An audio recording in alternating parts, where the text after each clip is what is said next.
Papers none. Motion. Honourable Prime Minister. Mr. Deputy Speaker, I beg to move that all the business on today's order paper be exempted from the provisions of paragraph 2 of Standing Order 10. Seconded by the Deputy Prime Minister.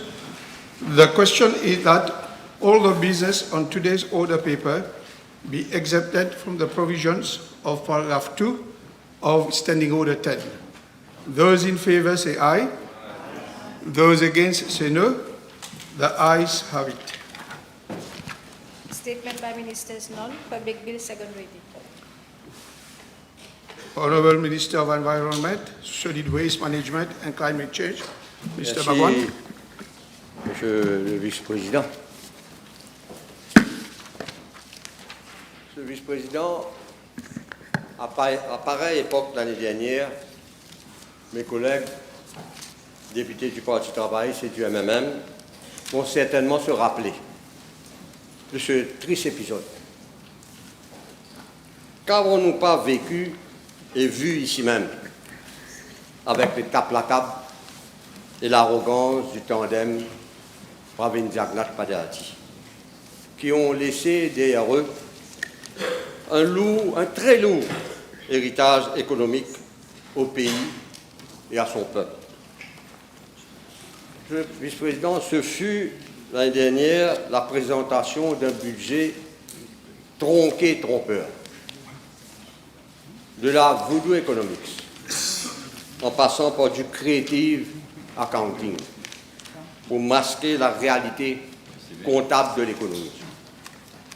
Le résultat de cette tromperie, Monsieur le Vice-président, est aujourd'hui noir sur blanc dans ce présent budget. Une dette nationale représentant 90% du PIB, soit plus d'un demi-million de roupies par tête d'habitant.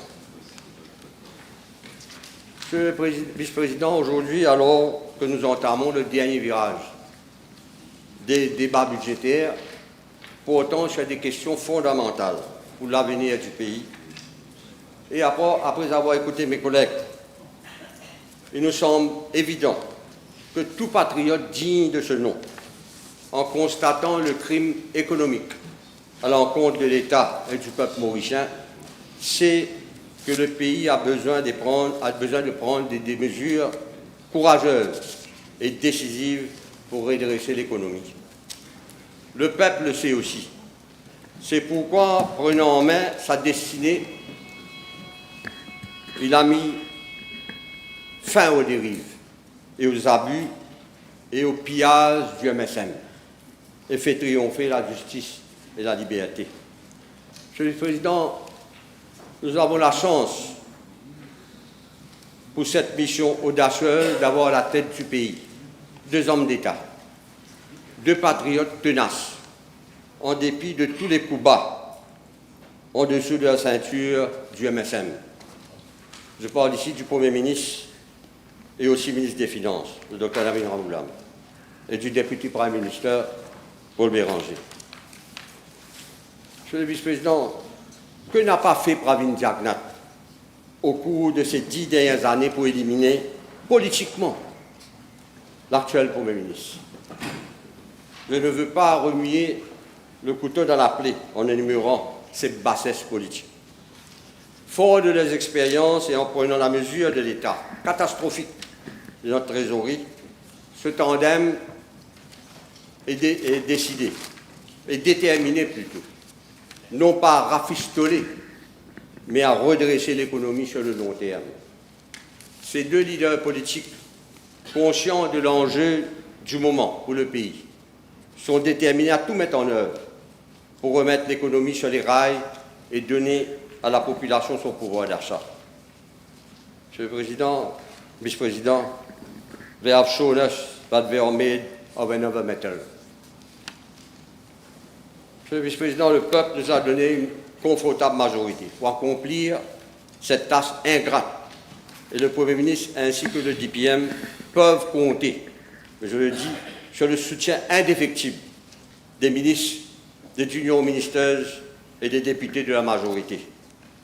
Les critiques vont certes continuer à pleuvoir, mais rien ne doit distraire le gouvernement de son premier engagement pris lors de la dernière élection générale, parce que nous avons pris cet engagement ensemble.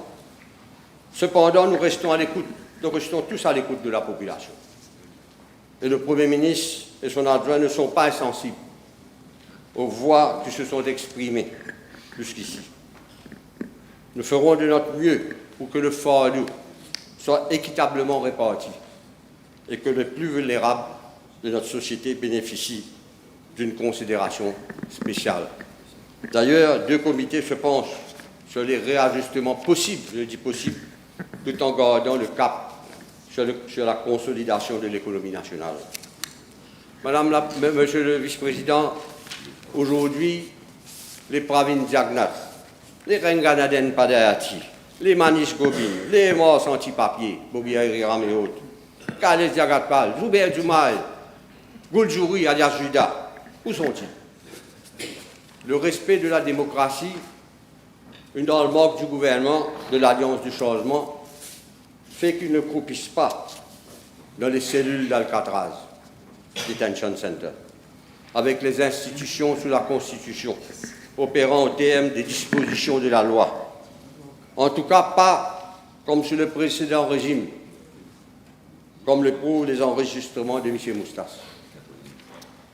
Malgré ces preuves accablantes et ces squelettes dans tous les placards, nous en faisons l'expérience de mes collègues ministres.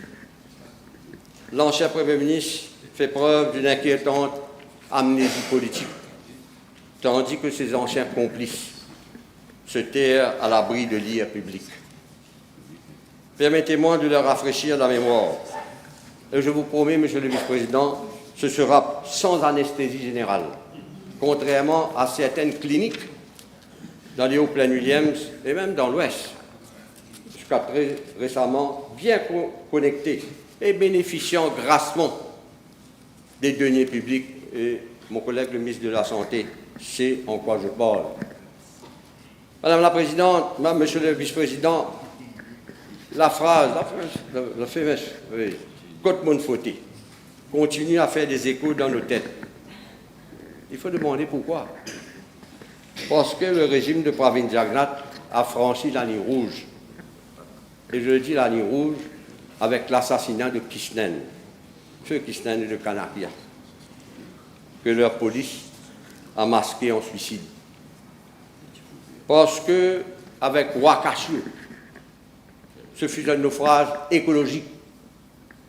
Le ministre de l'Environnement disparaît de l'OMA.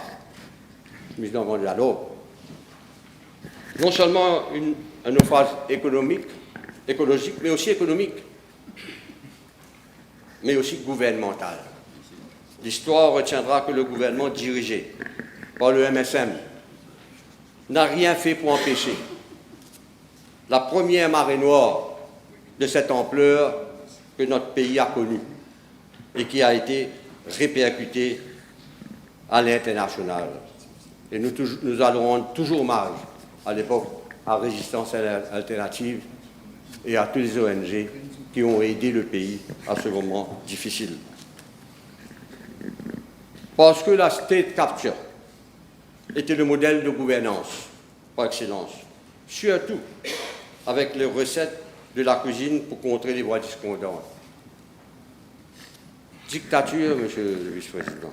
Bloc réseaux sociaux, c'est bloc la vérité en pleine campagne électorale. Nous avons vu cela. Renvoi des élections municipales, écoute téléphonique, sniffing. Et ce sont des révélations qui ont permis de savoir l'ampleur des abus, de la dictature du MSM du Premier ministre d'alors, et de la state capture permettant de verrouiller toutes les institutions du pays. Je me rappelle à un certain moment, j'ai même dit que nous avons affaire à un Pinochet local. Pinochet. Monsieur le Vice-président, parlons maintenant de feu Alan Govinden. Je ne sais pas si mes jeunes collègues de l'Assemblée nationale en savent quelque chose. Parce que feu Alan Govinden a emporté les secrets des 20 millions d'Angus Road dans sa tombe. Il y a eu Pierre Cushion de ce road. La population demande à Pravin Jagnat comment il a eu cet argent pour pouvoir acheter cette campagne, ce bel domaine de Angus Road, bout par bout. Et dommage que Feu Alan Govinden n'est plus là. Mais à chaque fois qu'on parlait on faisait état d'Angus Road, galopé à Bicari tout bloc l'enquête. Monsieur le vice-président, je ne veux pas parler des millions dilapidés dans les institutions. Mes collègues en font état. L'ASBM, Silverbank, MIC, Mauritius, Airport Holdings, la Banque de Maurice, pilotée par le bureau de Savate Doudou. 50 milliards d'argent public font actuellement d'objet d'enquête, monsieur le vice-président. Et ce n'est pas moi qui le dis, c'est le directeur général par intérim de la FCC. Que dire de ces contrats à gogo accordés durant la pandémie du Covid-19 à des copains et des copines? Mes collègues ont fait état. Des terrains, y compris à Gangatalao. Fameuse partie à Gangatalao avec Black Label en compagnie de gens qu'il ne fallait pas être là-bas. Monsieur le vice-président, venons-en à M. Navin Bikari. Je crois moi-même j'ai posé une dizaine de fois des questions parlementaires. Que ce soit question time, que ce soit à l'heure des examens du budget en comité. Jamais le Premier ministre d'alors n'a voulu donner des chiffres. Dire à la population, c'est l'argent public. C'est maintenant que nous savons, grâce au Premier ministre actuel, le salaire mensuel de 525 000 et la moitié payant de l'ordre. Vous savez pourquoi, monsieur le vice-président? Parce qu'il a fait un U-turn au Privy Council dans le scandale de Midpoint. Et nous avons dit pendant la campagne, ce scandale de Midpoint, l'enquête pourrait ouvrir, bien réouvrir, parce que la population veut savoir la vérité sur l'affaire Midpoint. Et ce monsieur a été récompensé en dollars, avec aussi l'arrogance. N'en parlons pas, monsieur le vice-président, de monsieur Al Capone du Champ de Mars. Je fais mention moi-même ici à l'Assemblée, monsieur Lissim. Al Capone du Champ de Mars, une diarrhée ultra politisée, poussant la MTC vers la sortie. Combien de fois nous avons posé des questions parlementaires sur ce monsieur? Lui-même, il a avoué il avait financé le MSM. Combien de millions à l'époque? Radio Plus, il avait dit publiquement. C'est un financier du MSM. Semaine après semaine, nous avons posé des questions. Jamais Pravin Jagnat n'a voulu dire la vérité, ni le ministre des Finances d'alors. Au lieu de dire la vérité à la population. Semaine après semaine, monsieur le vice-président, le collègue Rousseau-Hérault, cet acharnement contre M. Jean-Michel Giron. Acharnement raciste et communaliste. C'est dans les Hansard, monsieur le président. Et tout ça, qui était l'homme à tout faire de Pravin Jagnat au Diarrhée? Son senior advisor Dave Bicari. Et hier, le Premier ministre a fait état de ses salaires, de ses perks. Il était aussi dans plusieurs conseils d'administration. Et nous aurons l'occasion d'en parler sur le Diarrhée dans les semaines à venir, quand il y aura très probablement un projet de loi. Monsieur le vice-président, ce n'est pas que dans l'entourage de l'ancien Premier ministre que les abus ont été légion. Monsieur le Président, parlons de ce monsieur qui voulait faire politique autrement. Ce monsieur. C'est un traître lui-même. Steve Obigadi. Monsieur le Président. Il avait commencé, lui, faire la politique autrement. Raser les maisons à Riambel, à Résidence Malherbe, en pleine pandémie. Et hier, la population a mis au courant 22 missions. 22 missions au coût total de 7 millions. Pour ce monsieur qui voulait faire politique autrement. alors que la MTPA, dont il avait la charge, faisait les choux gras à l'organisatrice immuable des concours de beauté. Je ne peux pas aller plus loin, tout le monde le sait qui est responsable de ce concours de beauté. Très proche parent du ancien ministre, qui voulait faire politique autrement. Ce n'est pas son argent. Hein. On m'a informé, j'espère que mon collègue va aller vérifier, il a pris l'avion 2 fois dans le même jour, pour aller revenir. Je le sais. Et aujourd'hui, moi j'ai tant de sortir. On le voit sortir et venir nous faire la leçon. Le président, le leader de l'opposition a fait état des missions. Vous allez voir les chiffres entre 2014 et 2024 pour les voyages ministériels. C'est presque 1 milliard. Je sais que je suis en train de dire. Et ils font état pour sa délégation sur la voiture du Premier ministre. Pour les voitures, Monsieur le Président, vice-président, 500 millions. Je casse ça. Englouti pour l'achat des limousines sous le régime des Adjourned. Et aujourd'hui, on vient nous faire la leçon sur les advisors. Alors il suffit de regarder de près le traitement accordé au Bala, Prancas Mantoura, Dave Vicari, Ken Orion et toute la bande de la cuisine du Santos. N'en parlons pas maintenant, Monsieur le Vice-président, de l'opposition persécutée, des journalistes, des internautes traqués. Parce que ce Special Striking Team est toléré par un ex-commissaire qui a attendu, Monsieur le Vice-président, la retentissante défaite de ses maîtres pour prendre sa retraite dorée le même jour. Monsieur le Vice-président, c'est de loin le fléau le plus inquiétant que le MSM a légué en héritage. Fraude, corruption, pillage, gaspillage et aussi appauvrissement.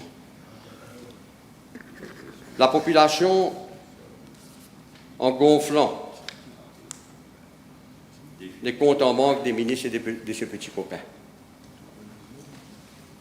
Si pendant Covid, je ne trouve rien pour qu'aucun, Monsieur le Vice-président, on peut imaginer ce qui s'est passé en temps normal. La FCC a certainement du plein sur la planche pour les prochaines années. Et la population attend avec impatience des réponses claires, des sanctions exemplaires, et surtout la mise en place d'un système de gouvernance qui protège les caisses de l'État contre de tels abus.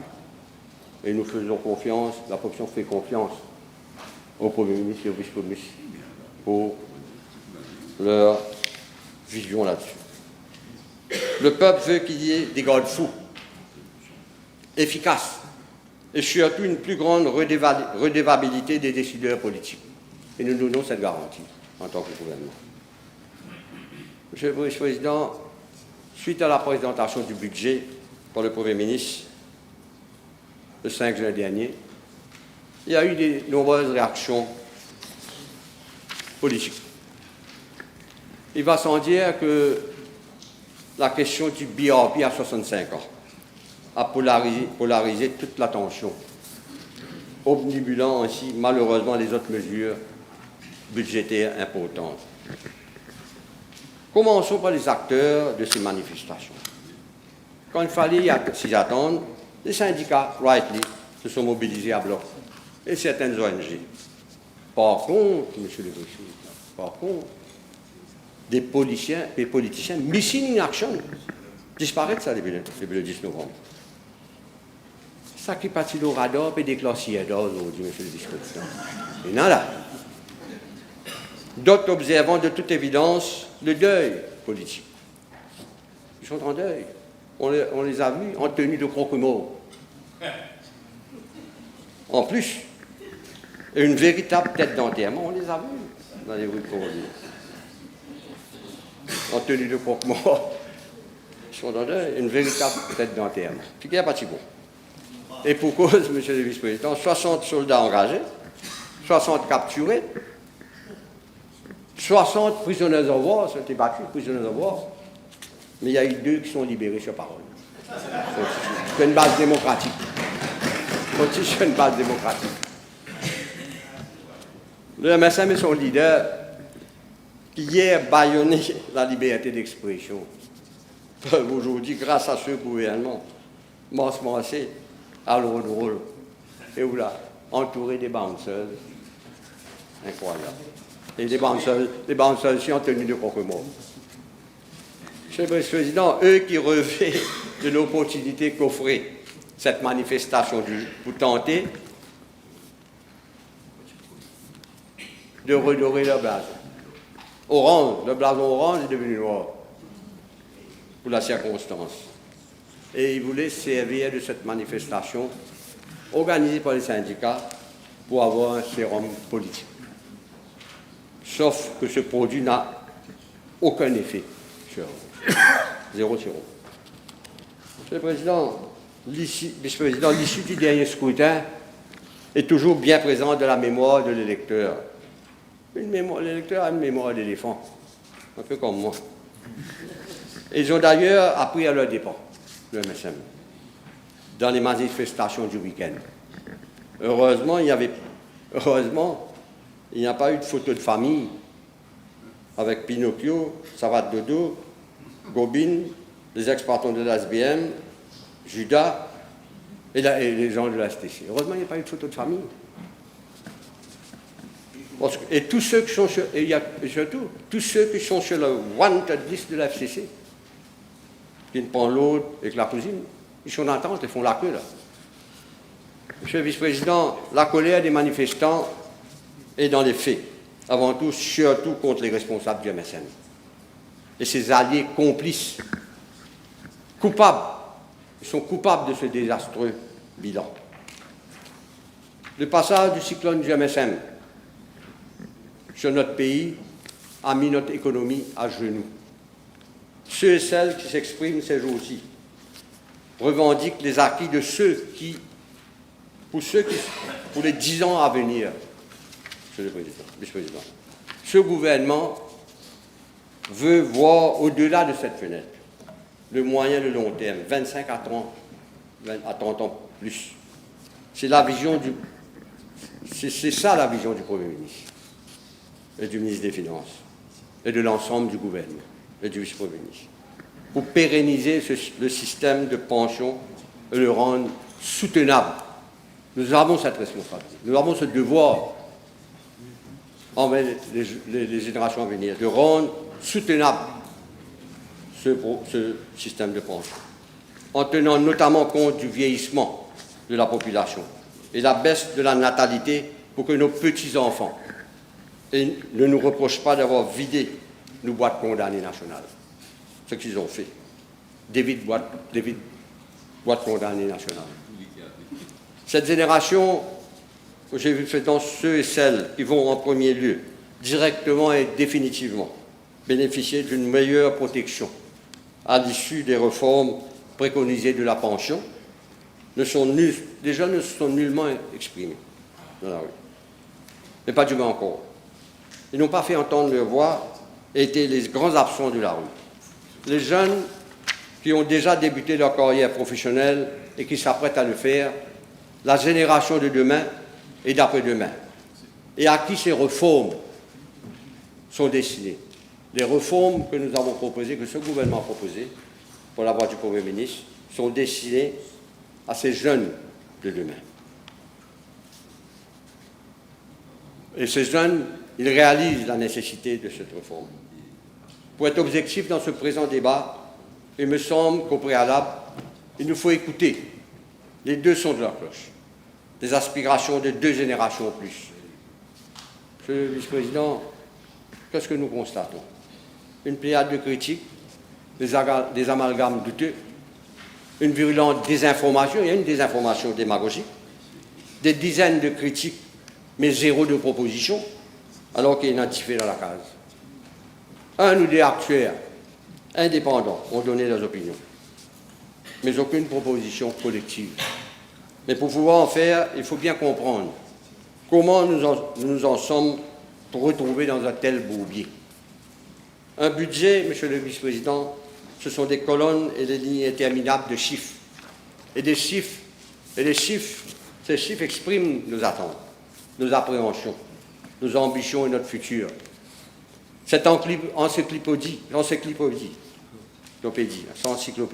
de chiffres offre la vérité à celui qui veut voir, la sagesse à ceux qui la maîtrisent et la prospérité à ceux qui savent l'écouter. Et les chiffres ne mentent pas et les faits sont indiscutables. Monsieur le Vice-président, mes collègues ont parlé de loup dans la bergerie ou de loup dans la peau d'un mouton. Pour garder le même registre, je parlerai des loups-garous qui profitent non pas de la pleine lune, mais de leur libération sous caution pour faire leur sortie politique. Ces mêmes loups-garous qui ont vampirisé et saigné à blanc les institutions. Certains nous reprochent de rappeler le passé, mais ne pas parler de dilapidation de l'héritage de toute une nation, in broad daylight, ça rend inscrit au final. Alors que le passé, mieux vaut l'assumer, mais pas le fuir. Il ne faut pas fuir le passé. Et surtout pas donner l'occasion au croque-mort de l'enterrer. Le vice-président, nous de notre côté, seul côté de la Chambre, au niveau du gouvernement, nous sommes prêts. Prêts à rendre ce pays sa dignité, son intégrité, son avenir. Prêts à gouverner avec le peuple, mais pas contre le peuple. Prêts à s'attaquer aux vrais problèmes que d'autres ont esquivés. Ils ont esquivé, monsieur le vice-président. Et pendant la dernière campagne, nous avons dit, nous n'avons rien caché. Nous avions dit dans le programme d'élection de l'Alliance du Changement que notre première priorité, c'est redresser l'économie et les institutions du pays. Et nous ne sommes pas passés par 4 chemins. Nous avons commencé par ici même, la Chambre, en redonnant à cette Assemblée nationale ses lettres de noblesse. Ce qui n'était pas possible sous l'ancien gouvernement avec sa shouting brigade et ses expulsions et ses suspensions courantes, transformant chaque séance en une véritable force. Et je dois rendre hommage, peut-être en tant que vétéran aussi, à tous mes collègues du Parti Travail, du MMM, et aussi du Nouveau Démocrate, qui étaient nous étions ensemble ici. Nous étions comme une équipe, et nous faisions face à la tyrannie. Et nous l'avons fait ensemble en équipe. Faire face au MSM. Monsieur le Vice-président, alors que nous manquons aujourd'hui la journée mondiale contre la drogue, une journée très importante, la journée mondiale contre la drogue, c'est aujourd'hui. J'ai une pensée spéciale pour ces mères et pères de famille dont les enfants sont victimes de la toxicomanie. Pour les responsables de ces ONG qui affrontent sans relâche le danger au quotidien, qui affrontent sans relâche le danger de la mort. J'ai en tête, Monsieur le Président, je vais toujours le rappeler, feu Père Robert Geoffroy, que j'ai côtoyé moi-même dans les années 80. Sur le terrain, la mort en face. Nous avions combattu ensemble à cette époque, je crois l'héroïne, le brown sugar, et dans les quartiers où de nombreux jeunes étaient sous l'emprise de ce fléau. Mais l'essentiel de se rappeler que le trafic de la drogue est devenu quasiment une industrie à Maurice, grâce aux protections accordées par le MSM de Pravin Diakna, au baron de la drogue. Et je le dis avec tous les sérieux, parce que je suis un homme de terrain. Nous avons vu. Je ne veux pas revenir sur les années précédentes, où certains barreaux de la drogue est ici, présent dans la galerie d'honneur du gouvernement d'Anoulami. Ça, on a vécu tout ça, le président, dans les couloirs de l'Assemblée. Monsieur le Vice-président, y a-t-il un crime plus crapuleux que de détourner à ses fins personnelles le reward money destiné aux informateurs de la police pour combattre la drogue. Monsieur le vice-président, combien de fois nous avions demandé des questions à l'ancien Premier ministre? Il y a un vote, ça, reward money. Donnez-nous le détail à qui c'est payé, comment c'est distribué. Rien, caché. C'est aujourd'hui ce que nous voyons. Ce haut gradé, je dis haut gradé, proche de l'ancien Premier ministre Pravin Jagnat, et ces deals Ings d'un montant de 4,6 millions fait face aujourd'hui aux enquêteurs de la FCC. Et en fait, il n'a fait que suivre les mauvais exemples de ses patrons. Qu'est-ce que nous voyons aujourd'hui? Dans le Mauritius d'aujourd'hui, on parle même de 40 millions. C'est de l'argent public. Voter l'argent public pour combattre le trafic de la drogue, pour avoir de l'information, pour agir. Et dans le Mauritius, c'est à la une aujourd'hui. Voilà, c'est lui. Et je me demande, Monsieur le Président, je dis ça au Premier ministre, si nous ne devrions pas introduire une one-line budget pour inclure que les bracelets en acier sont en argent. Minute, je parle de minute. Bracelet en acier. Vous le savez, moi. Qu'est-ce que c'est ces bracelets en acier? Vous mettez le bracelet en argent. Tellement une coquelance. Mettez en argent. Par ailleurs, nous avons été témoins, Monsieur le Vice-président, de la proximité de certains barons notoires avec les membres de l'ancien gouvernement dans l'ouest du pays, Franklin, dont les cas les plus médiatisés, comme les bails à grand bassin. Il y a eu des baux qui ont été donnés, sans oublier les bonbonnes de compresseurs. Le régime Pravin Jagnat, ça. Il y a eu certes une commission d'enquête, mais ce serait bien de rappeler combien de membres actifs du MSM, proches de l'ancien Premier ministre, et de certains avocats défenseurs attitrés, ont dû démissionner, même un ministre, démissionner, à cause des liens incestueux avec ces trafiquants. L'industrie de la drogue et drug money est un puissant allié de la corruption et qui peut représenter une menace pour la démocratie. Notre gouvernement, nous avons dit que nous allons attaquer à ce fléau. Nous avons commencé de la drogue. Et nous avons récemment adopté au sein de cette Chambre le National Agency for Drug Control pour combattre le trafic de la drogue, la dépendance, mais aussi la réhabilitation des usagers de la drogue. Alors, le grand hommage, nous avons une pensée à ces familles qui sont dans des difficultés. Je suis sûr que mes amis, mes collègues députés qui sont sur le terrain, dans votre circonscription, la drogue synthétique, c'est féral. Il n'y a pas de politique, il n'y a pas de couleur, il n'y a pas de communauté.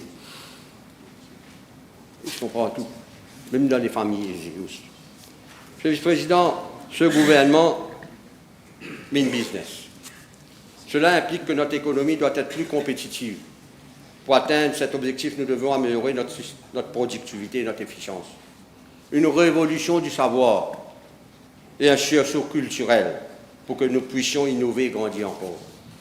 Notre pays est un vaste chantier que chaque ministre apporte sa pierre à l'édifice pour redresser l'économie et redémarrer les investissements pour une croissance accélérée. Monsieur le Président, l'adjoint au ministère Joanna Béranger et moi-même, nous sommes conscients que les attentes sont nombreuses et les défis multiples à l'environnement. Et je suis fier que nous avons fait en quelques mois ce que d'autres n'ont pas eu le courage politique de faire ces 10 dernières années. Pomponette a été sauvé de l'accaparement du littoral. Et aujourd'hui, une place publique. Et nous disons merci à notre ami, l'honorable Mohamed. Je suis sûr que mes amis de résistance alternative et de l'association Arrête Coca nous la place sont vraiment happy. à travers des évaluations rigoureuses des demandes de PMI-AI et un monitoring constant des projets en cours, mon ministère veut assurer une gouvernance environnementale stricte pour protéger les zones écologiquement sensibles, les barachois, les zones humides, mangroves, caves. Pas de compromis là-dessus, monsieur le vice-président. Oui au développement tout en préservant notre patrimoine naturel pour les générations futures et pour tous ceux qui croient qu'on peut développer sans détruire la nature. Cela illustre l'engagement de ce gouvernement en matière de protection de l'environnement. Je suis très fier, monsieur le président. Je suis retourné comme ministre de l'Environnement presque 20 ans après. Et l'histoire en témoigne ce que moi-même, nous avions accompli avec le DPM, les décisions courageuses, je dis que lui et moi, nous avions pris à cette époque, en interdisant l'extraction du sable, qui était un crime, en abaissant le pourcentage de diesel, le soufre dans le diesel, pour combattre la fumée noire dans les autobus, dans les véhicules, la création de la police de l'environnement. Sur d'autres dossiers que nous avions travaillé en cette période, en tant que lui, le leader même, et moi comme ministre même, avec mes collègues, même, parce que c'était notre vision à l'époque, et qui est toujours, et je suis très heureux, j'aurais jamais cru que j'aurais été 20 ans après ministre de l'Environnement, je continue ça. Monsieur le Président, nous agissons également sur les îlots. Nous avons commencé avec l'îlot bénitier, qui est étouffé sur le poids du désordre. Aujourd'hui, l'île respire, monsieur le vice-président. Et j'inviterai mes amis d'aller le visiter. Dommage, je n'ai pas pris moi. Les opérateurs, désormais régularisés, travaillent avec des règles claires. Ils travaillent avec des règles claires. Et je veux saluer ici l'action collective menée sous la présidence du DPM, avec le support du Premier ministre, en collaboration avec le ministère du Logement, celui de Agro, qui est responsable de National Parks and Gardens, le ministère du Tourisme, et surtout le conseil du district de Rivière-Noire, le président, M. Camrazo, et tous les partenaires concernés. Et nous avons fait un bon exemple d'un travail collectif et à long terme. Monsieur le vice-président, ce sont quelques exemples de la longue route de la reconstruction de notre pays, de sortir de la mine de la prospérité. Pour y parvenir, le premier budget de ce gouvernement jette les bases dans un contexte national et international difficile. Les incertitudes sont nombreuses en raison des facteurs externes, hors de notre contrôle. En tout cas, ce budget n'a laissé aucun secteur clé de côté. L'économie bleue, le tourisme durable, l'agriculture durable, la consolidation budgétaire et la croissance économique, sans oublier la protection des plus vulnérables. You have 5 minutes to go. Yes, I know. 5 minutes. I know. Yes. I'm just having a look at it. I know. Just Dans tout cela, nous devons faire de bons choix pour notre environnement. Nous travaillons sur un grand projet au niveau du changement climatique. Nous travaillons sur des rapports que nous allons produire dans le sillage du Conference of Parties de COP30. Un des grands problèmes aussi, c'est, comme a évoqué par mon collègue le ministre Abaden, ce budget permet de débloquer environ 30 milliards pour les 3 prochaines années dans le secteur d'énergie renouvelable. Nous travaillons sur la gestion de la zone côtière dans son ensemble. La Beach Authority tombe sous notre responsabilité. Nous travaillons aussi sur un projet pour les plages publiques, pour rendre agréable, c'est le loisir à bon marché pour le Mauricien. Monsieur le Président, j'ai parlé de la plage Pomponette, l'accès aux plages publiques aussi. Nous travaillons là-dessus. Et il y a des projets à Pointe-aux-Feuilles, Petit Sable, Pointe-Diable, Bambou-Veilleux, Ange-Joncé-Providence, sans compter les autres plages publiques dans le littoral. La Beach Authority redoubla son effort pour sensibiliser aussi la population, pour rendre plus propres les plages publiques. Monsieur le Président, aujourd'hui plus que jamais, nous sommes déterminés à restaurer les droits de la nature. Nous allons modifier la Constitution de Maurice afin de mieux protéger les droits fondamentaux, y compris celui à un environnement sain et la révision de la loi sur l'environnement, dont il y a plusieurs lacunes dans ce projet de loi. Sans compter, Monsieur le Président, notre combat permanent avec la police de l'environnement, dont je salue le travail, combattant la pollution sonore et la nuisance des véhicules fumigènes. Monsieur le Président, la pollution plastique, c'est une menace majeure pour la santé des écosystèmes et c'est une priorité pour nous. En 2024, 158 millions de bouteilles PET ont été mises sur le marché. Et pour y remédier, nous travaillons sur une feuille de route vers un pays sans pollution plastique.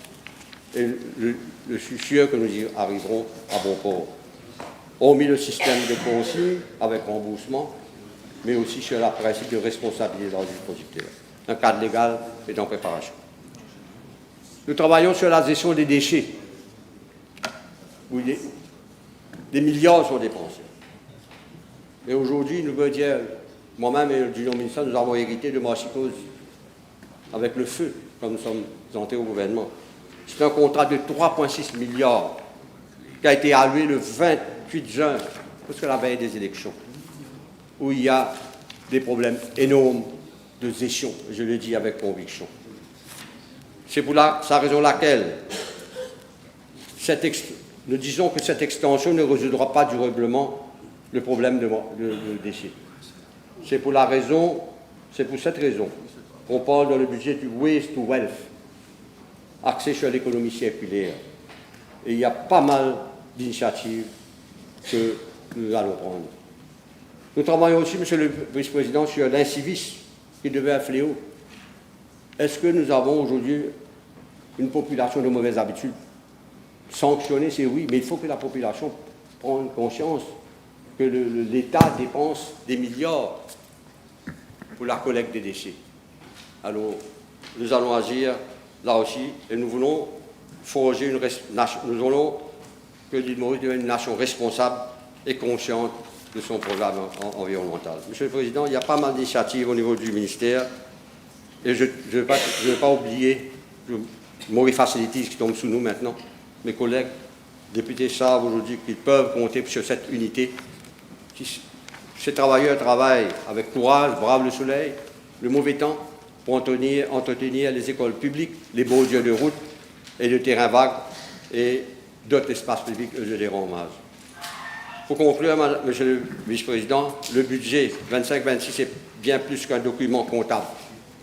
Il s'agit d'un contrat moral avec notre pays, d'un investissement stratégique pour l'avenir de nos enfants, des petits-enfants et d'un engagement politique fort. Nous avons pris l'engagement de redresser l'économie et de remettre les institutions sur les rails de bonne gouvernance. C'est à quoi nous nous sommes attelés depuis novembre dernier. Et la machinerie de l'Alliance du changement tourne à plein régime. Transformons notre économie pour accroître notre résilience et offrir des opportunités à nos jeunes. Retroussons nos marches pour améliorer notre productivité et mettre en marche une économie solidaire. Monsieur le Vice-président, c'est dans la tempête qu'on reconnaît les vrais capitaines. Nous avons à la tête du pays un Premier ministre qui n'a pas froid aux yeux. Et avec le soutien de son adjoint, le DPM, qui tiennent les deux le gouvernail avec assurance pour sortir le pays de ses eaux troubles. Notre force est que nous sommes un gouvernement à l'écoute de nos terrains, nous. Pas seulement. Et nous considérons que nous adaptons et que nous accompagnons. Nous sommes élus pour servir le peuple. Nous sommes conscients de notre responsabilité. C'est une lourde responsabilité. Nous avons des gens de l'expérience, de longue expérience. Nous avons des professionnels, nous avons des jeunes qui sont parlementaires, des jeunes parlementaires. Et je crois ensemble, nous pouvons faire de l'île Maurice un pays où il fait bon vivre et que nos enfants et nos petits-enfants seront fiers de nous. Voilà un peu ce que j'avais à dire sur ce budget. Merci, monsieur le Président. Thank you. Honourable Minister Mohamed. Thank you, Mr. Deputy Speaker. It is not easy, as I've said to my friends in this August Assembly, to be able to stand up and address the nation and take part in this debate after listening to every person speak, the more so after having listened to the excellent speech of Honourable Minister Bagwan. But allow me to say that when the budget speech was pronounced before this August Assembly, I was not in Mauritius. I was in Saudi Arabia. And there, I was there for the Hajj and also to supervise the whole process and to meet certain officials. And from there, I sent a message to the Honourable Prime Minister that on the eve of this budget speech, that I would pray that he is infused with everything that is required in order to think about the country first. I've heard many speak today and on other days during this budget debate about what are the qualities of a statesman. I have also given some thought to it. I was listening very carefully to the words pronounced by the Prime Minister, Minister of Finance, reading the budget speech. And there's one thing that came to my mind, and let me share it with you today.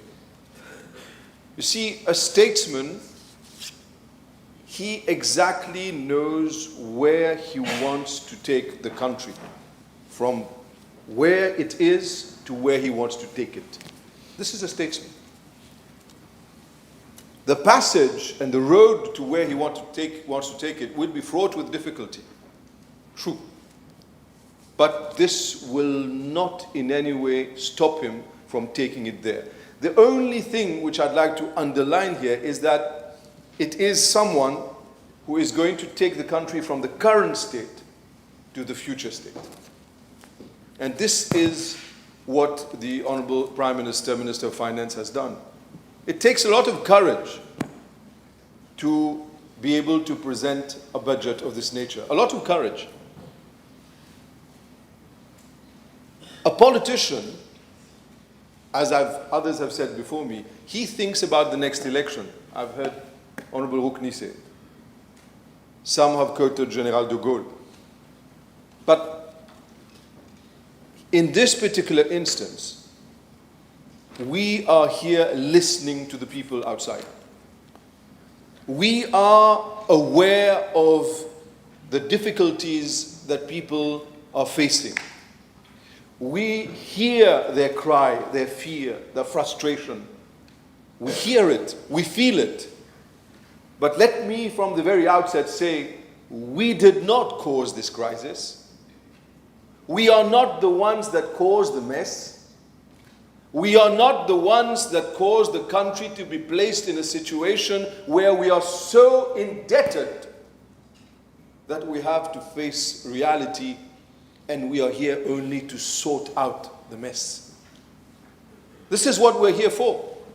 We are here, we have two choices. Either we do nothing and we pretend all is good, all is rosy, and we think only about our own political survival and nothing else, pleasing people. The other choice is think about the country. Think and do for the country. Don't think about yourself. That is precisely what the Honourable Prime Minister, Minister of Finance has done, and I'd like to congratulate him for that, for his courage, for his steadfast attitude, standing tall in the face of all that are inventing stories in order to justify their lies. When I was not here, I heard the Honourable Leader of the Opposition in his speech also say, and the former Prime Minister come up with another untruth. I shall use the word untruth, because a lot of people would say, well, let's be parliamentary. But then one knows the one who does not speak the truth is... I did not say it. So when he goes as far as to say, you remember what he said once upon a time in 2014? That the Honourable Prime Minister Amgulam has a private jet. You remember that? And I was so annoyed with the Honourable Prime Minister, and I said, why didn't you ever take me in your private jet? And I'm sure this is what the Honourable Attorney General just said. We're thinking alike. And now what I hear them say, and obviously this was a lie, let me say it, it was a lie. But what do I hear now? That supposedly the Prime Minister is buying a new car, 23 million rupees car. That is also untrue. That is totally untrue. You see, I know for a fact that this is not true, and I say it out loud. The Prime Minister has not ordered, has not bought, is not driving a new car. On the contrary, he is driving the car that was ordered by his leader, the former Prime Minister, whilst we were in the midst of difficulties, financial. His leader had ordered cars worth 23 million. So maybe he should go back to his leader, who also was spreading the false lies. Mr. Speaker, I will, during my speech, talk about, obviously, my ministry. But let me, before I go to my ministry, I'm not someone who is as well versed in matters of economics. But at least mathematics, I've tried to do some calculations. So, what I've seen here from all information I have is, for the old age pension, more than 25% of the national budget expenditure goes towards the old age pension. And from what I've seen as well in the calculation, for social protection, we have approximately 34%. 34% of the national expenditure goes towards social protection. But those figures which I'm going to quote right now is of importance. Because of the number of right now the people out there, they will want to know, why are we in such a difficult situation? And let me put it very simply, in layman's terms. Today, we are spending in Mauritius 4.6%. Sorry, 8% of our national budget goes to education. 8%. Okay? Honourable Minister of Education looking at me. But in Singapore, 18% is spent of the national budget there is spent on education. 8% in Mauritius, 18% in Singapore. And in South Africa, our neighbor, 20.9% is spent on education. And let me look at the Honourable Minister of Health. In Mauritius, we're spending 7% on health of our national budget. 7%. And in Singapore, it's almost 21% on national health, public health. In South Africa, it's almost double our figure, 14%. And the reason we are in a situation of this nature today is because there is no fiscal space. Can you imagine, from my figures, and I hope the Honourable Minister of Finance and the Honourable Junior Minister will correct me if I'm wrong, and apologies if I'm wrong, my calculations show that approximately 10 to 12% is what we have of the national budget is what is used for debt servicing. So this is enormous. So today, we are in a situation because of the mismanagement, because we have to look for the guilty parties. We have to find who they are, and the people have to know who the guilty ones are. And each time I show my hand towards this empty bench of the opposition, and there again, they do not even deserve the salary they have at the end of this month. You want to know about waste? Where are they? Yes, part-time opposition. Well, and that, today, what I say is that the waste that our country has become, the barren land that we have come, as far as economics is concerned, the economy is concerned, is their fault.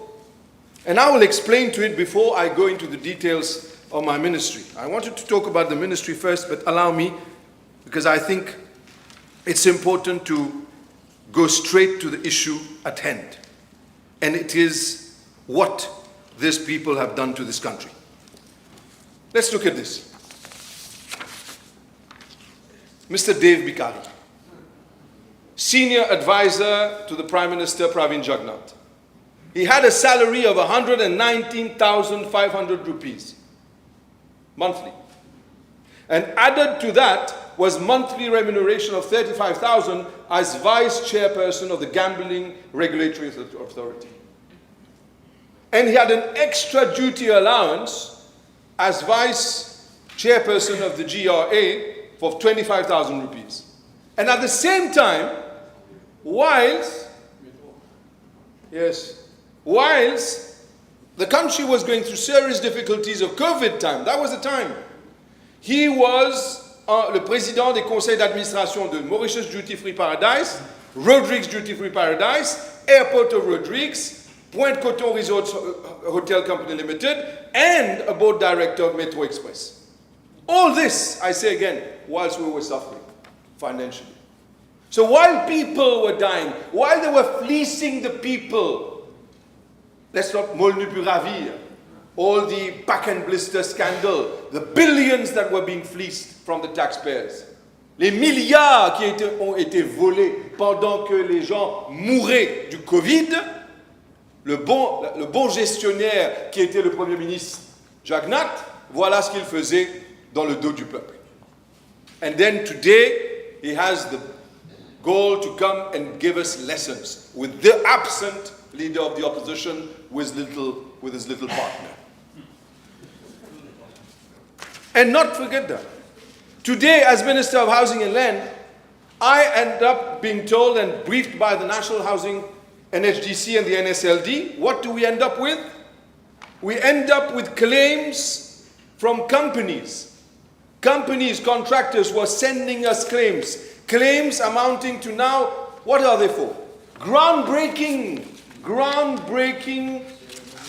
ceremony, stone laying foundation, events organized for Mr. Obigadou, former DPM, to come to the sites, for him to have his photograph taken, for Mr. Jagnnath to come and his ministers have their photo opportunity. 32 million rupees of claim for the publicity for the government then.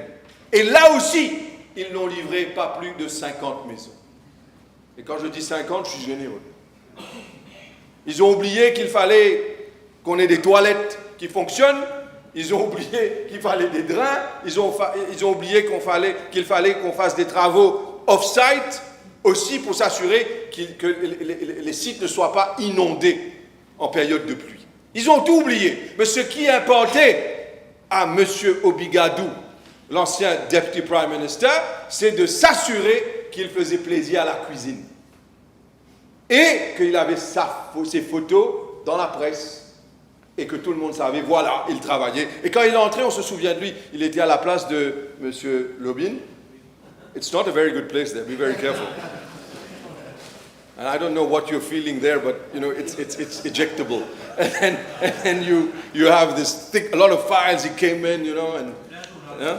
So this is what he was doing. And what was Mr. Jairaj Sonu, who was the group CEO of NHDC and SLD, earning?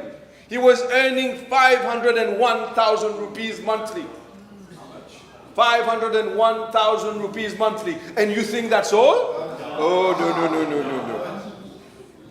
So the former Deputy Prime Minister approved that salary, and the breakdown was 400,000 rupees in salary, entertainment allowance. I wish I could entertain him now. Free.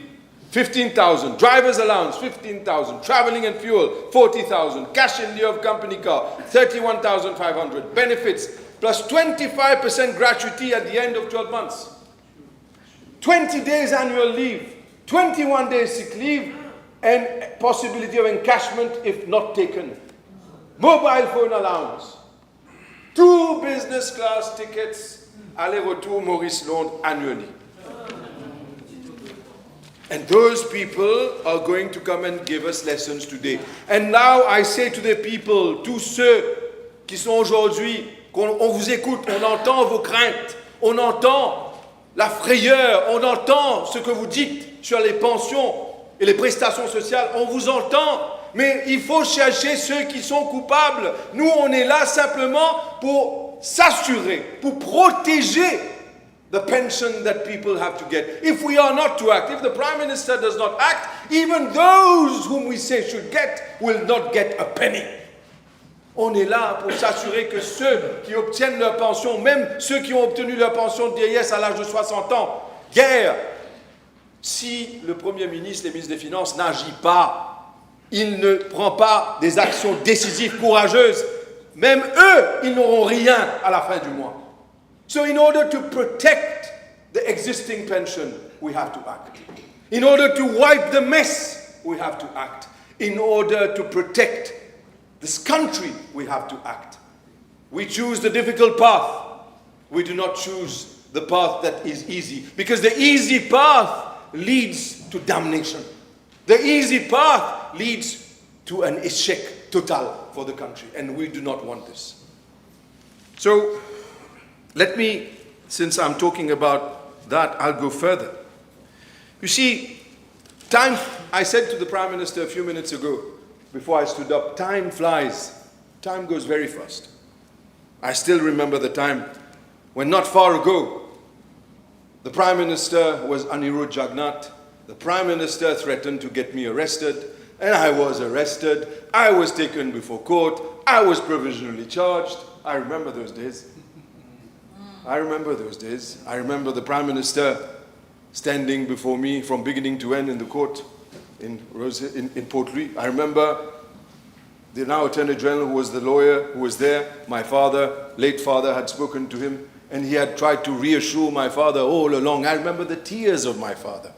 I remember how he had cried, because for them doing politics was to destroy people. That was their politics, destroy people. And a lot of you were present there with me, and I thank you for that. The time flies, and see how everything changes today. And I thank the Prime Minister for having chosen me to be minister. A very difficult position, very big position, and today to be number 3 of a government, not as an easy task, not an easy task. Time flies, things change. So that's why I have to go back in history. Today we have people giving lessons. I remember Dr. Omir, who was also by our side during those difficult times. I remember you. Thank you. I remember Roshi Badin going for a press conference and saying, oh, well, I don't agree that Shakil has been arrested. This is wrong. I remember those days. But that same Roshi Badin, I remember him leaning on the column outside of the National Assembly in January 2015, putting his one foot on the column facing the harbor. He was smoking his cigarette, and while he puffed, he said, tell your leader Ambulam that I am going to, and he used a very bad word in Creole, and said he's going to do something not really great with Daoud Rawat. In January of 2015. But he didn't stop there. Because don't forget, he is part and parcel, parce qu'on doit chercher les coupables. Les coupables, c'est le gouvernement MSM depuis 2014 jusqu'à 2024. 10 years. Let's not forget Roshi Badin. My friends talked about this yesterday with Patel Engineering. How about the billions because of their incompetence? Their wish to destroy everything on their passage. The billions that the taxpayers have had to pay in terms of damages and compensation to Patel Engineering, to Betamax. They are the guilty ones. Today, if we find ourselves in such an economic strife, it's because they have culpable on their foreheads. They are the guilty ones. They are the targets. The people must look for them. They should be sought. And then, I'll keep the good one for last.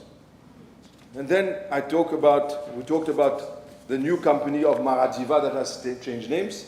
Honourable, talk to us. Danya, was it? Diana Vartam Limited. 1.7 billion rupees, 1.7 milliards a été pris. This is money belonging to us. This country, MIC, Bank of Mauritius, 1.7 milliards, ça a été pris. Pas remboursé encore jusqu'à l'heure. And they go into voluntary administration. There's only one reason they try to go into voluntary administration, is to run away from their responsibility and the liability. That is the reason, because they want them as directors not to be responsible personally. That is the reason. So today, you take money, you obtain the money, and you take approximately 400 million from the State Bank of Mauritius. More than 2 billion rupees. You look for the guilty ones. I say again, they are the guilty ones.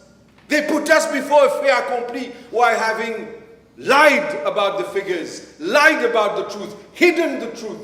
What can we do but apart from now come and sort out the mess and make sure that we don't go straight into the wall?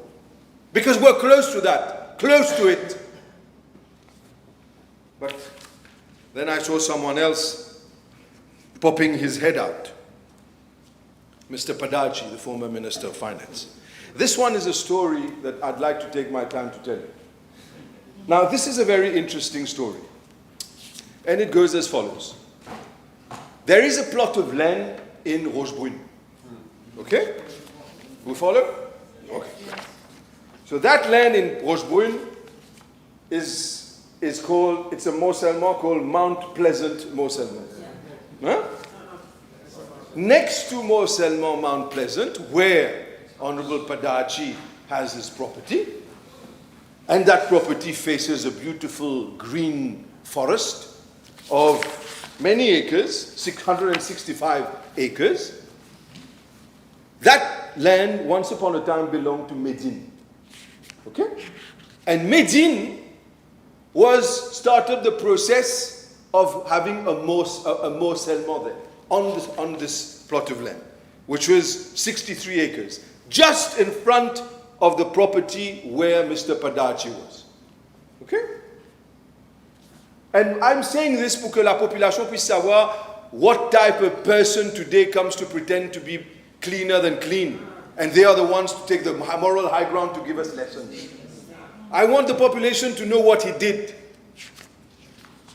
He comes up with an amendment to the law. They apply for conversion, first of all. Medine, they obtain their conversion.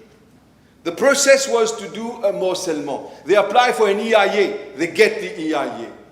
Now, the former Minister of Finance sees, my God, they're going to come and build next to me. My property. They're going to be there, and they're going to have people living in front of me. My view is going to go. The green space is going to disappear.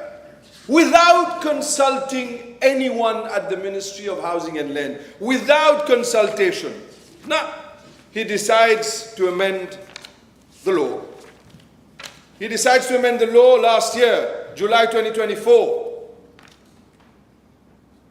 And the Morcellement Act through Section 56 of the Finance Miscellaneous Provisions Bill of 2024. And what does he do?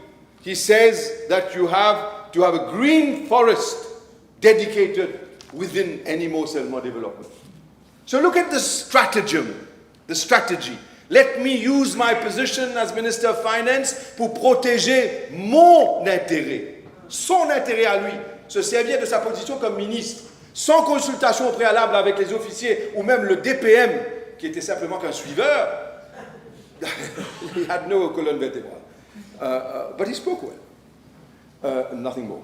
Then he accepted all of it. No consultation. Amend Morcellement Act in order to protect his view.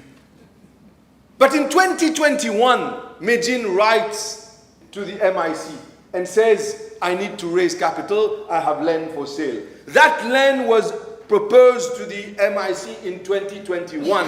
They said no. But in 2024, that minister while he was Minister of Finance, and I don't believe in coincidences, not only does he amend the law, but he gets them to write, he gets MIC to contact Medin and said, we are interested in that plot of land. And bizarre, a land that was valued at approximately 600 million in 2021 by Medin themselves, was bought by the MIC while Mr. Padachi was Minister of Finance, the very land where his view was going to be blocked, the very land where the Mont Salman was going to be carried out there, built. It was sold for 875 million rupees. So he paid himself the most expensive garden in the world. A garden worth 875 million to ensure that there was no construction, no more Selman there next to him. And the agreement that the Medin had with the person, the company going to do the Mont Salman, was brought to an end purely and simply. The documents are in my possession, and I can confirm that I will be communicating it to the Honourable Prime Minister, because this is unacceptable. And when I look at the resolution of Medin, it says, and it says here, an interest has been received from the MIC in May 2024. Not them contacting the MIC. MIC contacts them. We are interested for a Rochebrune site for a potential agri-tech. Check out the words, agri-tech project. Still nothing. Still nothing. And today, there is worse than that. There is worse than that. I have the map of where his land is. I have the map. Because next to it, there's worse now. I'm going to tell you why. There is a property there built by the NSLD. Okay? On Rochebrune Avenue.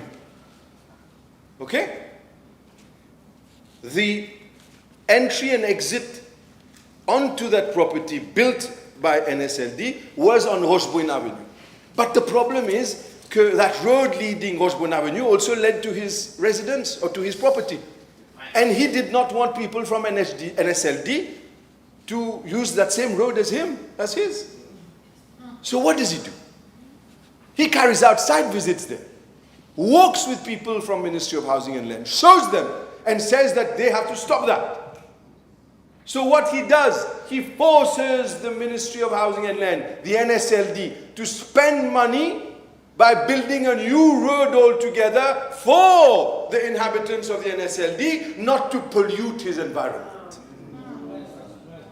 You see, what is shocking, Mr. Deputy Speaker, says that this is someone who wears Savat Dodo slippers.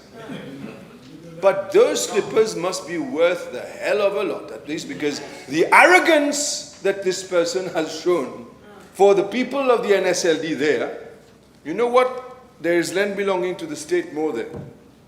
Now that the MIC owns the land, I'm going to maybe ask the Ministry of Finance and the MIC to give it to me for another social housing project as his neighbors. Because what is this? You mean to say that people have no right to come and live there? You have to, and what did he spend? I have the figures. Just to move the road and for them not to use the road he uses. They blocked the road at one point during construction with bollards illegally, and more than 36 million rupees spent on a new road altogether by NSLD. And who has to pocket that? Who has to pay for it? Taxpayers. Alors si les gens doivent commencer à comprendre pourquoi alors on se retrouve dans cette situation, c'est précisément parce qu'on a eu des dirigeants qui n'ont pas dirigé, mais ont vécu comme des gargantuas qui ne peuvent même pas digérer. On ne peut pas diriger, je ne peux pas digérer ce qu'ils ont fait. Ils ont tout bouffé. Ils ont tout avalé. Ils ont pris ce qui n'était pas à eux. Imaginez maintenant, Monsieur le Vice-président, si quelqu'un peut se servir de sa position à la tête de l'État pour pouvoir servir l'argent qui ne lui appartient pas pour influencer l'achat à 875 millions mais ce rôle-là ressemble étrangement au prêt que la famille de l'ancien Premier ministre eux-mêmes ont obtenu à travers la State Bank et la MIC. So imagine now, where do we start? Where do we start putting order? But in the meantime, the Honourable Prime Minister has had to face the music. Because it is not something that he wrote, it is not something he planned. We expect as an opposition to come ici à l'Assemblée nationale, quand on gagne les élections, on s'attend que les chiffres sont les chiffres vrais. On ne s'attend pas à ce que le gouvernement sortant va nous mentir à propos des chiffres, à propos des statistiques. We don't expect that. So this is the truth. So, Mr. Speaker, now at the level of the NHDC, let me talk about the NHDC now. I've explained to you what it was, and I've had to put order there. But before I go to the NHDC, let me say that at the level of my ministry, there is 1.9 billion rupees that is owed in terms of arrears by those who are on campement sites and industrial sites, industrial leases. 1.997,726 and 491 owed.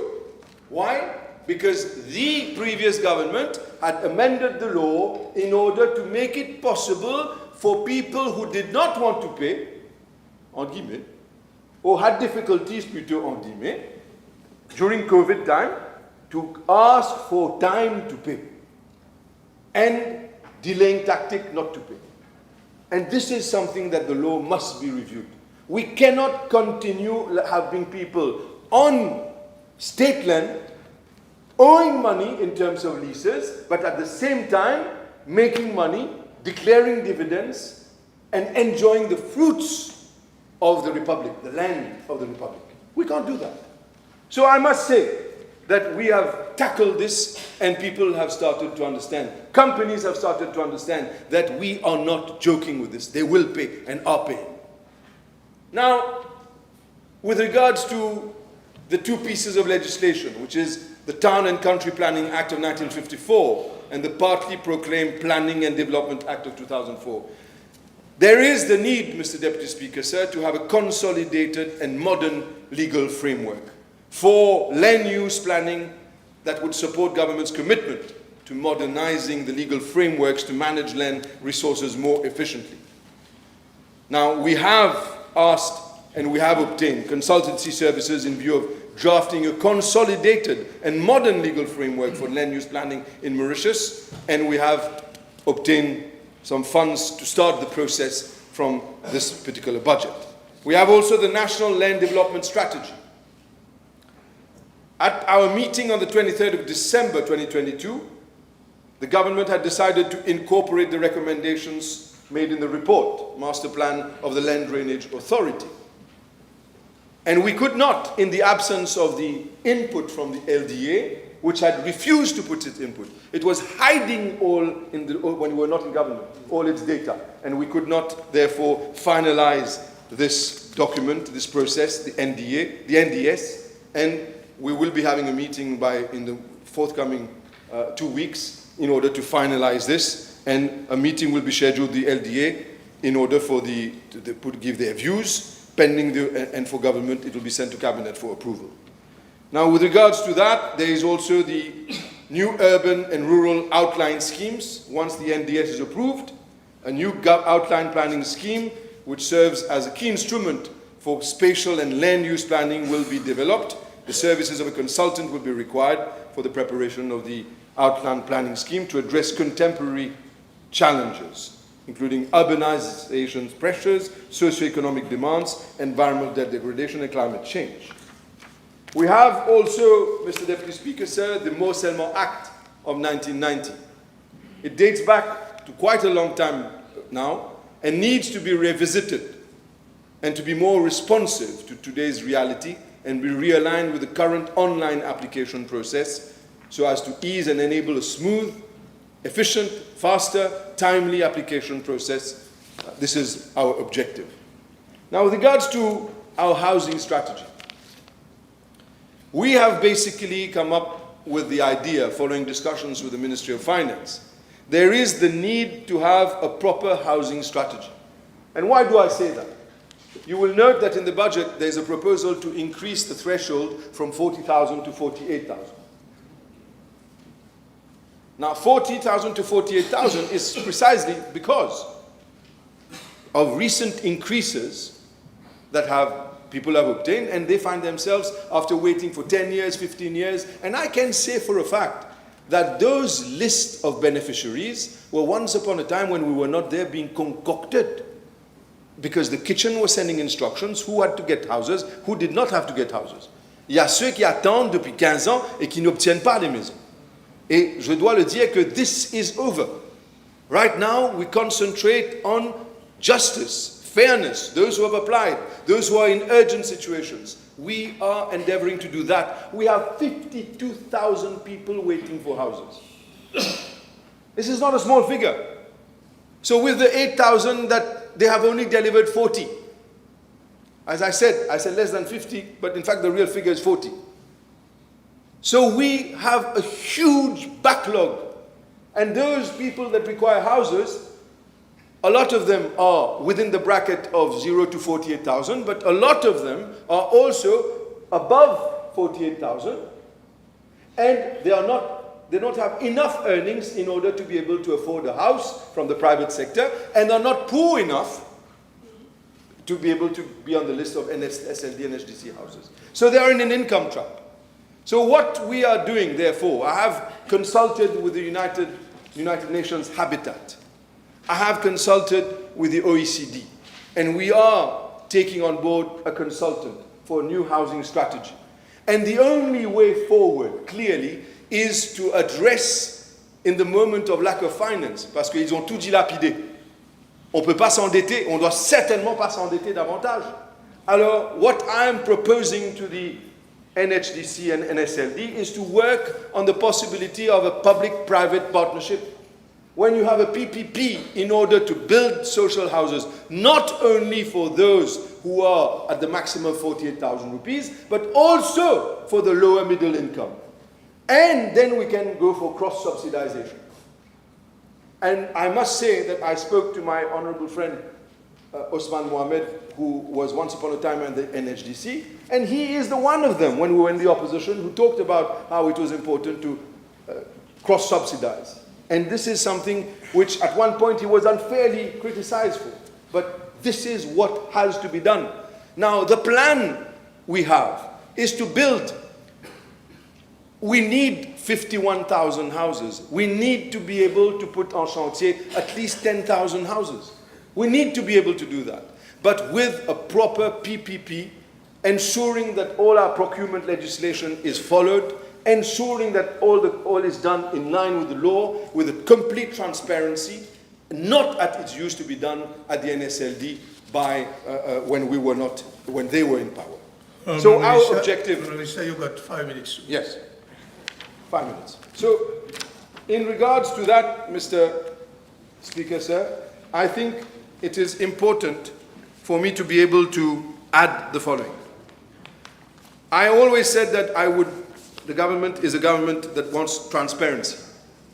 And I beg, because of what I've said, and in line with what I said, I beg to table the details, up-to-date details of NSLD and the up-to-date details of the NSLD for houses as to the dates of completion. So from this document which I'm tabling, it is clear, and for the NHDC as well, I beg to table updated figure for all the NHDC development and all the dates. Since time is restricted, I will not be able to get all the dates, but everything is there. When they will be ready, exactly what problems we've been having. I've hidden nothing. We're not in the business of hiding. And this is what we've done. So, Mr. Deputy Speaker, sir, let me like to conclude this time on the following. We have a land bank. We will look into the possibility of building these houses. Now that I've made this public, I will also put this information I'll ask the GIS to do it. I will also put it on my social media page, and it will be given to the press. We don't want We want to be transparent about every single project. Now, I would like to add the following in conclusion.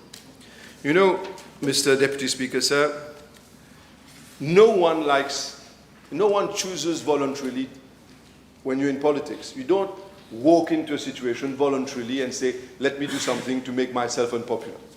We don't do that. What you do is when you're placed in a situation where you have to think about the country, it is very easy to fall into the trap to think about your own survival. That's the easy way out. And if you choose that, then you will have short-term gain. But the country will be totally found in a disastrous situation. So I must say is the following. When, for instance, my honourable friend Bagwan talked about the Îlot Bénitier, on a smaller scale, when I saw the situation there, when it was brought to my attention by Cabinet, by the Honourable Deputy Prime Minister, by Honourable Minister of Environment, the Junior Minister Fabrice David as well, who was there, Richard Duval, Arvin Boulel, when they brought this to my attention, I decided that I followed what Cabinet had decided, clean it up. But the reason we wanted to clean it up was for what? For it to be in a better state. In whose interest? For the posterity, for children to come, and for those who were trading there. What was not said? I was insulted sur des éléments communaux. I was told that supposedly I wanted to give it to private operators. I was told supposedly I was going to bring people from my constituency to work there. But this did not deter us from what we believed was right. And today, when we look at Îlot Bénitier, it shows that when we put our minds together to do something for the good of the people, we can succeed. So I'd like, in the last 30 seconds that's left, if I may, say that I have not forgotten those of my constituency. I thank them for their confiance that they have shown in me. 4th time in a row elected in constituency number 3, and it is my 5th mandate. I must say that I was astounded to see that in my constituency, no single house has been built by the NHDC, by the MSM government or NSLD. Not a single house. And I'm pleased to announce that we have gone to Beji-Tombo, that Beji-Tombo now forms part of our constituency. We have land there that was just laying idle. We have put up a project there. The members of Parliament, Honourable Juman and Honourable Minister Amiamia, together with myself and officers of the NHDC, we have gone there. We have already started a project for constituency number 3, and we are providing houses. The first place is in Beji-Tombo. That is a promise we made during the campaign, and we're keeping that promise. Second place, we're going to keep the promise. Because why I'm concentrating on that constituency, first reason, because it's mine. And secondly, because nothing was done there for 10 years. And number 2 as well, nothing was done for 10 years. So, no, for you it's being done. For you it's being done.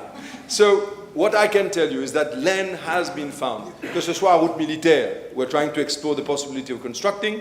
Que ce soit la route abattoir, we're exploring the possibility to build. Que ce soit aussi à Rochebois, where there is the plan to eventually move the transfer station, hopefully, and we will have space there in order to build. So we will not forget those who have been ignored for the past 10 years. So let me conclude now, really, and say, I am very proud to be learning at all ages. You learn at all ages. L'instinct te demande de choisir la facilité. Et c'est pas évident de choisir the hard way when you know it's for the good of the country.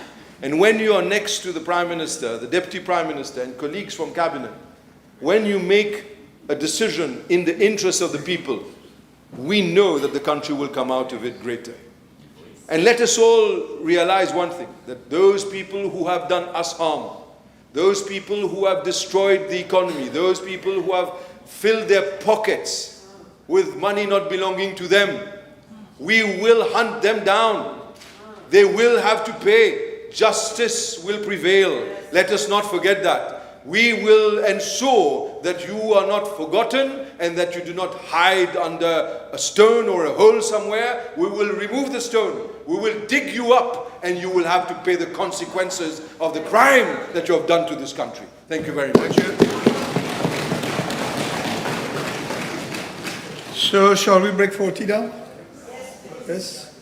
So we'll be back at 5:15? 5:15? No. It's it. 5:15. So we'll resume at 5:15. Thank you.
Yes, Honourable Deputy Prime Minister. Madam Speaker,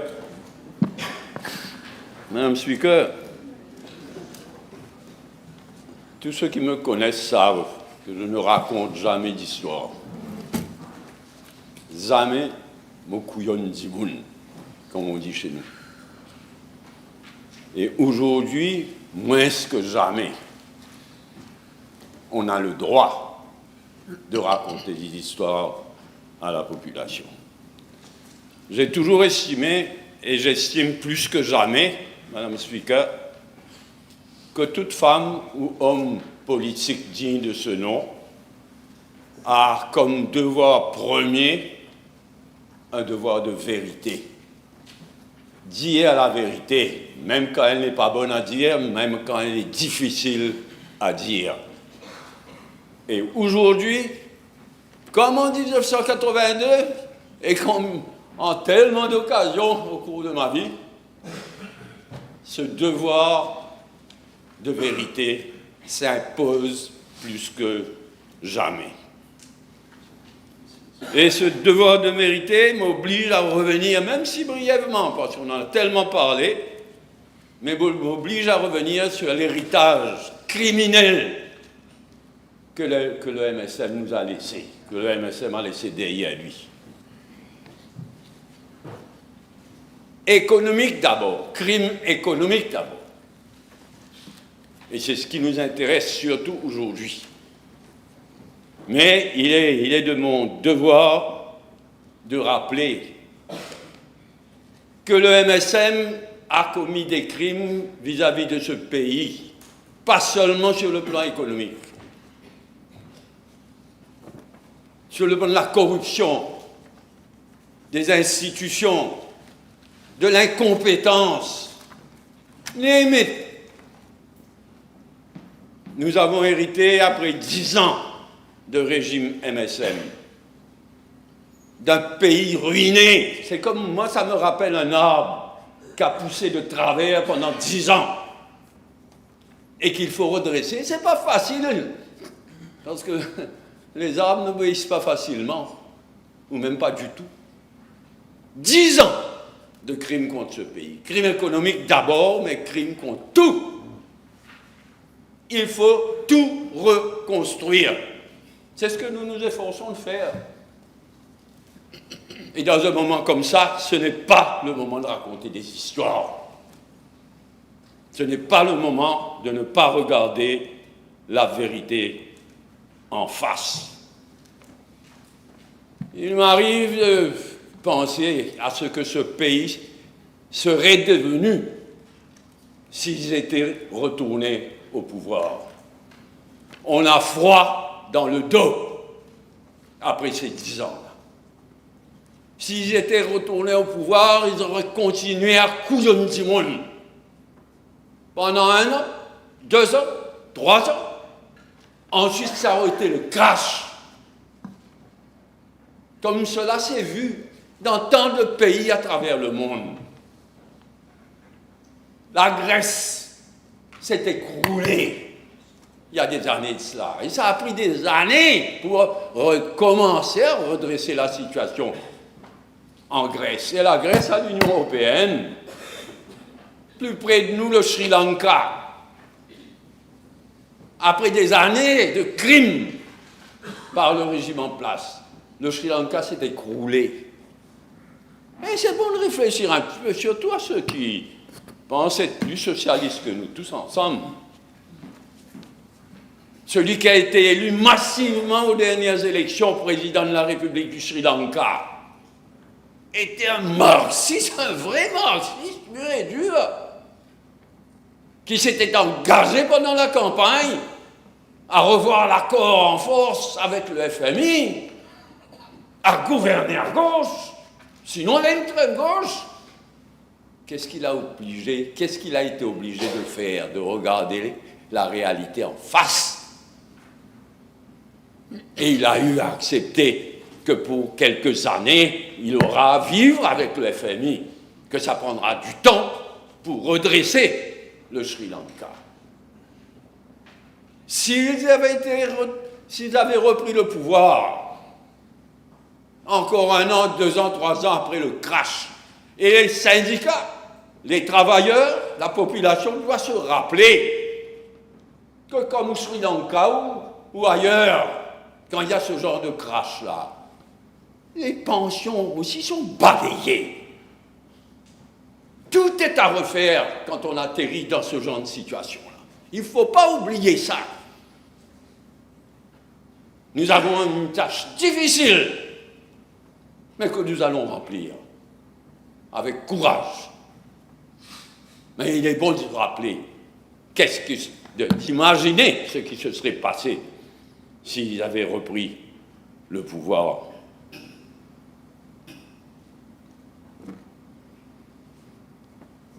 The real issue. Je lis la presse, je lis les intellectuels ou pseudo-intellectuels, mais même les vrais intellectuels. The real issue is not the IMF. Comme s'il faut décider, est-ce qu'on est avec le FMI ou non? The real issue is not the IMF. Le vrai danger, c'est le downgrading de notre économie. Ce que les gens ne réalisent pas, si on est downgraded à junk status, tout sera affecté, pas seulement notre zone offshore, qui n'est plus offshore d'ailleurs, mais notre secteur financier, pas seulement. Si nous sommes downgraded, ce sera un drame pour le pays. Et tout le monde sera affecté. Tout le monde, à commencer par les plus vulnérables, par les travailleurs.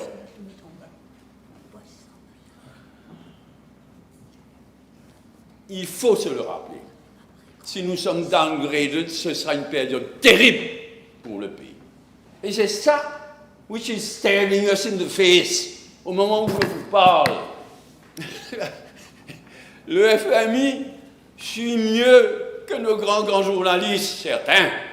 Le FMI suit mieux qu'est-ce que ces 2 comités qu'on a mis sur pied sont en train de fabriquer. Avec une loupe et une longue vue en même temps. Nous sommes sur la corde raide, il faut bien le comprendre. Et je le répète, je ne raconte jamais d'histoire. Je ne vais pas commencer maintenant. Je ne connais que la vérité. Et la vérité est celle-là. The issue is not the IMF. Personne parmi nous n'est amoureux du FMI, ni de la Banque mondiale, et encore moins de Moody's. The issue is not the IMF. The danger is in a downgrading. Par Moody's et ensuite le reste suivra. Ce que nous sommes en train de faire, c'est donner une direction au pays. Si on ne convainc pas Moody's, enfin Moody's va nous clouquer, qu'est-ce que le FMI dit, qu'est-ce que la Banque mondiale dit. Mais ce que nous nous efforçons de faire, le Premier ministre, moi-même le gouvernement, c'est de convaincre tout le monde, FMI, Banque mondiale, Moody's, qu'on a pris un sens, qu'on a un sens de direction, qu'on commence quelque chose. Il faut convaincre que we mean it, qu'on commence quelque chose, mais que ça va continuer au fil d'1 an, 2 ans, 3 ans, 4 ans, 5 ans, jusqu'à la fin de notre mandat. C'est ça le défi que nous avons à relever. Et je le répète, tout est en jeu. On ne pourra pas tout faire maintenant, tout de suite, en 1 an. Non. Mais ce qu'il faut faire, c'est donner un sens de direction au pays. C'est convaincre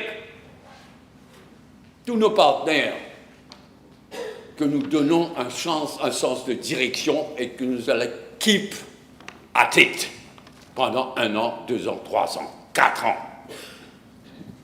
Madame la Speaker. Relever l'âge de la retraite, de non-contributory pension, à 65 ans est inévitable. Je demande à tout le monde, à commencer par les syndicats, aux travailleurs, de bien réaliser que relever, à moins qu'on veuille aller vers la catastrophe, sinon, relever l'âge de la pension à 65 ans est inévitable. Et encore, nous prenons un risque. Le FMI, la Banque mondiale, tout ça s'attendait à ce qu'on relève ça tout de suite là, à 65 ans. C'est ce que la logique économique exige. Mais nous allons le faire sur une durée de 5 ans. C'est un risque calculé, mais c'est un risque. Nous allons le faire en 5 ans. Nous sommes condamnés à le faire. C'est inévitable. Sinon, comme je le disais, si le FMI, la Banque mondiale, Moody's n'est pas convaincu que nous allons dans cette direction-là, c'est la première chose qu'ils regardent avec des yeux carrés. Première chose, qu'est-ce qui va arriver à notre unsustainable système de pension non contributive? Ensuite, il y a le déficit budgétaire et la dette du pays. Ce sont les 3 critères, les 3 choses que tous les gens, le FMI, la Banque mondiale, nous disent, tout le monde, c'est ce qu'ils vont regarder avant tout. Qu'est-ce qui arrive à notre pension, notre système de pension? Qu'est-ce qui arrive à notre déficit budgétaire? Qu'est-ce qui arrive à notre endettement? Tous les yeux seront braqués là-dessus. Et il faut voir les choses en face, franchement. L'âge de la pension à 65 ans, mais à travers le monde, c'est comme ça. Je ne prends que quelques exemples. Seychelles, 65 ans. Grande-Bretagne, 66 ans. France, 64 ans et en pleine discussion pour être amendé. L'Inde, entre 60 et 65 ans, selon les secteurs. L'Australie, 67 ans. Le Canada, 65 ans. Singapour, entre 62 et 65 ans. Il faut ouvrir les yeux, regarder le monde réel. Et tous les experts sont unanimes qu'il faut en priorité réformer notre unsustainable système de pension. Tous les actuaires. Je cherche encore un économiste qui dit le contraire. En tout cas, tous les actuaires, tous les vrais experts en pension. Alors, il faut vivre dans le monde réel. Il faut bien réaliser où nous sommes et où il nous faut aller, Madame Speaker. Alors, face à tout cela, il n'y a que des palabres, franchement. Surtout ces derniers temps, qu'est-ce que l'opposition et des journalistes aussi, qu'est-ce qu'on n'a pas raconté sur les salaires des junior ministers? Des insanités. Et on a beau prouver que ce n'est pas le cas. Les salaires des junior ministers sont exactement les mêmes salaires que les PPS. Et les allowances aussi. On ne va pas faire comme le MSM, toutes sortes de trucs pour donner tant de salaires, et puis toutes sortes d'allowances, toutes sortes de présences sur des boards, etc. C'est des experts en coquin. On n'est pas comme ça, nous. Mais malgré ça, il y a quelque chose qui fait un tort terrible. De mon point de vue, il y a deux choses. Les Facebook anonymes. Et les gens prennent en compte. Si quelqu'un, au moins, il va sur Facebook, il a son post, etc., mais au moins, il a le courage de signer. Tout ça est anonyme. Et tout ça est financé en grande partie par le MSM. Mais pas seulement par le MSM. Il y a des tas de... I think they get a kick out of it. Un post anonyme. Et la presse sérieuse, de quoi elle parle? Une vague de protestation. Pas un nom. Il y a un tas de postes anonymes, mais il y a une vague de protestation. Et il y a une autre chose, je dis ça, moi j'ai fait l'école de journaliste de Paris. Pour moi, la profession de vrai journaliste est une des grandes professions. C'est pourquoi je parle avec respect quand je parle des journalistes et même des erreurs. Mais il y a, à part les Facebook, les posts Facebook posts et autres anonymes, il y a les caricatures, les cartoons. Certains cartoonistes se croient obligés de distiller du cynisme. Ça fait un tort terrible, ça donne l'impression que tous sont pareils, tous les hommes et femmes politiques, c'est des pourris, c'est des opportunistes. Ça fait un tort considérable. Et je suis ça, caricature, cartoon après cartoon. Et je demande à tous ces Mauriciennes et ces Mauriciens-là, les journalistes, les cartoonistes, les syndicalistes, ne faites pas de tort à notre pays. Il a déjà assez souffert. Ne faites pas de tort à notre pays. Je leur supplie, à un moment comme celui que nous traversons. Mais allons laisser ça derrière nous. Fini avec du non-ministère, la pension des parlementaires. Toutes sortes d'assassinés. Moi, je connais des gens honnêtes qui avaient une carrière, qui ont abandonné leur carrière pour se relancer en politique. Et qui ne sont pas élus. Qui ont fait ce sacrifice-là. Alors, attends, si on me dit qu'est-ce qu'il faut changer dans les pensions parlementaires, je vais écouter moi. Qu'est-ce qu'il faut améliorer, qu'est-ce qu'il faut... Mais je ne trouve rien, moi, je dis franchement. Qu'on me dise, faites ceci, amendez cela. Mais ne venez pas comme si c'était une bande de jouisseurs, tout le monde. On devient député pour avoir une pension. C'est l'impression que certains donnent. S'il y a quelque chose à améliorer, nous tous, on est là, on va le faire. Et plus récemment, là, sur les advisors. On n'est pas le MSM. Avec raison, le Premier ministre a fait un statement montrant de quoi le MSM était capable. Nous, on a mis de l'ordre et de la transparence, parce qu'avant, sur le MSM, il y avait soi-disant les salaires, après les salaires, il y avait des allowances à n'en plus finir. Il y avait présence sur des boards à n'en plus finir. Nous, on a bien catégorisé les choses. Les gens ne savent pas, les gens... Je me souviens, il y avait des questions, il y a tant d'advisors dans le gouvernement. Mais je ne me rends même pas compte que par défaut, par faiblesse de notre système bureaucratique, quelqu'un, un médecin spécialiste, on ne sait pas comment le rémunérer, special advisor.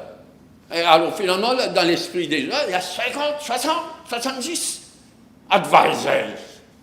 Nous, on a voulu mettre de l'ordre dedans. Il y a les advisors techniques, et puis il y a différents grades d'advisors, et ce n'est pas au ministre de venir décider. Le Premier ministre a parfaitement raison. Il fallait mettre de l'ordre, il fallait mettre de la transparence. Mais ça n'a pas empêché des dérapages. Heureusement que bien des gens, bien des journalistes se sont rattrapés.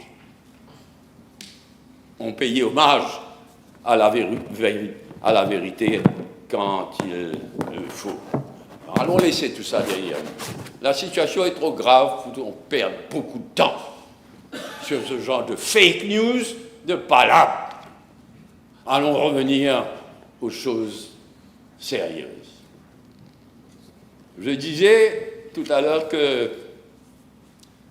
passer à 65 ans, sur 5 ans, pas tout de suite, même ça, emporter, les gens oublient, en 5 ans. Je disais que c'est inévitable. Mais on est en train d'essayer de voir les plus vulnérables, les emplois les plus durs. les mères qui n'ont pas de revenus du ménage, s'il vous plaît, ou les gens qui, par leur santé, ne peuvent pas travailler au-delà de 60 ans. On est en train de voir. Il y a 2 comités qui ont été créés, mais on est jeudi, demain c'est vendredi, on n'aura pas fini. Ces comités vont travailler, parce qu'après ces 2 comités, ces 2 comités vont travailler ensemble, et ensuite il faudra que ça revienne devant le cabinet, le Conseil des ministres. Donc, on sera entré dans la semaine prochaine. C'est au Premier ministre de décider qu'est-ce qu'on va faire. Aujourd'hui, on est jeudi, demain, Conseil des ministres. Dans l'après-midi, le Parlement va siéger, et dans l'après-midi, c'est la fête nationale d'un des 5 pays d'où notre peuple est sorti, Madagascar. On ne va pas leur faire affront de ne pas aller saluer leur fête nationale. Donc ce sera au Premier ministre de voir si on reviendra ici, si on va siéger samedi, ou bien il y a d'autres possibilités. Dans notre arsenal parlementaire, il y a d'autres possibilités. Mais on essaye de faire un travail sérieux sur les catégories les plus vulnérables. Mais je le dis tout de suite, notre marge de manœuvre est extrêmement étroite, très étroite. Il faut que les syndicats, tout le monde garde ça en tête. Avec courage, on a présenté une réforme de notre système de pension sur 5 ans. On essaye de voir la possibilité, à quel coût, de venir en aide aux plus vulnérables. Mais il ne faut pas perdre sur les 2 plans cette fois-ci. On a pris les décisions difficiles concernant la pension. Si maintenant, on va au-delà de ce que notre marge de manœuvre, mais on va perdre là-bas aussi. On sera downgraded. C'est ce qu'il faut éviter là où on est là. Il faut faire le maximum pour les plus vulnérables. Mais le maximum ne doit pas nous mener à un downgrading de notre économie. Ce serait perdre des 2 côtés, comme on dit en bon créole de chez nous.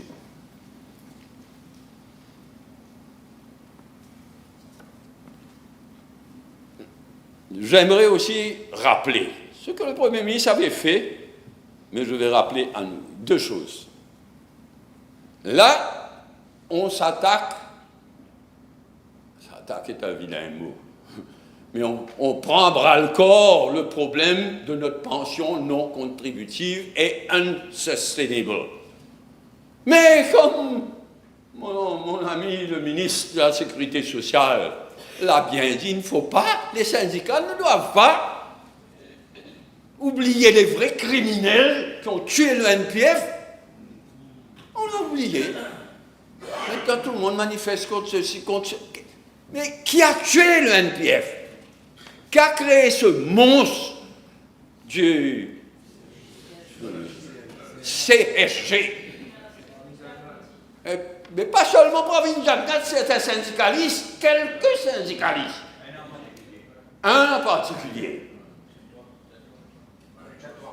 Maintenant, ceux qui ont tué le NPF, qui ont créé ce monstre, il n'y a plus un sou, tout a été dilapidé. Ose manifester, et voilà. Difficile de ne pas dire en gros mots, là. Bien difficile. Mais c'est à cause de vous, je me retiens. J'apprécie. Mais on va nommer, on y travaille, qui présidera cette commission, quels seront ses membres. On a annoncé, et on confirme, une commission d'experts pour voir comment mettre de l'ordre dans tout. Mais de vrais experts, actuaires avant tout, mais économistes, sociologues, une commission d'experts pour voir au-delà de ce que nous sommes en train de faire, il faut reconstruire tout un système de pension. Le MSM a tué la GWF, c'est un de leurs plus grands crimes. Il n'y a plus de CSG, Tout a été dit là. Maintenant, qu'est-ce qu'on fait? Comment reconstruire C'est ce qu'on a... Ce soir, je passe sur Radio Plus, sur la drogue. Là aussi, pareil. Ils ont tué le NPF, ils ont tué. Du côté de la drogue, Natressa. C'est un véritable crime. Mais là, nous, et je salue à nouveau le travail, comme mon collègue le ministre de la Justice, l'Attorney General, avec ses experts de chez lui. On a fait un travail formidable. Mais partout, c'est comme ça. Voilà le MSM. Ils ont tout ruiné. Ils ont tout pollué. Et nous, on est obligés de recommencer partout. Ben, on a ce courage-là. Mais je demande aux syndicalistes, aux journalistes, aux caricaturistes, aux jeunes surtout, de bien réaliser qu'on fait tout ça au nom de la jeunesse. On ne fait pas ça pour nous. On fait ça au nom de la jeunesse, des enfants d'aujourd'hui et des enfants de demain aussi. Il y a un travail, mais là, donner la chance à cette commission d'experts de faire le travail. Ça prendra le temps que ça prendra, 6 mois, 1 an. Là, notre job, c'est de bien choisir qui va présider, quels experts, et ça ne manque pas à Maurice. Parfois, le courage manque, mais l'expertise ne manque pas à Maurice. Donc, on a ce travail-là devant nous. Et ensuite, il y a une chose, parce que ça avait été annoncé par le Premier ministre, la création de cette commission d'experts. Mais il avait aussi annoncé, il avait dit, on met la pression sur les riches, là. Une pression fiscale intense sur les riches. Et les riches, ce n'est pas seulement des Mauriciens, c'est des étrangers qui ont plusieurs pays à choisir où ils vont aller avec leur investissement, avec leur argent. Si on appuie trop fort, ils iront ailleurs. La concurrence est rude. Moi, je suis un socialiste. Pas par fanatisme, mais parce que je crois que c'est le chemin de l'avenir. Comme hier. Aujourd'hui, demain, ce sera le chemin de l'avenir. Le chemin du socialisme, de la solidarité. Mais il ne faut pas tuer. Comment il dit ça? La poule aux œufs d'or. Et c'est pas cette fois-ci, c'est pas la poule aux œufs d'or. C'est la poule aux œufs en plomb. Nous sommes plombés où nous sommes là. Donc on a mis une pression intense là. Mais le Premier ministre a dit c'est provisoire. Ceux qui ne sont pas d'accord avec nous ont le droit de ne pas être d'accord. Mais nous, on croit, dans la conjoncture actuelle, on croit qu'il n'y a pas de voie, sauf une voie de développement avec une fiscalité légère. Donc aussitôt que possible, dans 1 an, ce ne sera pas possible, mais dans 1 an, 2 ans, 3 ans, on reviendra. Et il faut que les étrangers le comprennent bien. On est des gens de parole, on ne couillonne personne, pas même les étrangers. On le dit et on le fera. We mean it, de retourner à une fiscalité légère aussitôt que possible. Ces mots-là, nous les adressons surtout aux étrangers, aux investisseurs étrangers, à ceux qui sont venus et qui peuvent hésiter devant les choix qu'on a fait dans ce budget-là, mais c'est temporaire. La pression, nous voulons cette pression-là temporaire. Voilà ce que j'avais à dire. Madame Speaker, comme vous le savez, je ne parle jamais très longuement. Ce que nous sommes là, et je lis rarement ce que je dis, mais à la fin, ok, je vais lire ce que j'ai écrit. Je crois pouvoir lire. Ce que nous sommes obligés de faire aujourd'hui, à cause de 10 ans de crimes MSM contre notre pays, nous ne le faisons pas devoir. Nous le faisons pour les enfants de notre pays et pour les enfants à venir. Nous ne faiblirons pas, Madame Speaker, nous pays et ce bonnes enfants avant tout. Merci, Madame.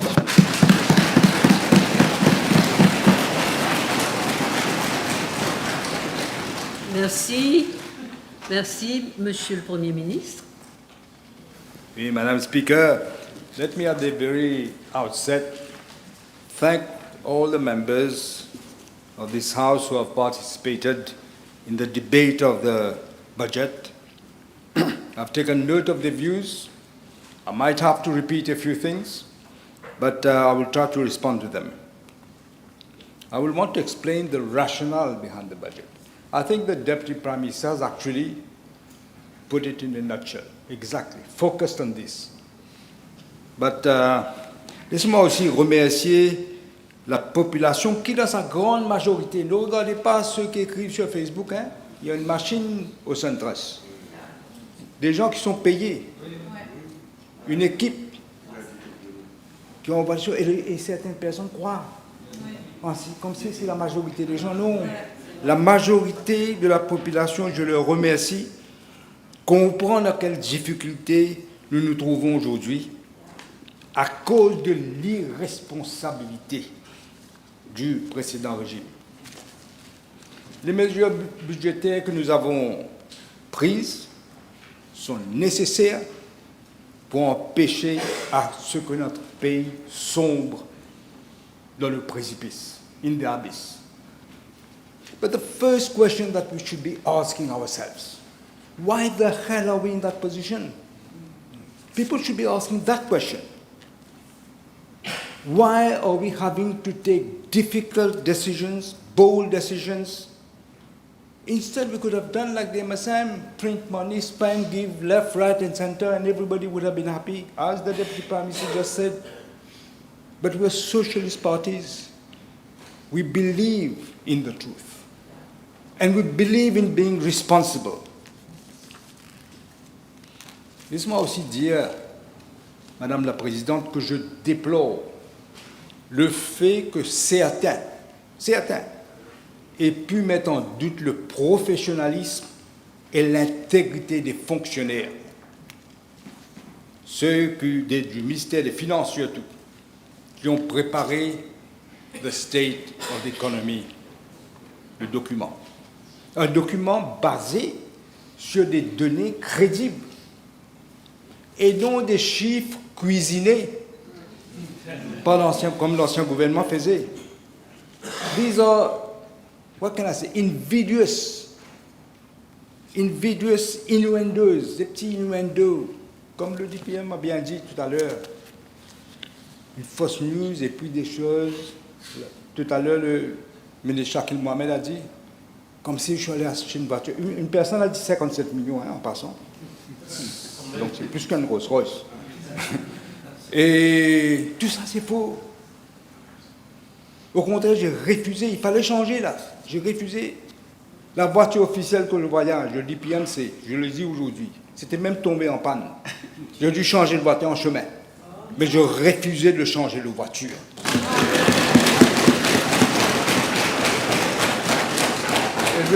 Et je dois dire que les fonctionnaires n'ont travaillé sur aucune pression. Il y en a qui sont là. Aucune pression. Ou contrainte politique. Non, ce n'est pas notre méthode. Et je suis fier. Je suis fier du travail qu'ils ont accompli. Je suis fier.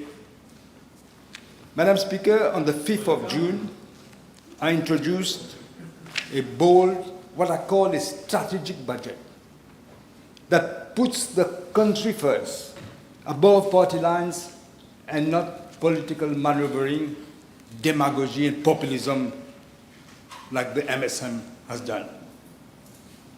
Madame la Présidente, je ne veux pas répéter tout ce que j'ai dit. J'ai fait des statements ici. Je ne veux pas répéter tout ça. Mais prenons juste deux chiffres. Deux chiffres. Celui du déficit budgétaire. 9,8% du PIB. C'est-à-dire 70 milliards de roupies. Et cette dette publique, 90% du PIB, c'est-à-dire 642 milliards de roupies. Nous savons tous maintenant que l'ex-ministre des Finances, M. Sabat Dedeu, c'est pas Dedeu, Sabat Monipicone,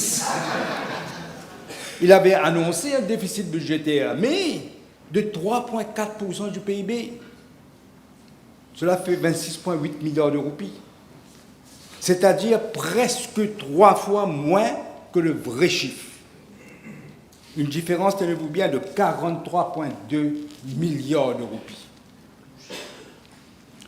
Madam Speaker, many people have no idea how precarious the situation is if you allow the budget deficit to increase and you increase public debt. They have no idea. And you have so much debt, in fact, that you won't even be able to pay. All your money will go in paying interest. And you'll go bankrupt. Like the Deputy Prime Minister said, like what happened in Greece. They went bankrupt. People lost their houses, lost their jobs, and lost their pensions. This is what we are looking at. L'honorable Reza Outim, il a très bien expliqué dans son discours.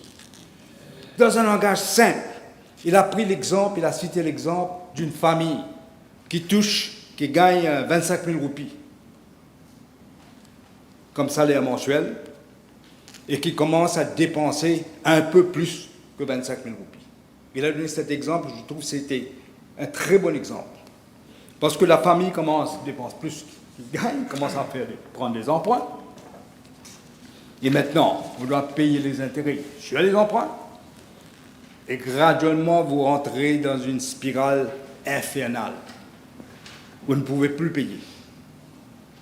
Vous commencez à recevoir des lettres, la maison est saisie, vous perdez votre emploi, c'est la faillite. C'est pour une famille, mais c'est la même chose pour un pays, seulement sur une plus grande échelle. C'est la même logique. Madame Speaker, Madame la Présidente, le déficit budgétaire, les médecins qui sont là vont comprendre, c'est comme la tension artérielle. Votre tension monte graduellement. 100, 110, 115, 120, 140, 200. Oh là là. Boum. Vous ne réalisez pas que la tension monte. Vous savez, il y a des gens, Maurice, les médecins vont comprendre, qui croient qu'ils ne prennent pas leurs médicaments, ils pensent qu'ils vont prendre quand la tension va monter. Et quand vous demandez, mais comment vous savez la tension a monté?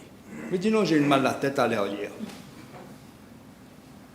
High blood pressure is a symptomless disease.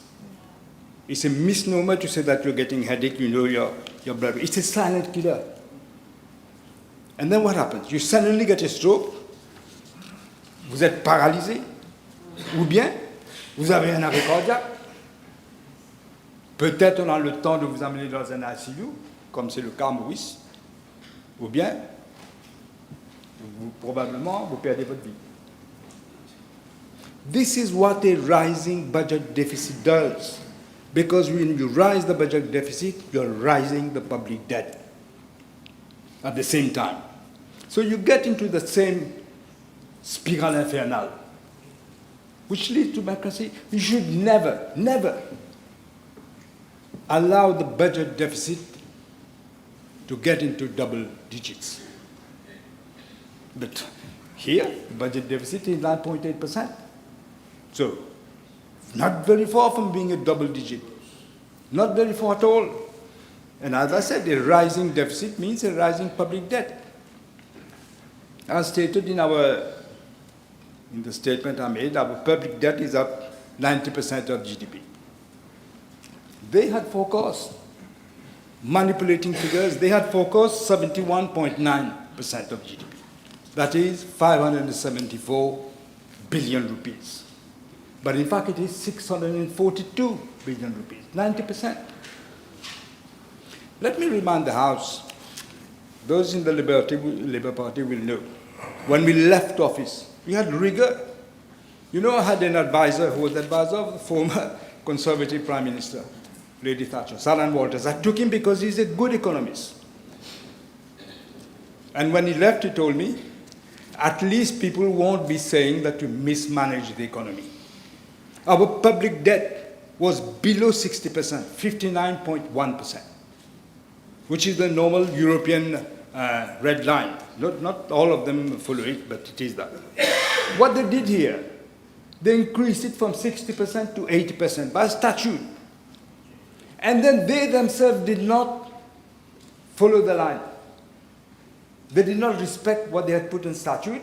They brought it to 90% of GDP. Now, 90% of GDP debt, you know what it means? Debt servicing as 21.8 billion rupees.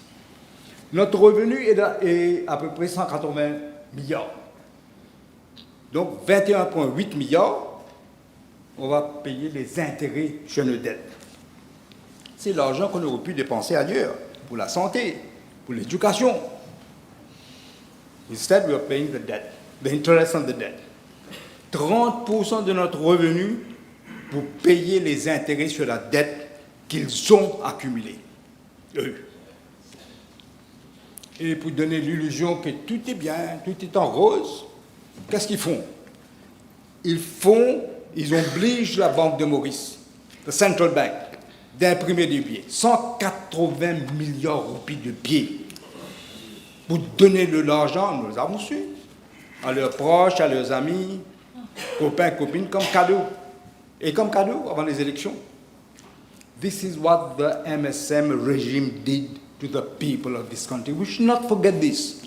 We should never forget this. This was a criminal, reckless management of the economy, just to hang on to power and to continue, of course, to steal and to loot the country. That is what they're doing, that's what they have been doing. They remind me of the Pied Piper, those who know the story.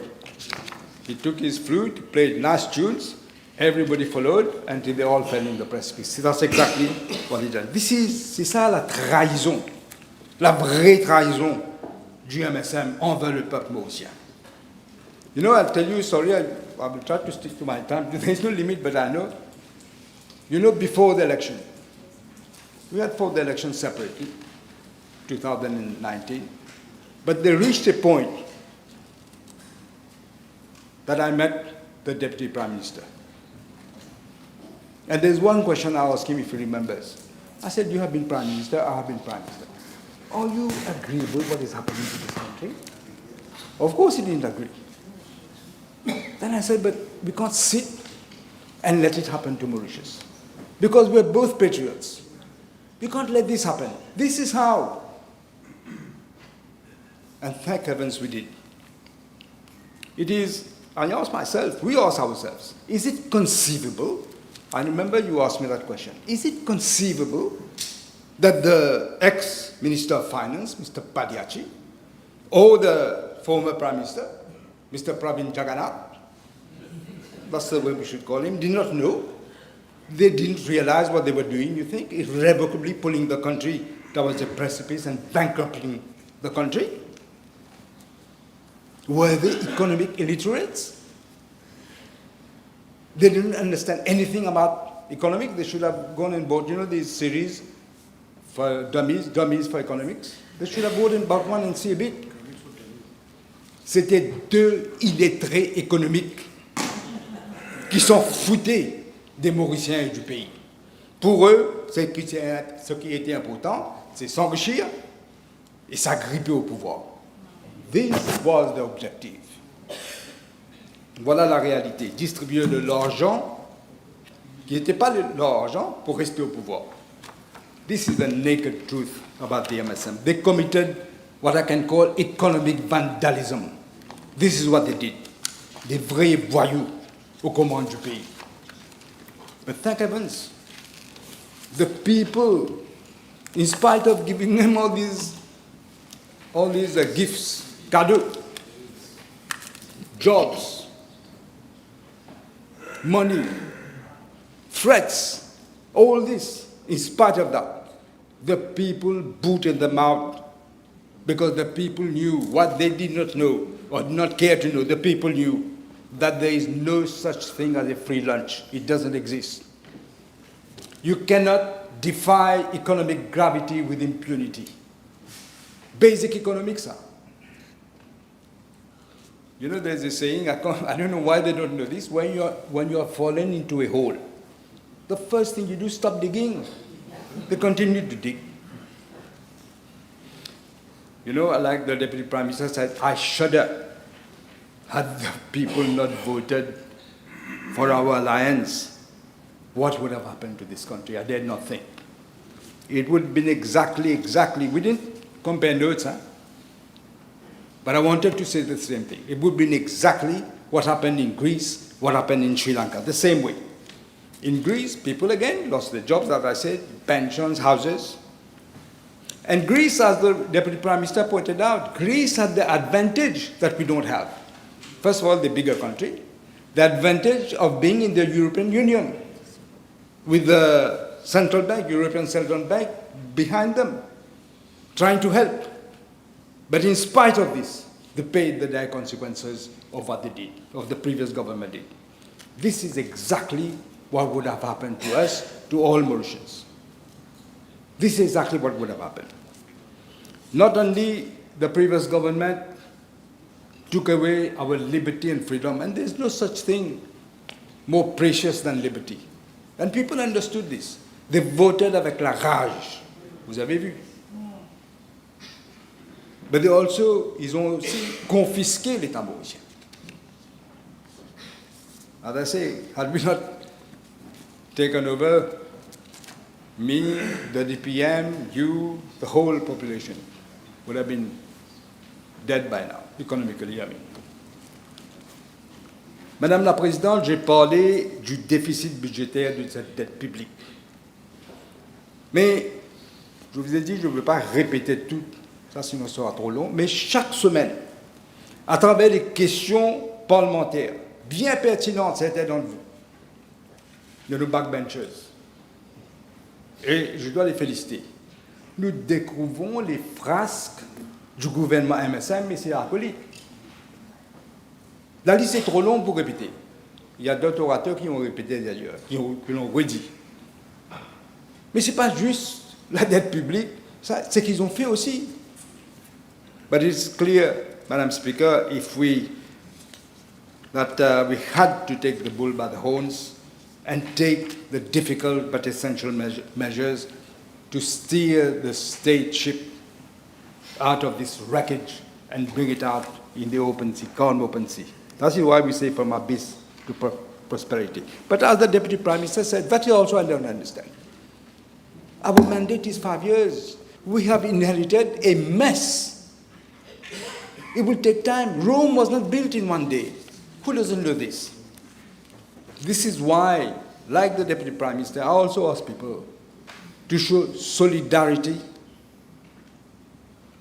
Let's do the right things. That will be a sacrifice, not forever.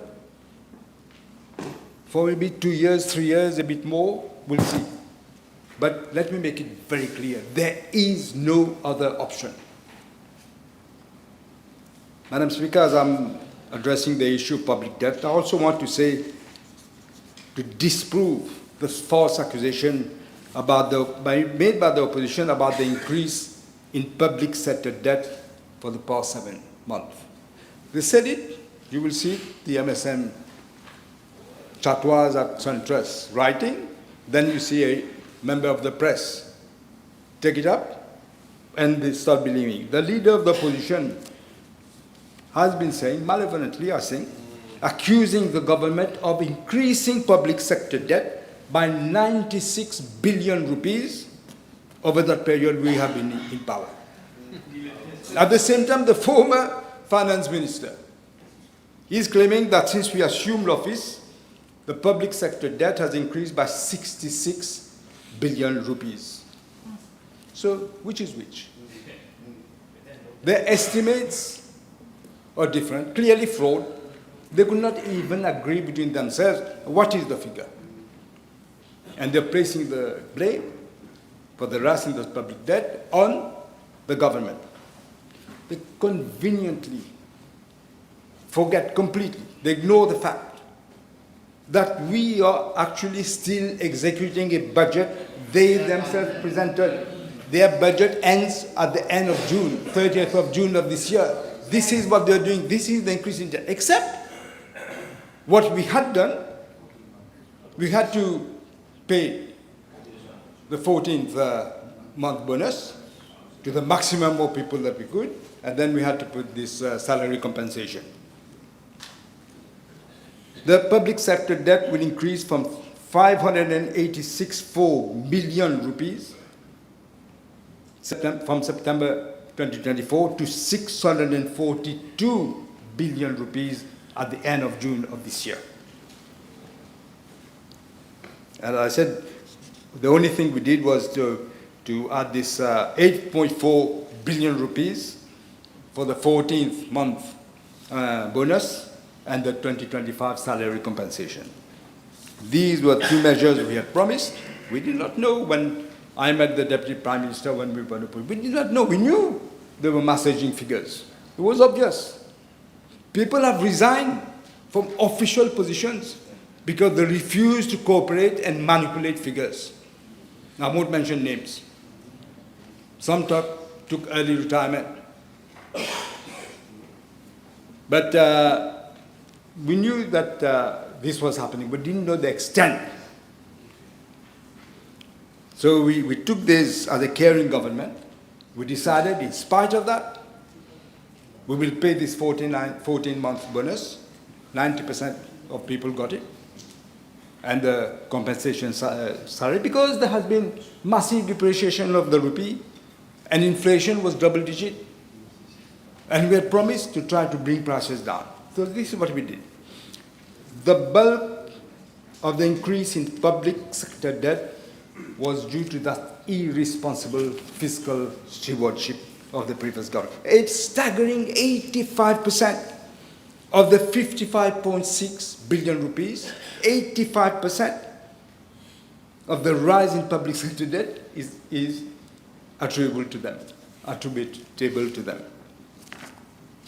And I don't have to tell people, everybody knows that they had overstated revenues, underestimated significantly expenditures, all aim at creating the illusion everything is rosy, everything is fine. And as a result of this disastrous decade of fiscal mismanagement, government public sector debt has increased from 59.5% to 90% of GDP, which is a dramatic increase, 30% percentage points. Madam Speaker, let me now address this issue that has been raised, this basic retirement pension. As the Deputy Prime Minister said, who wants to become unpopular and try to do something that won't please people? Who? But you have to think of the country first, not yourself. First of all, we have said it is a non-contributory pension. Many people don't. For example, they speak about MPs. These are contributory pensions. You pay every month. This BRP is non-contributory. Non-contributory means that the beneficiary doesn't contribute anything, but he receives a pension. And how do we pay for it? It is paid from the national budget, taxpayers' money, government borrowing.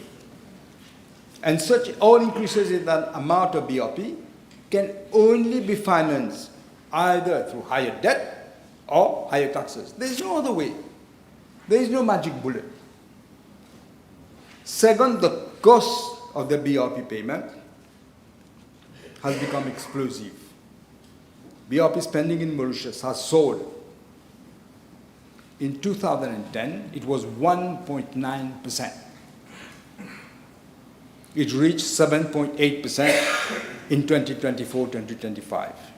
Expenditure just on basic retirement pension is going to be 55.4 billion rupees this year.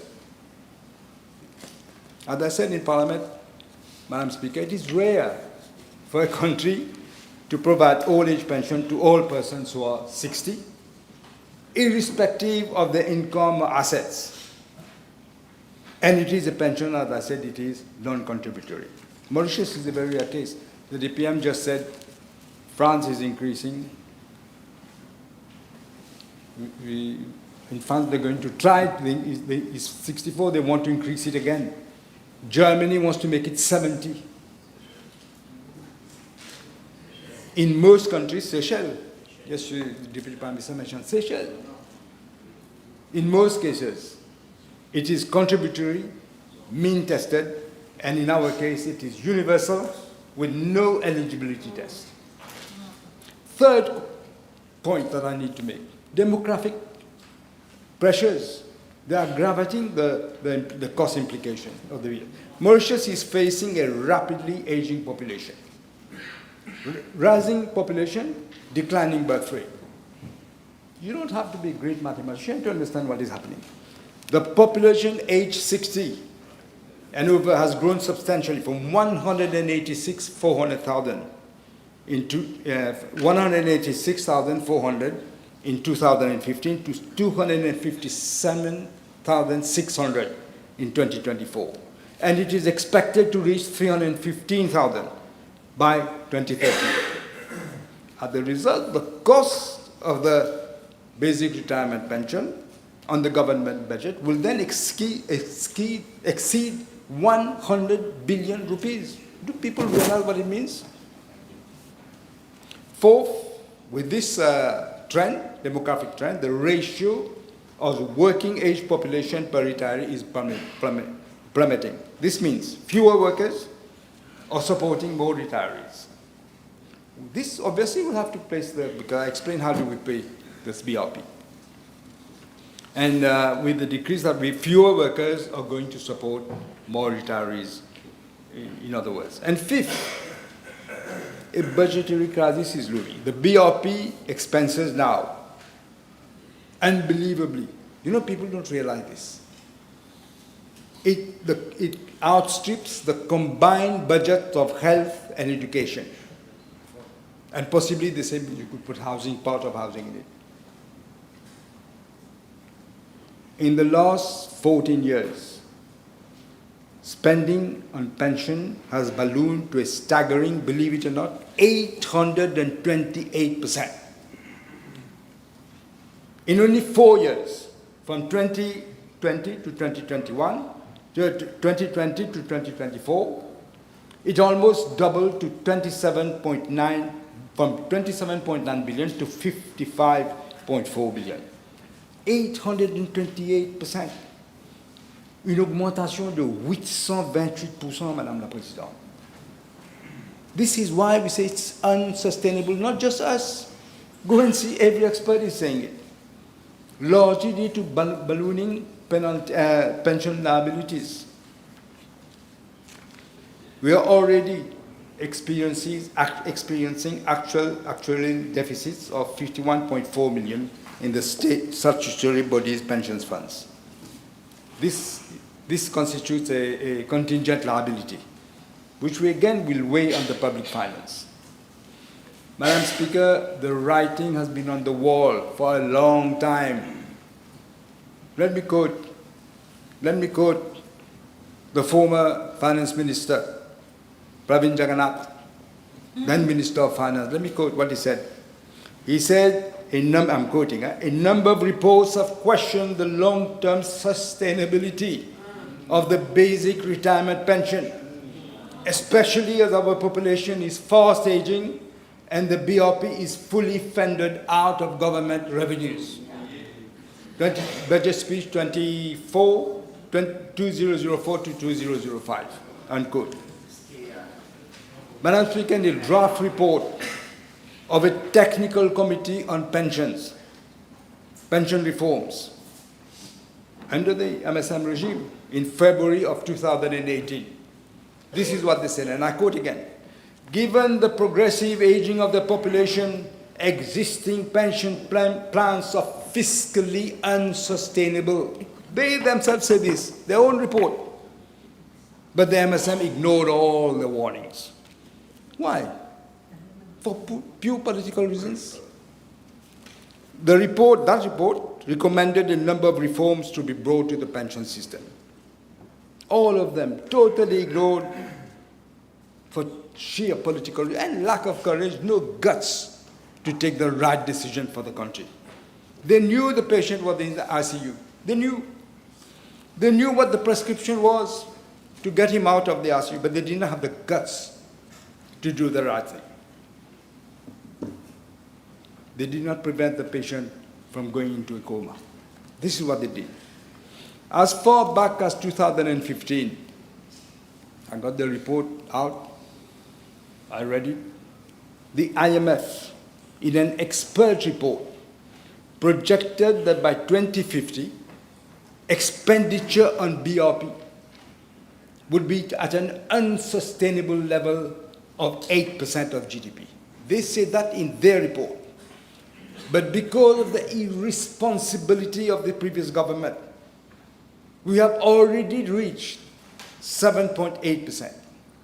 They predicted by 2050 it will be 8%. Already, 2025, we are 7.8%. That is, we are 25 years ahead of what the IMF had projected. Do you realize what this means? The report of the World Bank in 2021, Mauritius through the eye of a perfect storm. And I quote, it says, the bulk of social spending is more than 50%. This is currently on the basic retirement pension, which is increasingly costly, poorly targeted, and creates adverse labor market incentives. End quote. You know the World Bank, let me quote something else. Say something else. It says Mauritius is a rapidly aging society, which will lead to a rapid growth of spending on the basic retirement scheme, pension. And it has the potential for squeezing out pro-poor spending. And of course, it doesn't say this, but I'm quoting, it also says, it's also clear that it will crowd out other investments. The CSG tax, in spite of that clear evidence they had, in spite of the repeated warnings they got, in spite of the plea that we must do the reform, the previous government swept it under the carpet. They even made it worse through their reckless policies, notably by introducing this famous contribution sociale généralisée.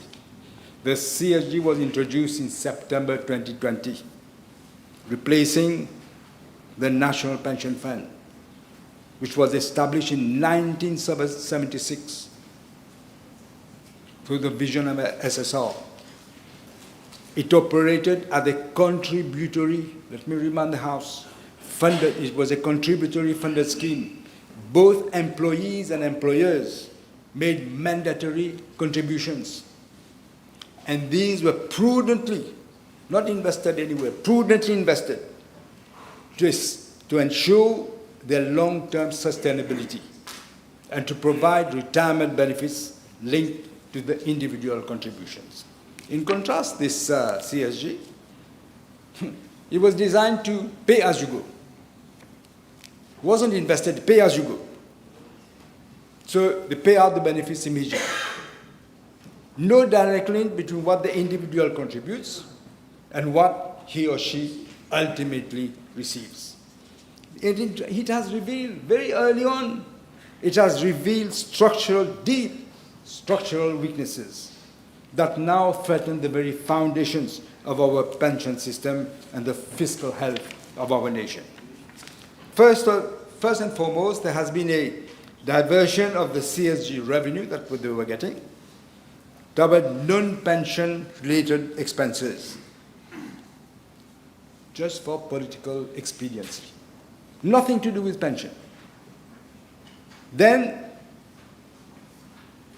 they failed to secure retirees, so they added 9 billion rupees to the government deficit this fiscal year. 9 billion. No projections, no policy change, but greater liabilities. Let us be clear, the CSG, we said this when we were in opposition. I know the MMM also said it, maybe our other friends said it, I don't know. We all say that the CSG is a regression and it is a tax. That's what it is. Unlike the NPF, the CSG is not managed by any independent fund, so it is vulnerable to political abuse and fiscal mismanagement. And we have witnesses, we've seen examples. It undermines the principle of ring fencing pension assets for the exclusive benefit of the retirees. That is what has happened. And the absence of a funded reserve in the context of a budget deficit that today's contributions, CSG contributions, are immediately spent, they leave nothing for tomorrow for the retirees. The model is clearly unsustainable. Is it a pension? It is a tax. Under the CSG, there is no direct relationship at all between what the individual pays and what he receives or she receives in retirement. Therefore, what happens? This discourages savings, erodes public trust in the system, which it has, and worse, the former Minister of Finance, I don't know how this happened, somebody asked him a question, he ended up saying, well, there is no money at all in the CSG now, completely depleted. And this has forced government to finance pensions directly from the budget. What happens? It adds to the public debt, crowding out, as I said, other essential expenditures. And this, people don't realize, and this is what has happened, it has placed the entire pension system at the mercy of politicians and fiscal constraint. Therefore, there is nothing predictable for our elderly. It is a failed policy, that CSG. Like most of the policies of the previous government, all have failed. And it has failed to resolve that essential challenge of pension sustainability. In fact, it has compounded the problem, placing our seniors, our public finances, our social fabric in jeopardy. This is what it has done. Therefore, this is why we must urgently reconsider this system, restore independent contributory pension funding, and ensure that the sacrifices of today's workers are not squandered for short-term political gain. That is what we must do. Even what the reserves that are left in the NPF, this also will be eventually exhausted. While we are taking bold decisions that should have been taken, as I said, a long time ago. Ils ont le culot, comme a dit le Deputy Prime Minister, et aussi, je crois, certains autres ministres. Ils ont le culot d'aller manifester avec les travailleurs. Ces mêmes travailleurs dont ils ont dévalisé les pensions. Oui, André Valide, tu as raison.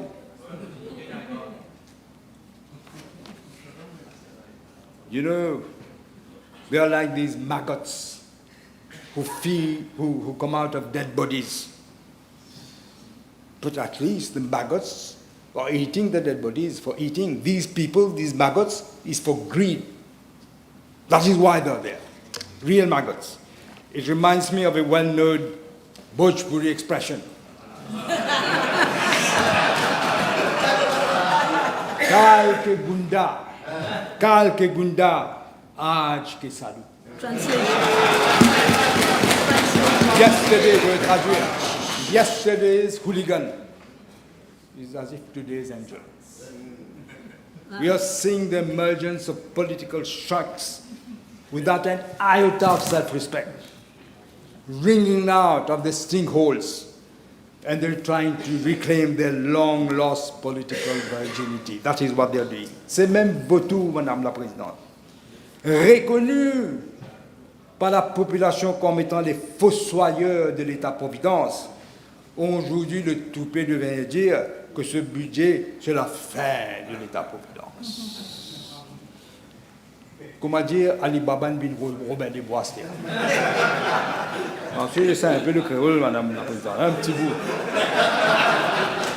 This is why the Deputy Prime Minister said, we will not shudder from our decisions. And I tell you frankly, I think about it. We have a dream team. I've said it many times. It is the luck of this country that myself and the Deputy Prime Minister are there, together with our friends and Richard Duval. You know, I think I need to say this. The Deputy Prime Minister, leader of the MMM, has been a finance minister. And I tell you something, I wasn't in politics at the time, but I followed. And SSR followed. He also agreed. He took the hard decisions then in 1982, in spite of 2 devaluations from Sabira Samiringadu, who was Minister of Finance. I even discussed this with him. And you know what he said? Maybe the former Prime Minister will agree. He said to me, the mistake we made, we should have devalued by more the first time. But again, probably pressure, political pressure, they devalued by less, they had to re-devalue again, and this is what happened. And Honourable Paul Béranger took the decision that had to be taken. I think you spoke to the IMF came. Had he not taken those decisions, you know, this is the, what can I call it? Hein? C'est pas la rue. This is the paradox. Maybe le takdir, maybe Takdir.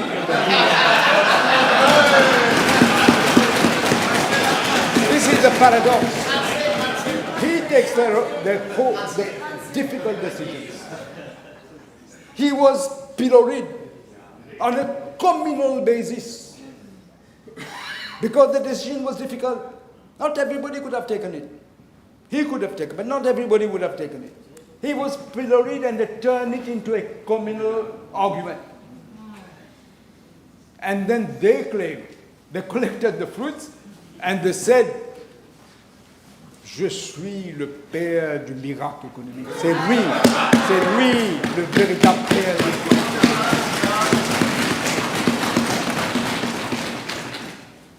I tell you, I really believe it. It is the destiny of this country. That's it. It's as if God's hand is showing us the way, that we had to come in at this time. You know, I remember what Churchill said. Churchill had all these difficulties, but he was a great orator. When he became eventually Prime Minister, he said, I'm walking as if my whole life was preparing me for this moment. And I tell you, this is the moment that we have to be there together as one to save that country, otherwise we are dead.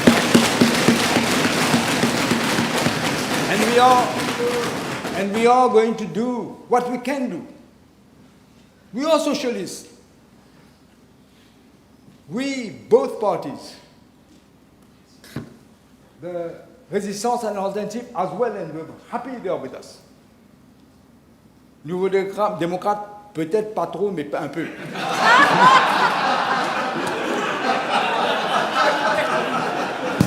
We were born in the opposition, fighting for those who had no voice, the voiceless of this country. Both parties. I was telling this the other day to my good friend Ashok Subon. We started that way, and then being pragmatic, like what happened in Sri Lanka, we moved a bit to the center. The MMM followed the same. And I'm hoping you will follow.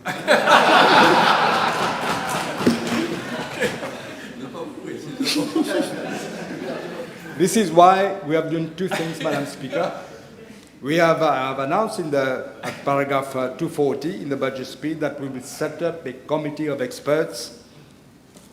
We are not experts. We want them to carry out in-depth study of the pension system to come up with a sustainable and fairer system. That is what we want to do. And secondly, Cabinet has agreed. We're naming 2 commissions to look into provision relief. I'm chairing one. My friend Ashok Subon, Honourable Subon, is chairing the other. We are looking at possible relief if we can, for those who do hard jobs, who are on low pay, there is a principle in taxation. You help those on low income. That is the basic principle in finance. But we will look at all this. Those who should have got their pension, they're not probably going to get these two commissions. And we think, I've spoken to the Deputy Prime Minister, I just spoke to my friend, Minister Subon, that maybe in the interest of time, eventually, soon, we should merge these two commissions together so that we can come to rapid decisions, because it is a very, very difficult situation. Madam Speaker, we are a small island state, vulnerable to global geopolitical and economic events.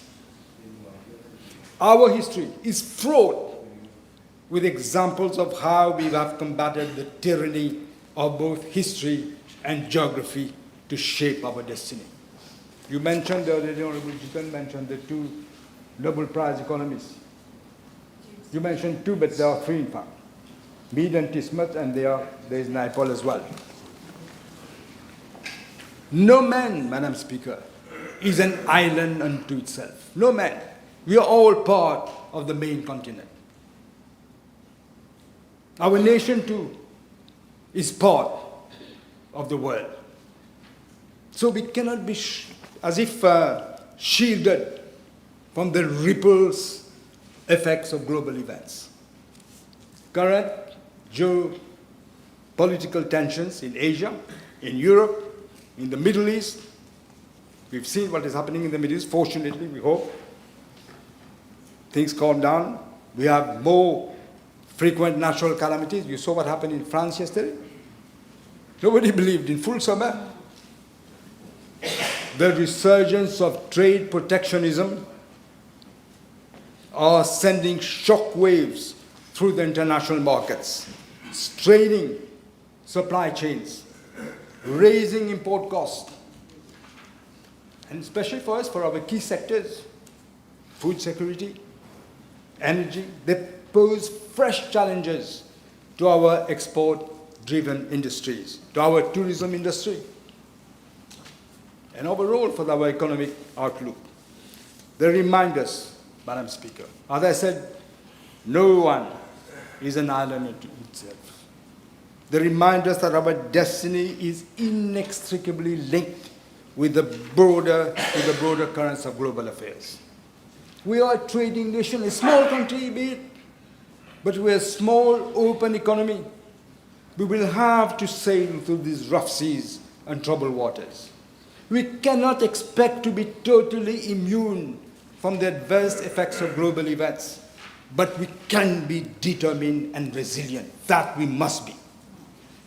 As I stated to the House on Monday, Madam Speaker, let us hope that good sense, wisdom will prevail between that peace, fragile peace agreement between Israel and Iran, and we will get a peaceful, permanent solution to that conflict, because this is very important, extremely important for the stability of the global economy.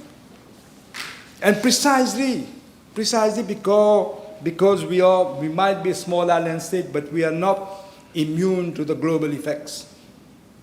I need to also add what the Deputy Prime Minister said about Moody's rating. Why is it important for us? The first thing, as the Deputy, we were discussing this, we didn't compare notes, I can tell you.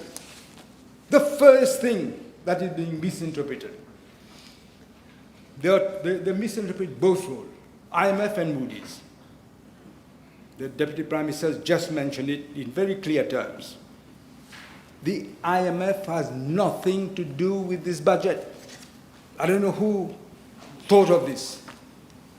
The IMF publishes reports on all countries it covers. It is not dictating us what to do.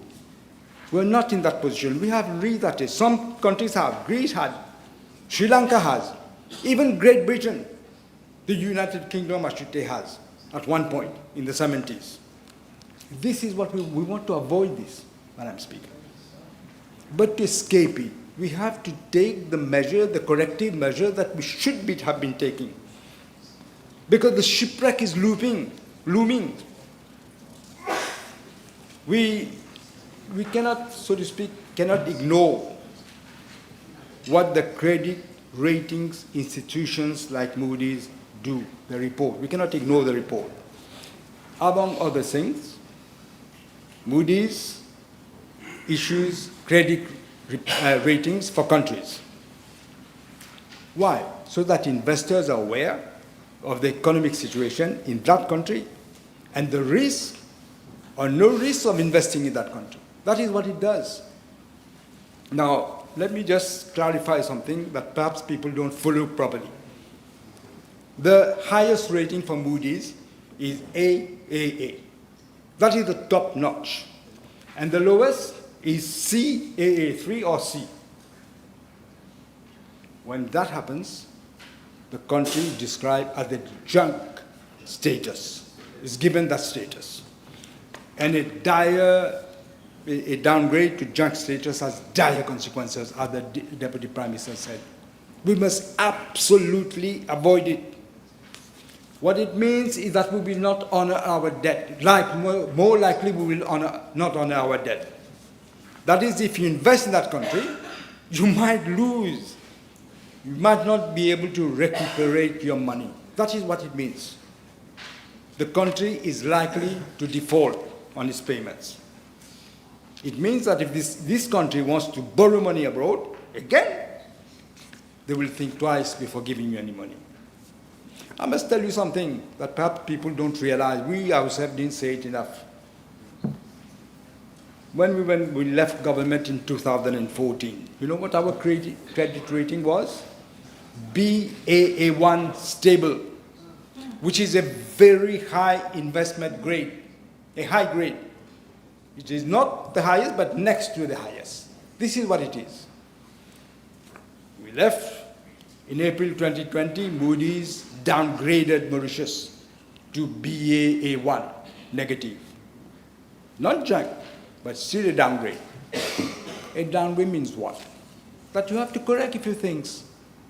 You don't continue as if nothing has happened, but they didn't. So in March 2021, 1 year later, Moody's downgraded us again, this time to Baa2 negative. Nothing. As if it's coming through 1 year, going through the other. Passe-le de la tête, ça. Vous avez imprimé, vous avez compte de l'or. Ça, vous avez fait. Hello?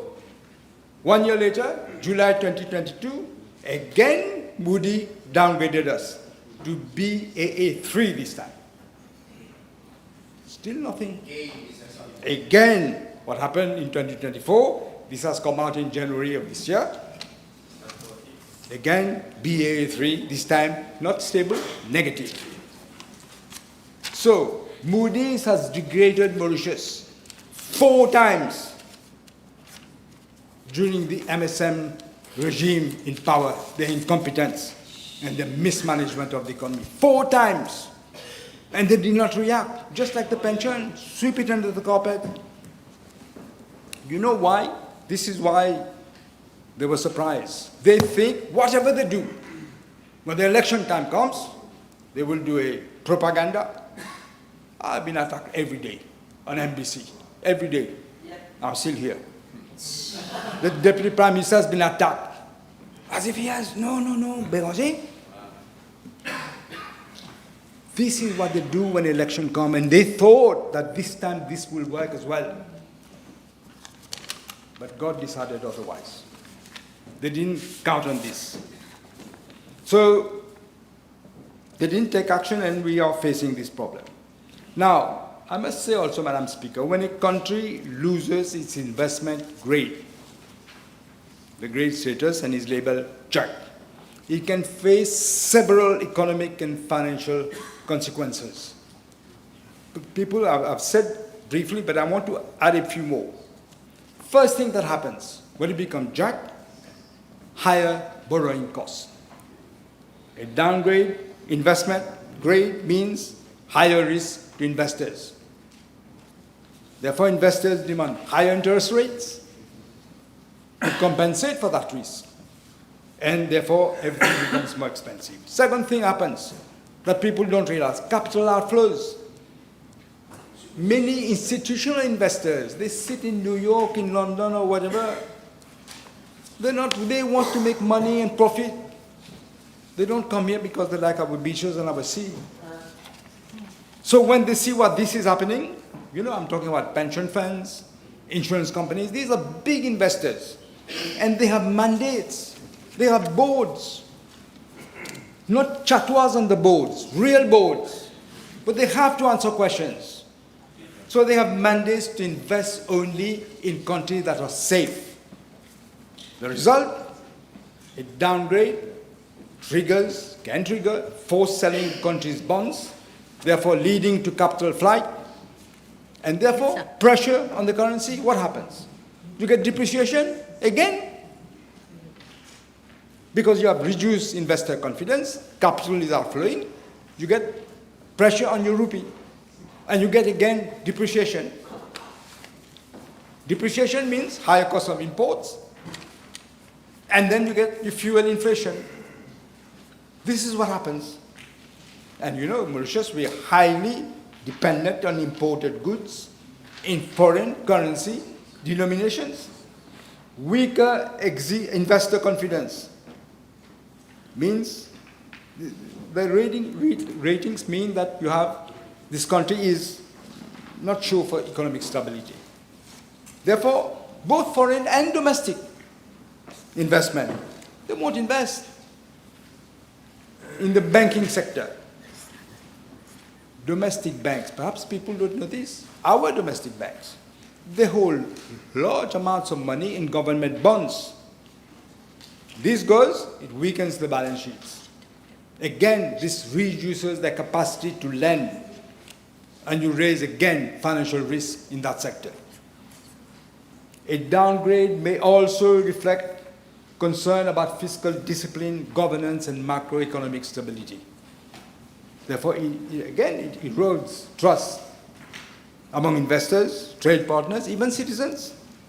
Therefore, the potential for a vicious cycle is there in front of us, staring at us, as the DPM said. It's staring at us now. I tell you something.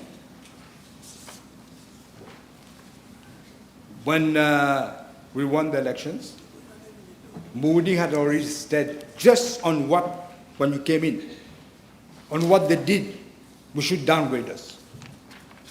We made pleas. We sent the chief economic advisor, and I thank him, to talk to them. Give us a chance. Don't downgrade us. We did all the efforts that we had to do. Because otherwise, everybody is affected. Not just the banks. Not just the businessmen. Even the individuals who are here will be affected. This is why we're doing our level best to take all the measures we can to stop the rot. Otherwise, we would slide into economic chaos.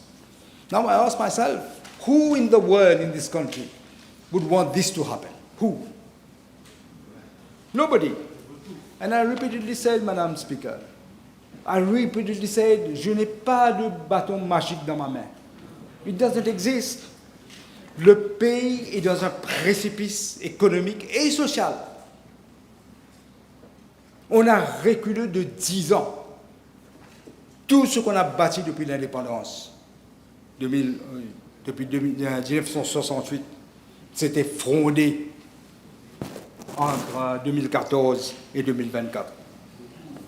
Sous les règnes des vautours successifs, des papas petits, Diaganat, papa petit, dans tout pays, là, on doit des journalistes. But as I said, I am ready to assume all the responsibilities I have to, and so is the DPM. We have a united front. We're all united in this fight because we are patriots and we have to defend this country. Difficult decisions, yes. But we have to take the difficult decisions to let Mauritius become Mauritius again. That is what we have to do. Neither I nor the DPM are doing this de gaieté de cœur, comme il a dit. But in life, you must do what you must do to save your country as a true patriot. Madam Speaker, the doctors again will understand. If the patient has a gangrene, his foot has got gangrene, the surgeon has no choice. He has to chop off the foot to save the patient, otherwise the patient will die. This is exactly what we are doing. It is a difficult choice. This budget is not about austerity, as some people are saying. It is about responsibility. It is not about politics, day-to-day politics, but it is about the prosperity and the well-being of the whole nation, of our youth, of our children and grandchildren of tomorrow. Therefore, let us move forward, Madam Speaker, boldly, with courage, with purpose, with compassion, with confidence, with determination, and leave the proud legacy for future generations. That we must do to save this country. Les défis nationaux et mondiaux appellent à des solutions courageuses, Madame la Présidente, courageuses et innovantes.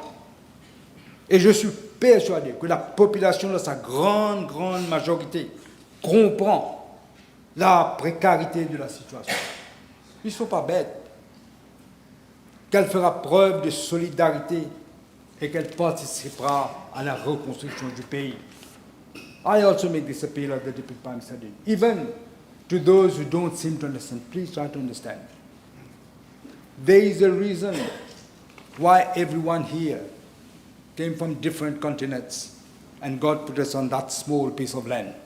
It is our duty, because when it rains, it affects us all. When there's a cyclone, it affects us all. Similarly, it doesn't matter who you are. You might be any community, any cause or whatever. You will be affected by the rain, by the sun. So we have a duty to be able to live together and save our country. That is what we are doing, Madam Speaker. I promise in my budget speech, I won't promise to take you to heaven, but I certainly shall prevent you from going to hell. That is what I said. L'histoire, je termine, Madame la Présidente, l'histoire nous jugera sur l'héritage que moi et le Deputy Prime Minister, mais aussi nos partenaires, Résistance et Alternative et Nouveaux Démocrates, laisseront aux générations futures. We are at a crucial point in our history. We are working with destiny. It is our destiny. It was our destiny. It is our destiny to be here now at this point in our history to come and save the nation. Thank you, Madam Speaker.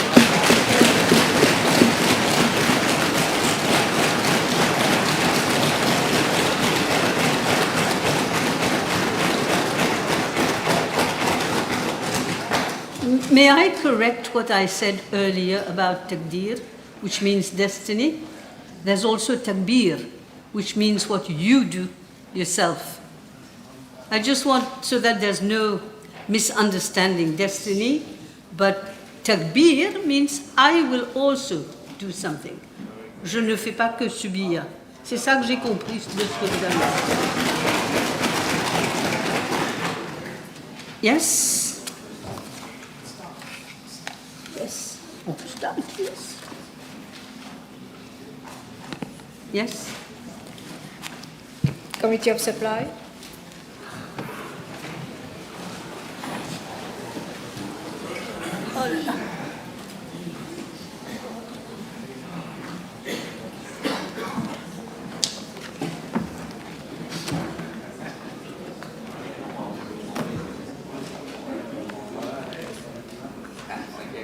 Allez, je vais rester debout. Honourable members. Yes, please be seated. Honourable members, I wish to inform the House that an indicative time allocation normally should have been worked out and be mutually agreed between the whips, but I understand it didn't actually work. So what I do is I am myself suggesting, as I can, as Speaker, as a general rule that we opt for 2 minutes per program. I've had it worked out all beautifully. So what I will exercise some flexibility when the need arises. Accordingly, we will proceed page by page for the orderly conduct of the Committee of Supply. I'm also drawing your attention to Standing Order 73-3, which reads as follows. Discussions at the committee shall be confined to the details of the estimates and shall not refer to the general principles of government policy and administration. Honourable members are requested to be brief in their questions, and honourable ministers are encouraged to keep their responses equally concise.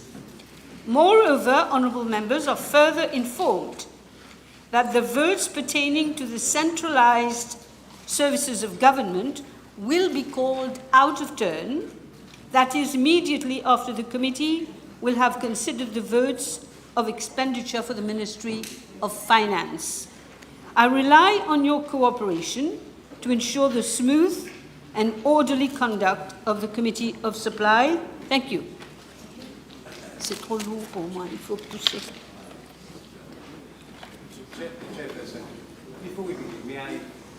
Please stand up when you speak to me. Yes.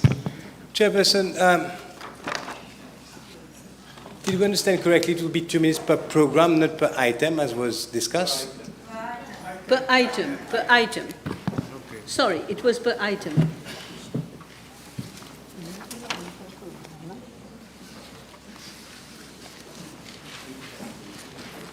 Okay, we will start. Okay.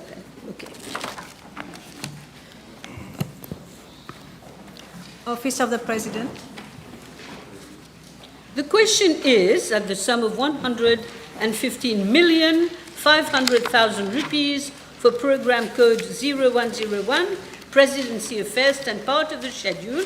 Those in favour say aye, those against say no. You have a question? Yes. Thank you, Chairperson. May I refer to Can you speak up? item? Little bit, speak up. Yeah. May I refer to item page 2, item 22,900, other goods and services. There is an increase from 6.3 million to 9 million. Can we be provided with more information? Can you tell us the exact item?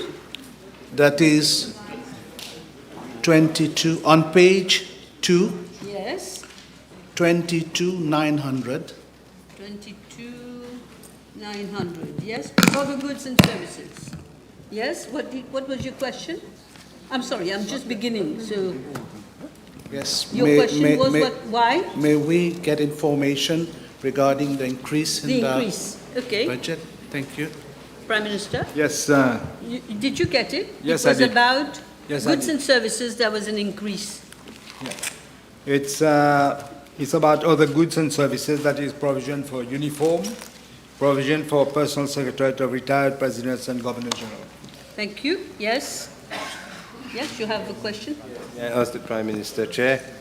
Extra allowance, 21, page 2, 21,110, decimal 005.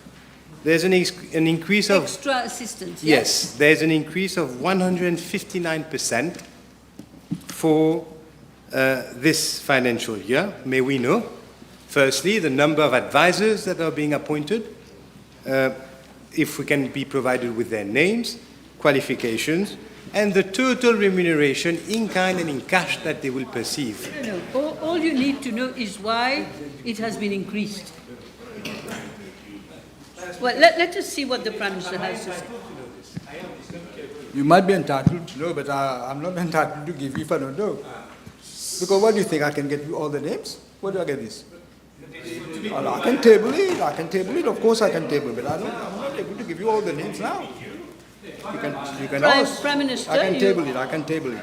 But Yes. can you tell me again, please? I'm sorry, I didn't quite It's- hear. What page and what number? Yes, so it's 21, 1, 005. 0, It's at the top of Is it page page 2. two? Top of page 2.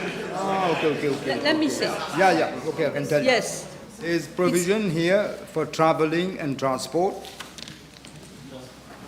Extra assistance. Chut. Page 2005. Hein? Oui.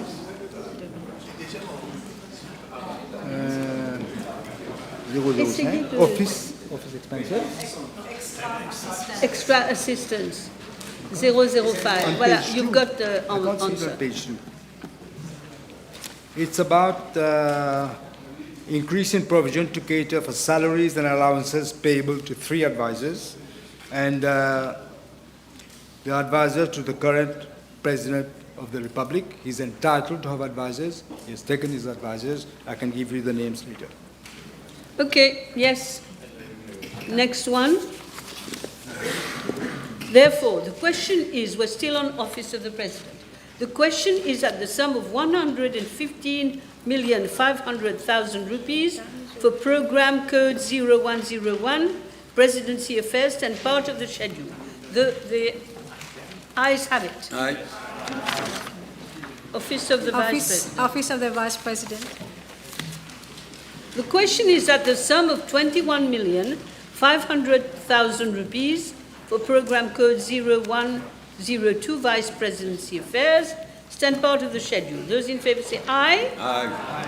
Those against say no. The ayes have it. National Assembly. But you too, I'm sorry. But you don't say, I looked. All right.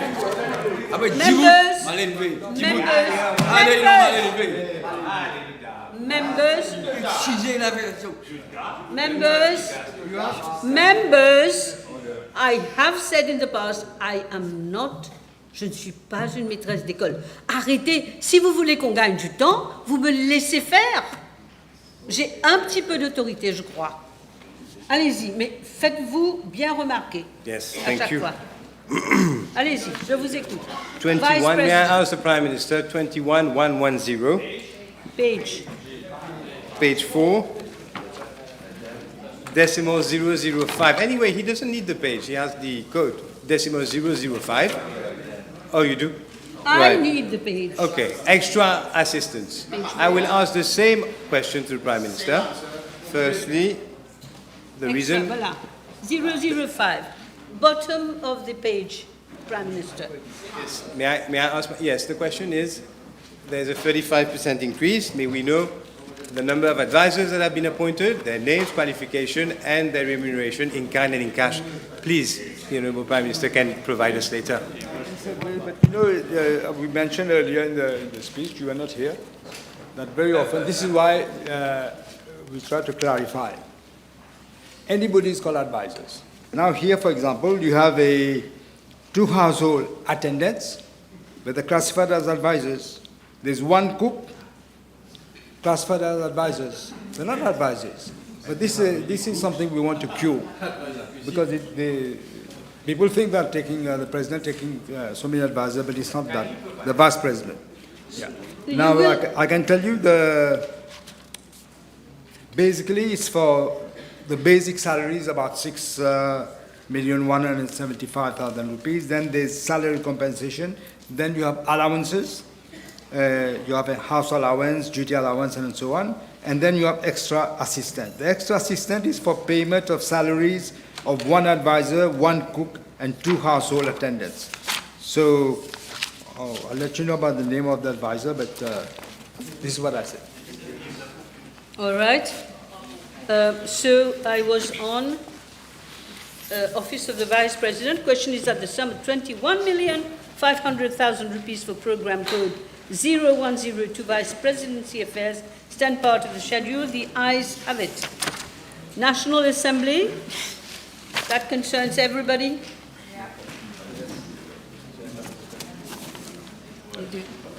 You have a question? Yes? You? Yes? Leader? Go to page 8, Chairperson, with regard to item 31112, 112. 442. That is upgrading of Upgrading building. of building, yes? Yeah. Can we have more information with regard to item B? These repairs of Yes. Old Parliament House. It's taking place right now, huh? By the way. This is a project that was supposed to be implemented in the last financial year, but was not. It was delayed for some reason, so it has to be reprogrammed. Yes? Yes? On the same page, item 31122.824, acquisition of equipment for live broadcasting. Can we have an indication of what type of equipment we are talking about? In fact, it is exactly what it says for live equipment. In fact, they want to have a live broadcasting, there is a live broadcasting studio that they have to equip. Studio, yes. C'est écrit, hein? Okay, can we have that vote? Yes, National Assembly.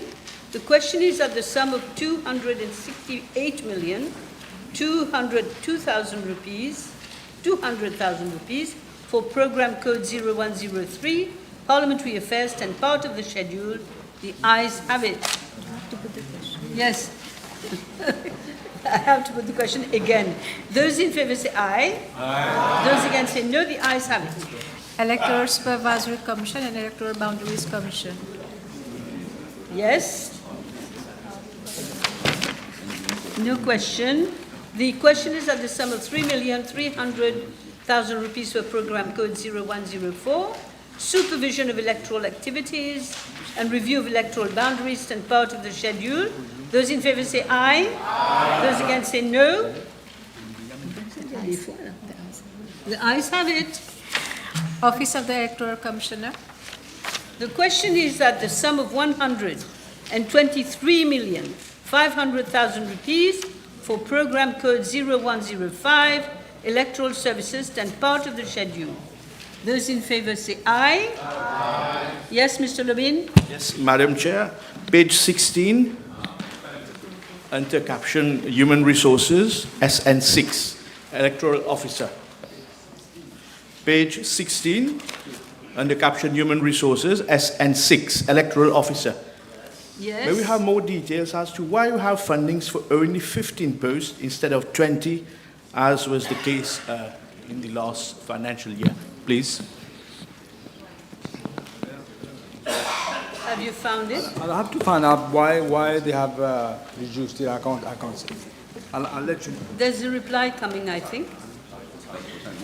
Quick, quick, quick. Huh? Yes. Then now, Mr. François, in the meantime, maybe we can get Okay. your reply. Okay. In fact, they're saying that the funds provided not for 20 but 15 because they're 15. Because? They are 15. That is, there's 5 less.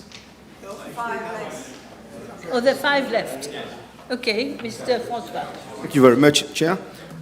Page 15, item 22120, fees, decimal 016, fees in connection with elections, 10 million rupees. May I have some more details about this item, please?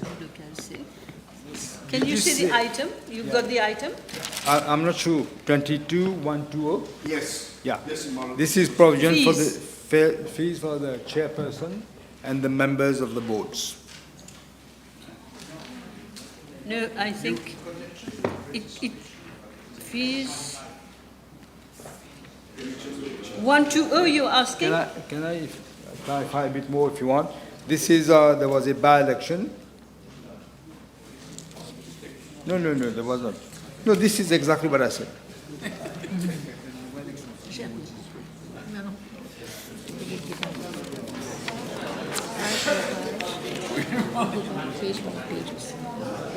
Ouais. Okay. Let me try and get my senses back. Office of the Electoral Commissioner, we were doing, right? You're happy, Mr. François? Yes. Yes, good. Question? The question is at the sum of 123,500,000 500,000 rupees for program code 0105 electoral services, stand part of the schedule. Those in favour say aye. Aye. Those against say no. The ayes have it. Judicial and Legal Service Commission. Judicial and Legal Service. Yes. Okay. Very happy with the judiciary. So, the question is that the sum of 3 million rupees for program code 0106, recruitment and promotion of judicial and legal officers, stand part of the schedule. Those in favour say aye, those against say no. The ayes have it. The Judiciary. The question is that the sum of 806,600,000 rupees for program code 0107, administration and delivery of justice, stand part of the schedule. Those in favour say aye. Aye. Those against say no. Yes? Question? Yes. On page 20, item number 22030, with regard to rent, can we have information why there is such a big increase in the rent? Chairperson? I can tell you this is a rental. There's a QPIP district court. There's a rental for that. There's a rental for Bamboo district court and Flak district court. Plus there's rental of parking slots for 5 to 5 managerial staff, because the work in the Supreme Court is the vicinity of the Supreme Court, and also there's rental for equipment, CCTV at the new courthouse. Wow. Thank you, Prime Minister. Yes, Mr. François. Thank you. On page 21, item 27210, decimal 010, legal assistance in forma pauperis. Can the Honourable Prime Minister table the number of cases and cost, and also with numbers of beneficiaries from Rodrigues? Just table, please. Beneficiaries in forma pauperis cases. It's for Rodrigues. I will. Can you tell me the item if you can tell me? Item 27210, decimal 010. Oh, social assistance benefits in... Yes, that's correct. Yes. This is for legal advice and counseling during the recording of statement and, statement and the warning from detainees. There's also for legal representation when they apply for bail, and then the expenditure for the different years.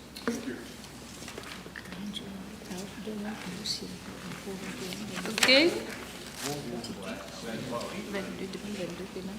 When 22, 23. Okay. We're okay with the... Oh, I'm sorry? Yes. 23, yes. Yeah, that's the Prime Minister. For human resources, 23. Which one? Yes, 23. 23. Human resources. Quel numéro? Ouais, j'y arrive. 48 et 61. Word processing operator. Yes, et And then 61. court usher. Both of them. There's a Yes. reduction. We see 20 or so posts, nearly 20 posts, important posts for the functioning of justice being reduced. May we know why and what is going to be done? 20 au lieu de 25. He's asking questions about the page with the different titles, but not on the item as such. No, but if You I want may, to- Honourable Prime Minister, if you go to page 25 or 24, 25.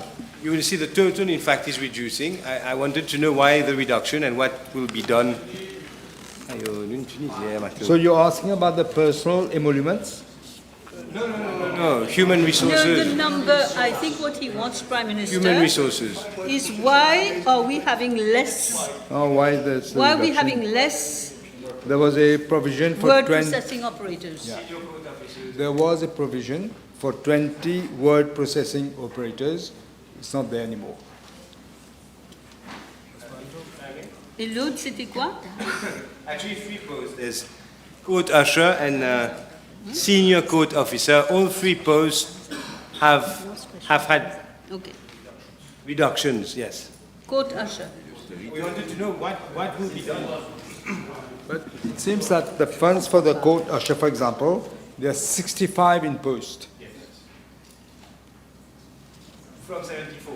From 74. We're probably trying Maybe to... you don't need, I They're don't know. getting the message that they have to save money? Yes, time is up, time is up. We've already done it. Time is up. Time is up. Yes, the question is that the sum of 806,600,000 rupees for program code 0107 administration and delivery of justice stand part of the schedule. The ayes. Those in favour say aye. Aye. Those against say no. The ayes have it. Office of the Director of Public Prosecutions. Okay, page 26. No, 27, 28, 29. Okay, fine.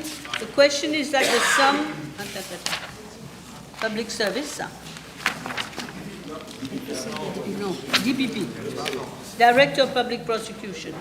The question is that the sum of 215 million rupees for program code 0108, criminal advisory and litigation, stand part of the schedule. Those in favour say aye. Aye. Those against say no. The ayes have it. Public Service Commission and Disciplined Forces Service Commission.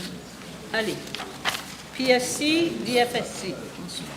François, Mr. François. Page by page. Page, please. Yes, thank you. Madam Chair, page 29, item 21110, personal emoluments. Can we have the names of the chairpersons and commissioners? Of the PSC and DFSC? Yes. You can table. Please table. It's already published, right? Oui, it's already public. All right. The question is, we're happy? The question is that the sum of 154,800,000 rupees for program code 0109 public service and disciplined forces service affairs stand part of the schedule. Those in favour say aye. Those against say no. The ayes have it. Public Bodies Appeal Tribunal.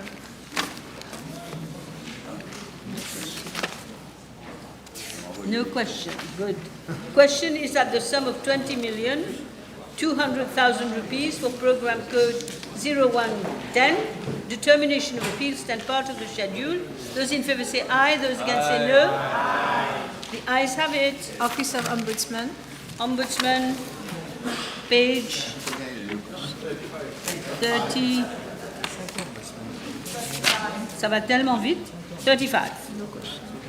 No questions. The sum, question is that the sum of 20,500,000 rupees for program code 0111, protection against maladministration in the public sector, stand part of the schedule. Those in favour say aye. Aye. Those against say no. The ayes have it. National Audit Office. No question. National Audit Office. National Audit, no question. The question is that the sum of 195,400,000 rupees for program code 0112 external audit services stand part of the schedule. Those in favour say aye. Aye. Those against say no. The ayes have it. Employment Relations Tribunal. ERT. No question. No question. The question is that the sum of 26 million rupees for program code 0113, industrial and employment dispute resolution, stand part of the schedule. Those in favour say aye. Those against say no. The ayes have it. Local Government Service Commission. LGSC. Question is that the sum of 56,500,000 rupees for program code 0114, local government service affairs, stand part of the schedule. Those in favour say aye. Aye. Those against say no. The question, j'ai pas dit? The ayes have it. C'est bon? National Human Rights Commission. National Human Rights Commission. No. Amazing. Okay, National Human Rights Commission. The question is that the sum of 37 million rupees for program code 0115, protection and promotion of human rights stand part of the schedule. Those in favour say aye. Those against say no. The ayes have it. Office of Ombudsperson for Children. No question. The question is at the sum of 26,600,000 rupees for Programme Code 0116, Protection of the Rights and Interests of Children, stand part of the schedule. Those in favour say aye. Those against say no. The ayes have it. Independent Police Complaints Commission. Yes? Madam Speaker, on Page? 53. On page 53, Yes. 0117, Yes. investigation to complaints against police officers. May I ask the Prime Minister, how many formal charges have been lodged and out of which successfully convicted, if he has, for the last year, of course? No, I don't think you're. No. This is for a. You can put a PQ on this. No. The question. Everybody is going to tell him what to do. Okay, I'm going to sit and relax. I am saying that you can put a PQ on this issue because all we need to know is the question of finance. Put it. Okay, percentage. Stand up. Chair, it speaks of percentage of cases disposed, etc. I wanted to know how many formal charges have been lodged in the last financial year and how many have been successfully convicted. It's a fair question. Okay, this normally you should have been able a to question, give but I that? can give him the but this should have been a question. Because if you think, I will tell you how many charges and all. Anyway, I'll tell you. There were 4,918 complaints. 2,006 of these 4,918, 2,006 are still under investigation. But 78 complaints have gone to court, but we are waiting for the court determination. And 2,834 cases have been completed. Okay. Now we're okay. The question is at the sum of 26. No, pardon. Independent Police Complaints Commission. The question is at the sum of 16 million rupees for Programme Code 0117, investigation into complaints against police officers, stand part of the schedule. Those in favour say aye. Those against say no. The ayes have it. Office of the Ombudsperson for Financial Services. Okay, Ombudsperson Financial Services. No question. The question is at the sum of 17,500,000 rupees for Programme Code 0118, Protection of Consumers of Financial Services. Stand part of the schedule. Those in favour say aye. Those against say no. The ayes have it. Financial Crimes Commission. Okay, FCC. FCC, yes. Stand up. Yes, Chair, thank you. Page 50. Madam Chair, please, if you may ask them not to interrupt as soon as you rise.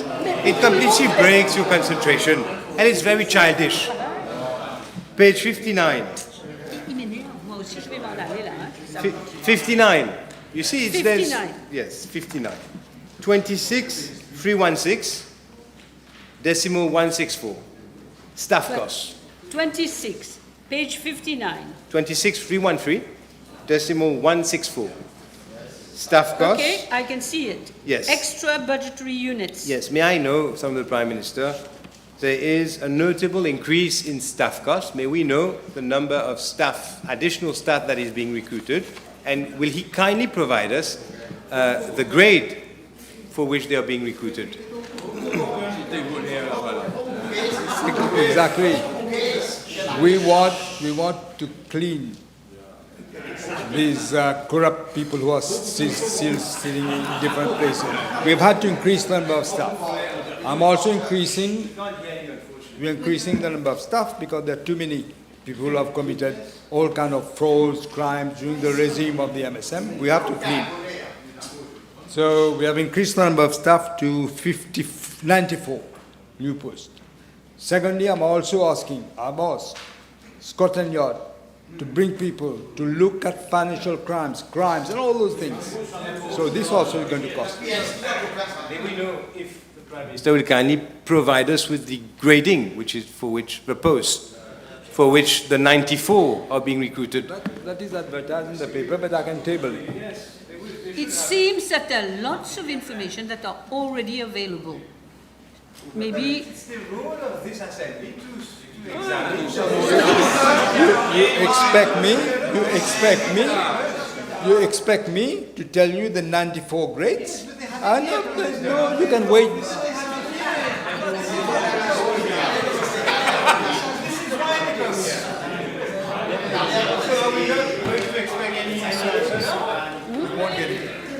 Okay. Are we going to work or stay until 2 o'clock in the morning? Financial Crimes Commission. Mr. François. Yes. Another question, Madam Chair. Page 59, item 26313, decimal 164, Financial Crimes Commission over operating cost. Does this sum includes, the 50 million, includes special missions to Rodrigues? And can the Honourable Prime Minister inform the House the number of missions carried out in Rodrigues for financial year 2024-2025, if available? Thank you. They're independent, as you know. I don't ask them how many times you're going to wear. They don't have to tell me, but it includes Rodrigues, yes. Because Rodrigues is part of the Republic. Financial Crimes Commission, the question is that the sum of 415 million rupees for Program Code 0119, combating financial crimes, stand part of the schedule. Those in favour say aye. Those against say no. The ayes have it. Prime Minister's Office. Prime Minister, Prime Minister's Office, your office now. Attention, faites attention. Yes, Honourable Leader of the Opposition. You Chair, page 64, item 22,900.985, expenses in For Chagos. connection with Chagos Archipelago. There is an increase of almost 15 million. Can we have details with Chagos. regard to that? Yes, page, let me tell you, page 64, item 22,900.985, expenses regarding Chagos Archipelago. There's an increase. The increase is for catering for the following. There is the creation of a marine protected area around the Chagos Island that we plan to start working on, so we put a sum there of 5 million. There is the visit to Chagos Archipelago, and then there is resettlement in the Chagos. We have to start planning for all this, and also there's other expenses in respect for that. Yes, stand up. Can we ask the Prime Minister the budgeted sum for the visit to the Chagos Archipelago? Can the Prime Minister give us the details thereof? Who is expected to go? Yes, exactly. What is being planned for that visit, for that budget? We did say that, I think the Deputy Prime Minister said actually, that we are planning to have a full visit. We have to get first of all, we have to get the transport, the ship. We haven't done that yet. We're starting organizing, but we have to plan for it, we have to vote for it. Ship, myself, the Deputy Prime Minister, we have intentions of going. Whether we'll go together or separately, how many people can go in the ship, we don't know. So all this we're working out.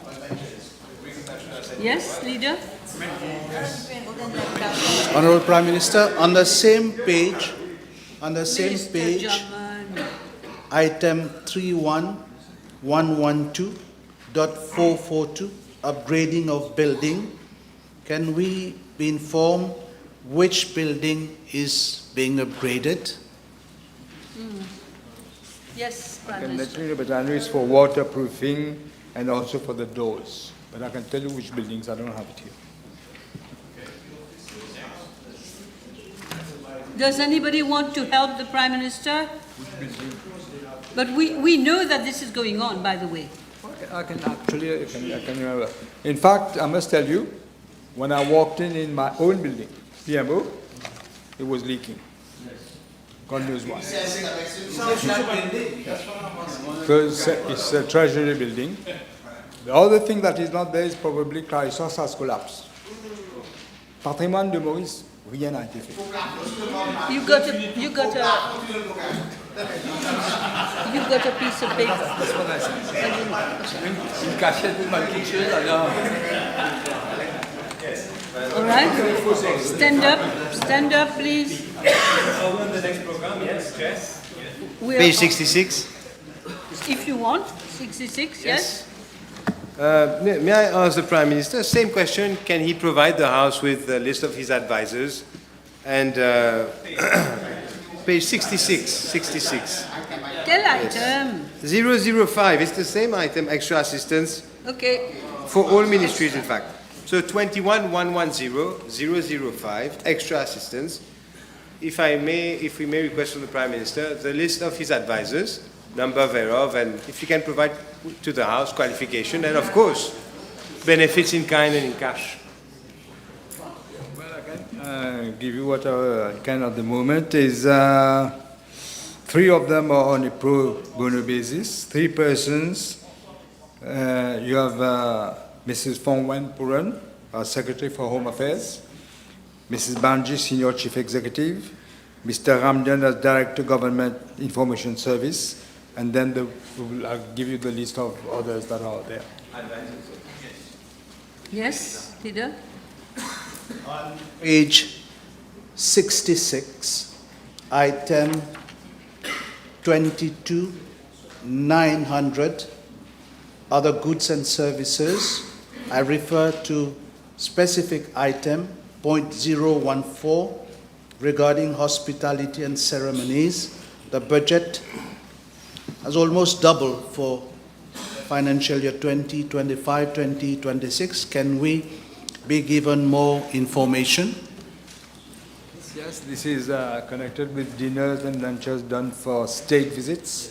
There were state visits, as you know, and also the accommodation of official delegations, VVIPs, government guests. There is Yes. also a payment to Atoll because the use of the state and VIP lounges. Yes. But we are going... Yes, straight on just this. to clarify from the Prime Minister, he gave me the names of advisors, And but he said he would give the rest. yes, and this is what I wanted to clarify. When will the Prime Minister, when he will provide his list, can he provide also? Can he Vous voulez prendre ma place, Monsieur Adjournment? can he provide in the Non, moi, je interim m'en vais si vous voulez. the number of advisors that he has appointed in the interim?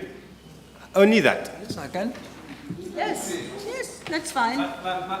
That's fine. Madame la Présidente, je voudrais avoir un éclaircissement parce que éventuellement ça va venir sur d'autres ministères. Est-ce que c'est un PNQ, le membre de l'opposition a le droit de poser des questions supplémentaires sur ces items-là? Non, il est Alors, il parfaitement... faudra savoir. Je peux répondre. Si à chaque fois, vous allez faire des points of orders, on n'est pas sorti de l'auberge. Mais vous pensez que je ne sais pas? Non, je sais que vous savez. Ah ben alors, faites-moi confiance. Faites-moi confiance. Parce que sinon, moi, je m'en vais. Hein. Qu'est-ce qui se passe encore? Qu'est-ce qui se passe encore? It is perfectly in order. No, you can't. No, you can't. No, because we are late. We are late. If you go, honestly, I'm telling you, if we go on like this, I am going away. Okay? Non, mais c'est pas possible. We're still on Prime Minister's office. Prime Minister, take your time, but give us the... On est à quelle page? On est à page 68, 69, 68, 69. Allez. Yes. Yes. Thank you, Chair.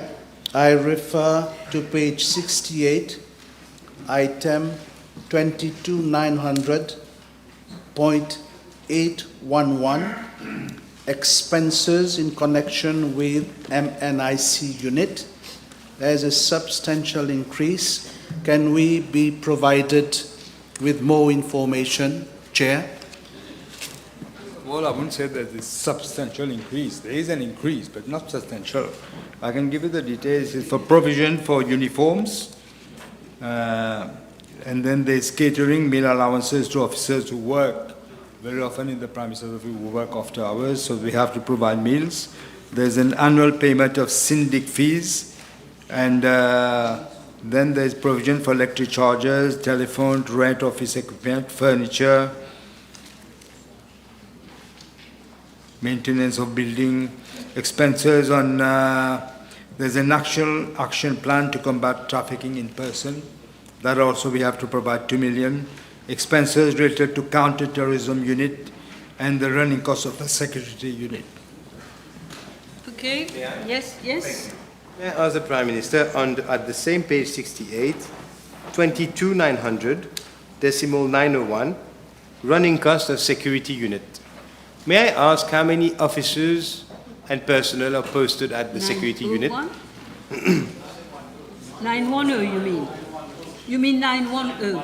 Yeah? You said 901. Oh, sorry. 910. Running cost of security unit. If he can provide us with a number of personnel posted there. I know the page, but what number are you asking? Let me tell you. 22,900. 910, running cost of security unit, 910. 22,900. It's a more or less middle of the page.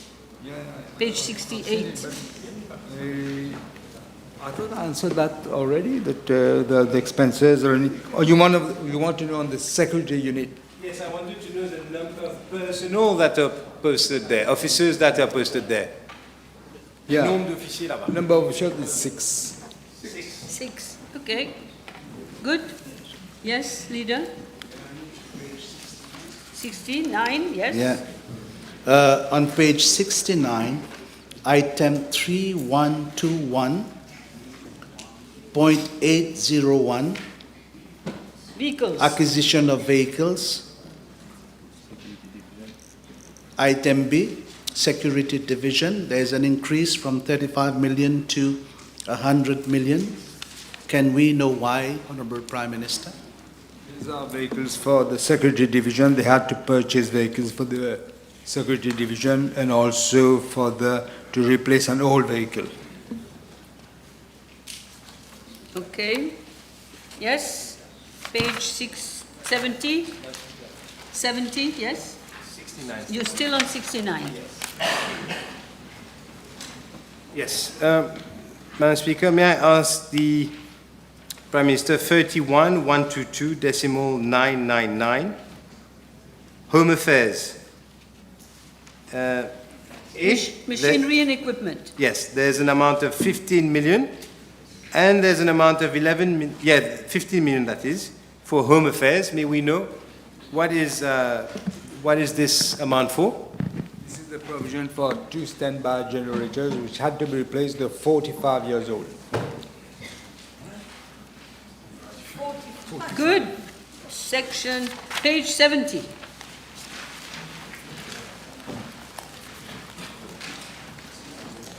Page 71. Yes, 71. 72. Yes. 72. Yes. On page 72, item 21110.005, extra assistance. Can we be provided with more information, Chair? Yes. Prime Minister. This is the provision for the extra assistance for payment of salary and allowances to the new Director of Information Services, the other one who had left, and also a new advisor on information matters. Okay. Yes. Mr. Honourable Prime Minister mentioned the new director. Can we know who is the new director? The old one was delving into politics every day. He had to be replaced, and he's been replaced by his, I think he was his deputy, Mr. Ramdan. Yes. Yes. For the same Item. yes, 73 in fact, 31132 decimal 801. No, I'm lost. It's the same item but different page. Yeah, Well, you have to 73. tell me the page. 73. 73 now we are.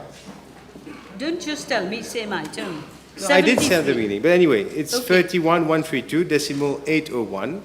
Acquisition of software mobile app. May we Voilà, have maintenant more? je comprends. Yes, but we can still know what it was for, can't we? Pourquoi il n'y a pas de budget? Pourquoi il n'y a They're pas- answering for you. I just wanted Chut. more details on that. Pourquoi il n'y a pas de budget, Monsieur le Premier ministre, pour acquisition? The reason no, Acquisition the of reason no software. provision has been made because the payment had already been effected in January of this year.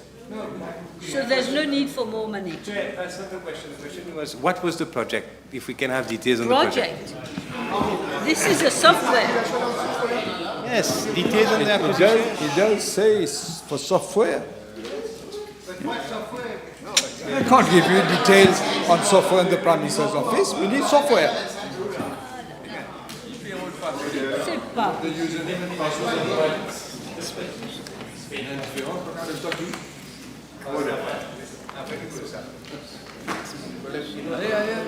Qu'est-ce qui se passe là? On se fait des...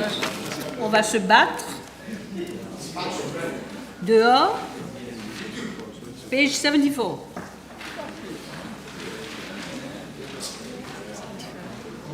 Good, 74, fine. 75, 76, 77, 78, 78, yes. 77. Hein? On arrête à 77. On arrête là. On arrête là. 77. C'est bon? On arrête là exprès? Oui. Non, on n'a plus, on est fini là. Okay, the question is that the sum of 1,500,000,000 rupees for program code 0201, Prime Minister's Office, and part of the schedule. Those in favour say aye. Those against say no. The ayes have it. Peer Research Bureau. Now PRB.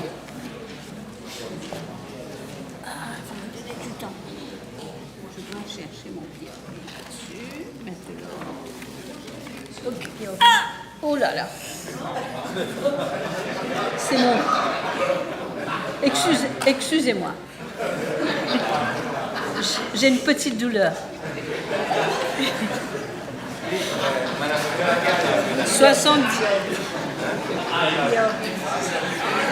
78. C'est bon, 78? Non. 79? Okay.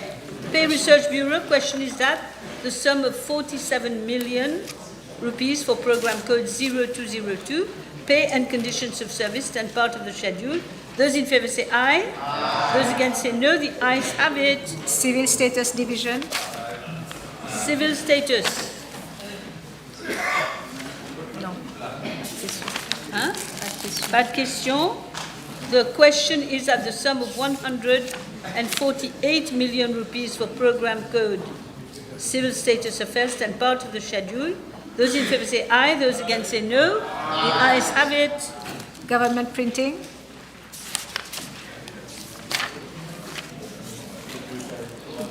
Yes, the question is that the sum of 227 million rupees for program code 0204, government printing services, stand part of the schedule. Those in favour say aye, those against say no. The ayes have it.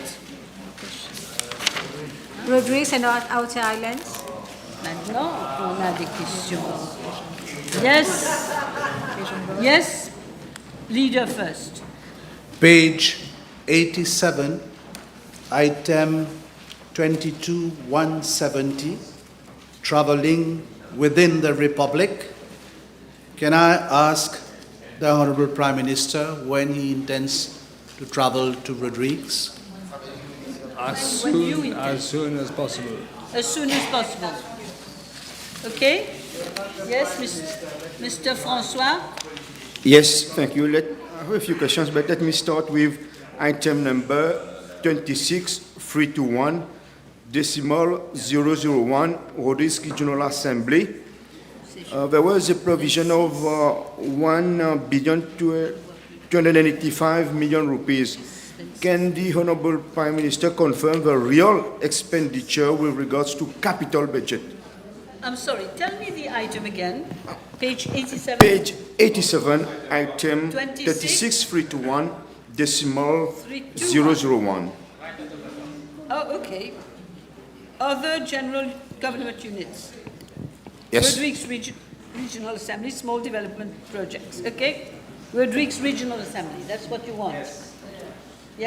Yes. Yes, Prime Minister? I know it's for recurrent expenditure, but I can give you the details. I don't have the details of the recurrent.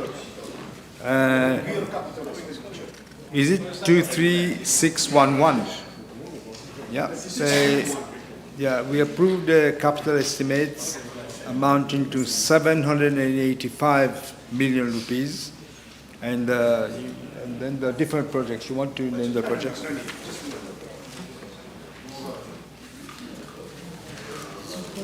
Yes? Leader?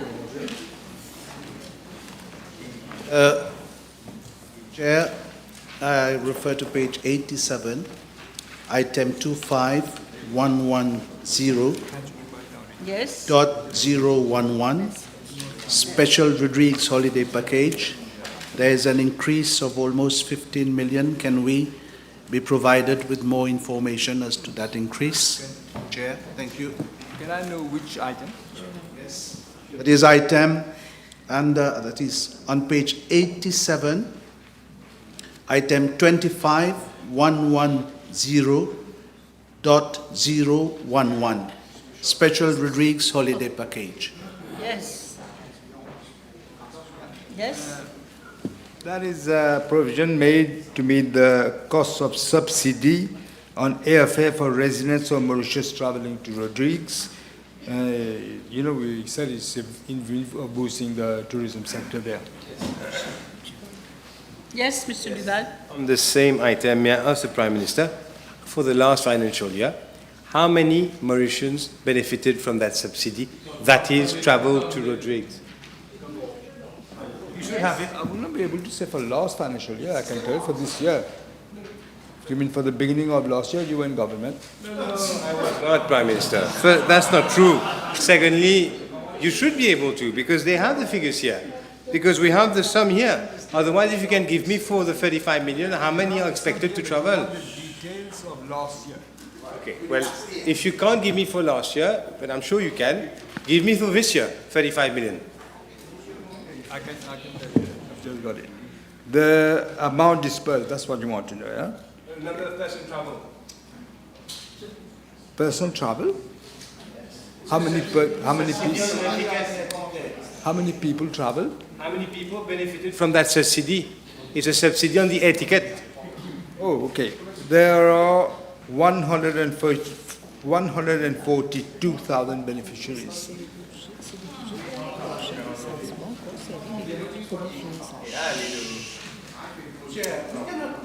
Qu'est-ce que c'est que ces enfantillages?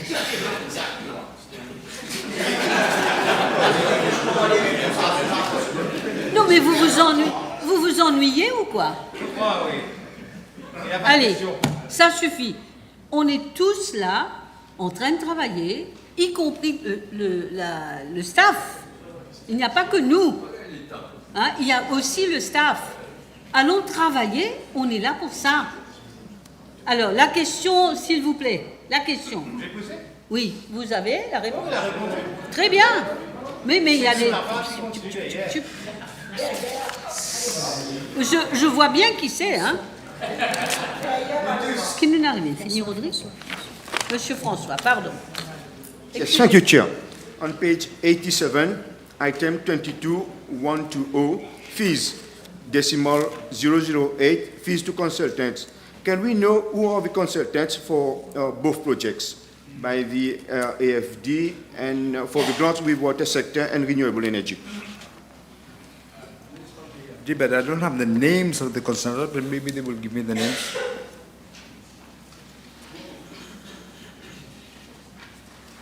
These are grants. These are grants. Consultants. For consultants, yes. You don't have? Yes? The names of the consultants, we don't have the names. We have, it's the Bureau de Recherche Géologique et Minière, but they didn't give the names. Okay.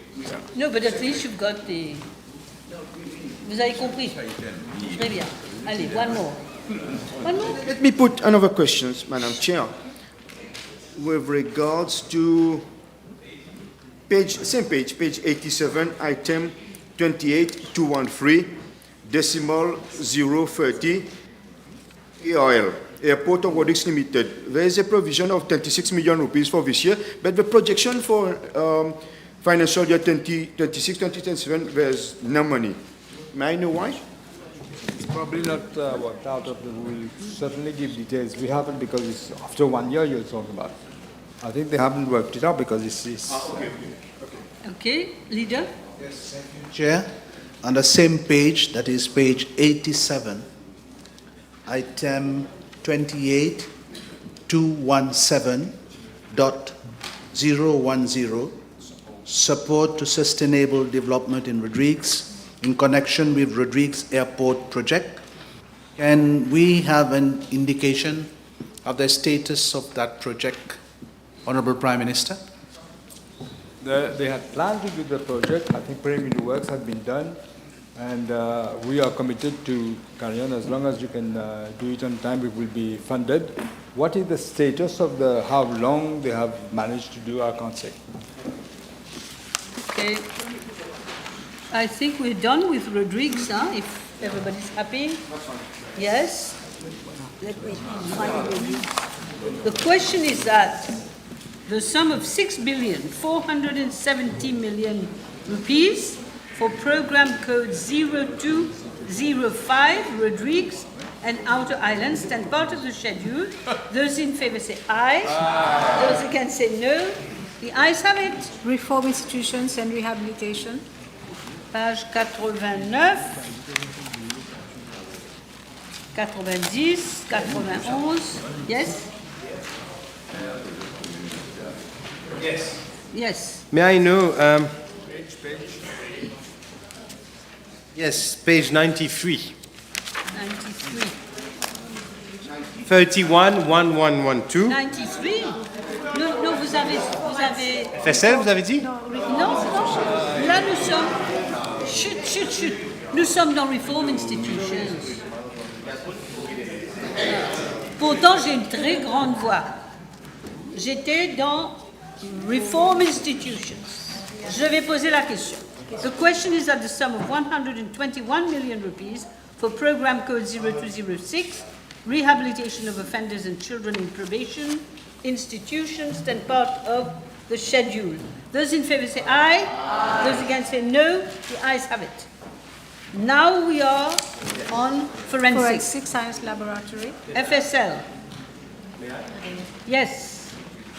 Page 93, may I ask the Prime Minister, under 31, 1112, decibel 019, construction of the new laboratory. May we know when is the new laboratory expected to be up and running?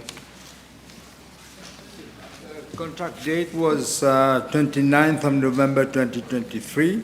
Now they revised the date to completion 1st of December of this year. This is the, yes.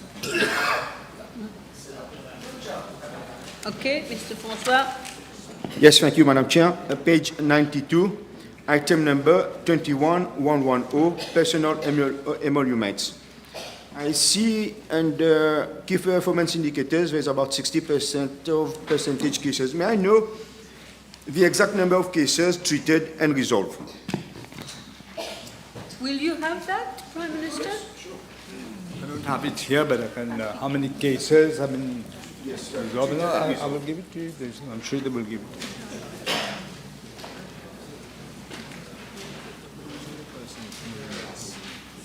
Everybody, you must be on your toes there at the back, hein? Moi aussi. Moi aussi, j'ai faim. Dans 10 minutes, on va manger. J'ai faim. Yeah, sorry, I can give you some more details. For the number of cases, there are in total 3,496 cases, of which 1,960 are for drugs, toxicology 952, and biology 584. Okay. I'm sorry. Yes, I put a question. C'est forensic, ça. FSL. The question is that the sum of 650 million rupees for program code 0207, forensic services, stand part of the schedule. Those in favour say aye, those against say no. Ayes have it. National Disaster Risk Reduction. Before la police. Jusqu'à la police. Non, il dit before la police. Non, avant la police. Après la police, arrête. Ouais. Avant la police. Ouais.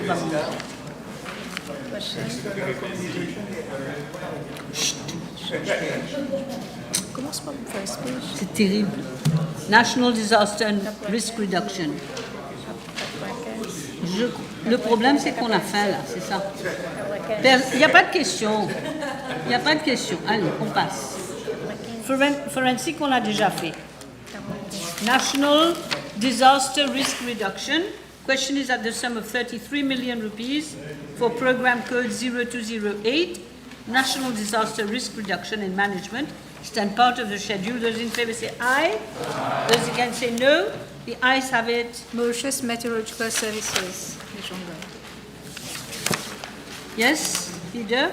Yes, thank you, Chair. Page 99, item number 31112.401, upgrading of office buildings. Can the Honourable Prime Minister provide us with information which buildings are being upgraded? About the radar station, and then there is the hydrogen generator, then there is the upgrading works at Plaisance station. There's also some waterproofing and all this.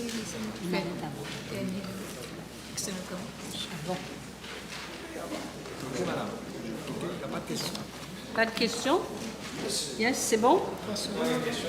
Oui, Monsieur François. Yes, I did read consent. Thank you, Chair. Page 99, item number 31122, decimal 999, acquisition of over machinery and equipment at automatic rain gauge and weather stations and climate database management system, 23 million rupees. And from key performance, there will be an increase of 8 additional automatic stations. May I know how many for Rodrigues? How many specifically for Rodrigues? It's all clumped together here, but I know the Rodrigues is included, but they put it all together. Out of 8. Yeah, I can't say, but maybe they will tell you. Okay, yes? Same question, same item, automatic rain gauge and weather stations. Should I repeat the item? No, Good? it's okay. Can the Prime Minister give us the details of this system? I know the details of the system. I know the cost. If you want different costs, I can give you, but not the details, what the system. Well, it is exactly what it says here. It's a rain gauge. Yeah, but it's a rain gauge. I don't have to look at the paper. It's a rain gauge. C'est un truc spécialisé, là. Mesure la pluie, voilà. Google. Ça mesure la pluie.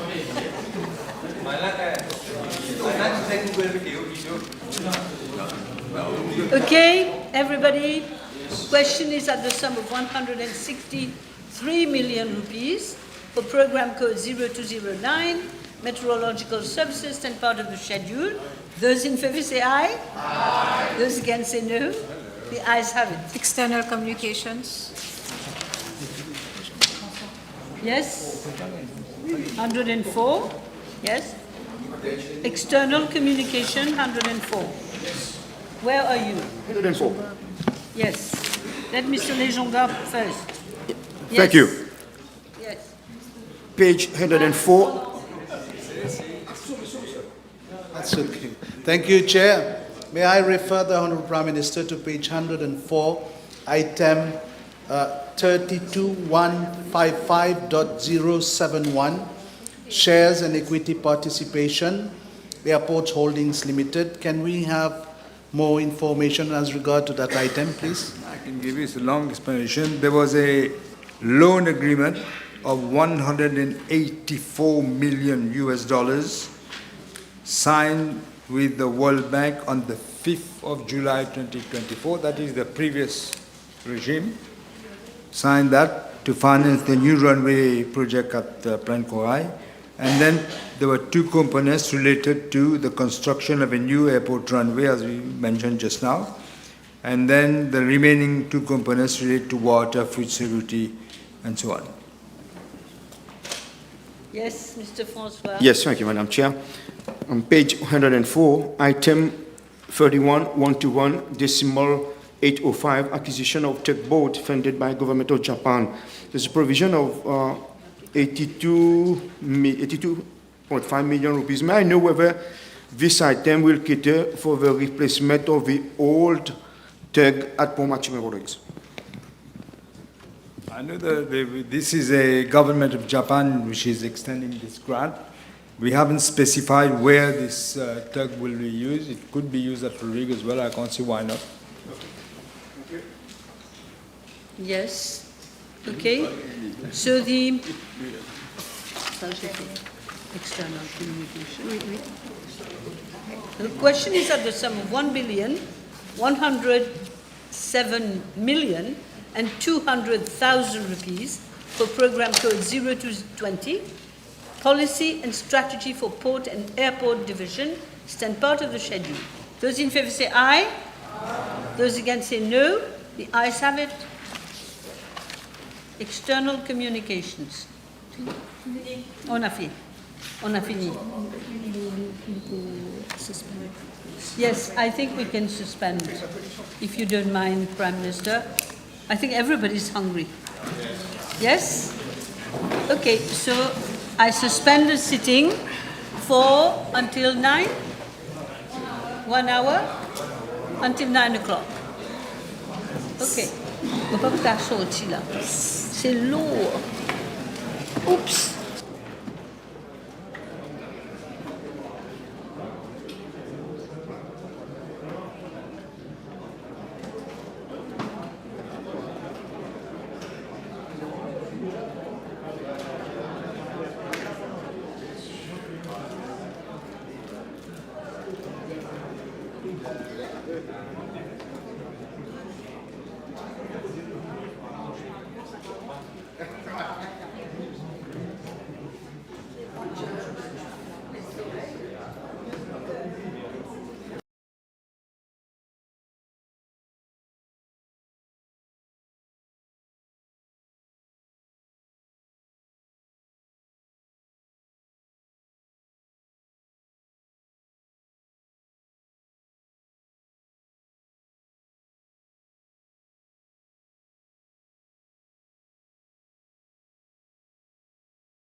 Thank you, members. You may be seated. Voilà. Okay. Police Service. Yes. The question is that the sum of 13 billion 200 million rupees for program code 0230 police services stand part of the schedule. Those in favour say aye. Yes. Thank you, Chair. May I refer the Honourable Prime Minister to page 111, item number 21.110.005, extra assistance. There is an increase of 4 million rupees almost. Can we be provided with information, further information related to that item? Thank you, Chair. Yes, this item is for actually, there are some, there are 30 retired police officers employed at the passport office and immigration, and also an advisor on VIPSU, at VIPSU, and there is an advisor on central CCID. That's basically, and then you have these cash in lieu of leave, in lieu of your bonus, and the interim allowances. May I again, Chair? Yes. With regard to the advisors, can we be provided with the names and qualifications, Honourable Prime Minister? I know the names if you want to ask me. The advisor on VIPSU is Mr. Ranan Dwarika, and the advisor on the central CID is Daniel Mouvaza. Yes. With regards to the program 023-001, Management of Police Services, page 111. 023. Yes. Management of the functioning of different police units, Office of the Commissioner of Police. May I know from the Prime Minister the number of officers, Commissioner of Police and Deputy Commissioner of Police, etc., who are currently on contract in that office? I'm sorry, did you get it? It's not within my Which purview, item? because I don't do the administration for the police. I get the Commissioner of Police different various directions on policies. But tell me again which. Yes. Please. It's Page. page 111. Yes. The heading for Heading. sub-program 023001, Management of Police Services. Okay. But Okay. let me ask it differently. For the human resources part, on page 113, it's the same thing. It's the question. But Be precise. it's the same question, Madam Speaker. The question is for the management of the Office of the Commissioner of Police. But when you come to 113, you ask. Okay, well then, Madam Speaker, 112. May I have a question on 112? Yes. Construction of the Mauritius Discipline Forces Academy. May we have 112. Item. 31.112.049. 049. 049. Construction of Mauritius Discipline Forces Academy. Yes. Academy. Page 112. Yes.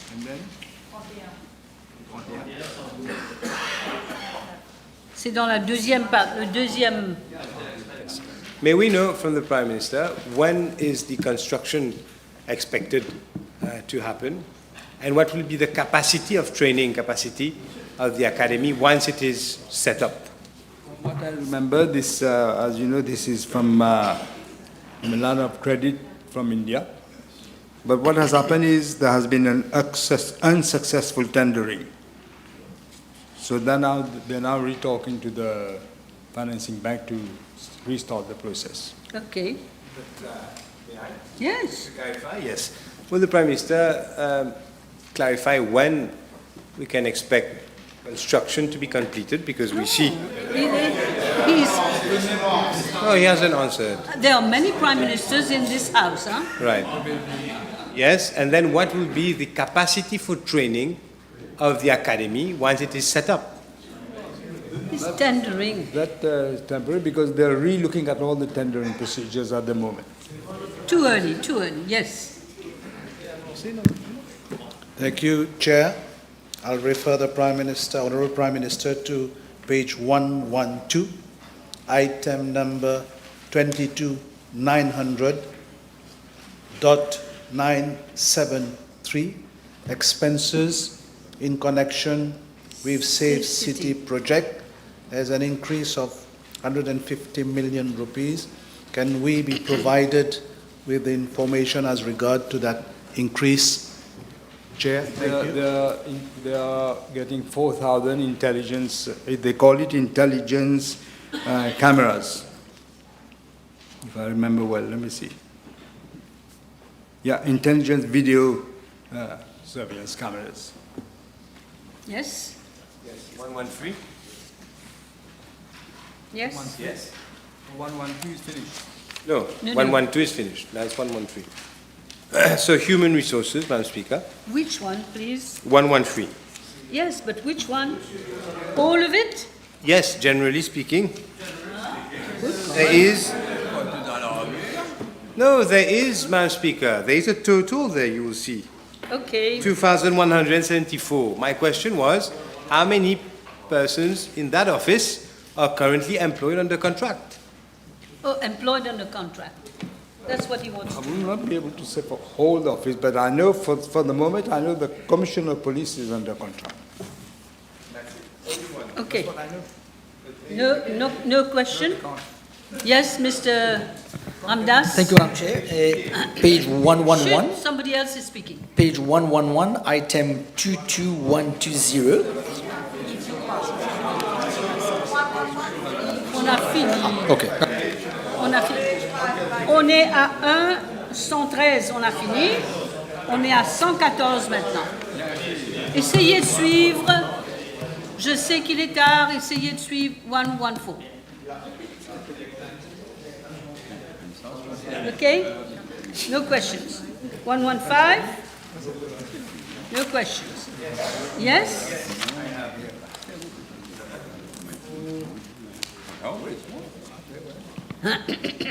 Well, no, 116, actually. 116, okay. May I ask the Prime Minister, with the item number 31112, decimal 012, D. 31112, Goodlands Police decimal Station. 012, D. Goodlands Police Station.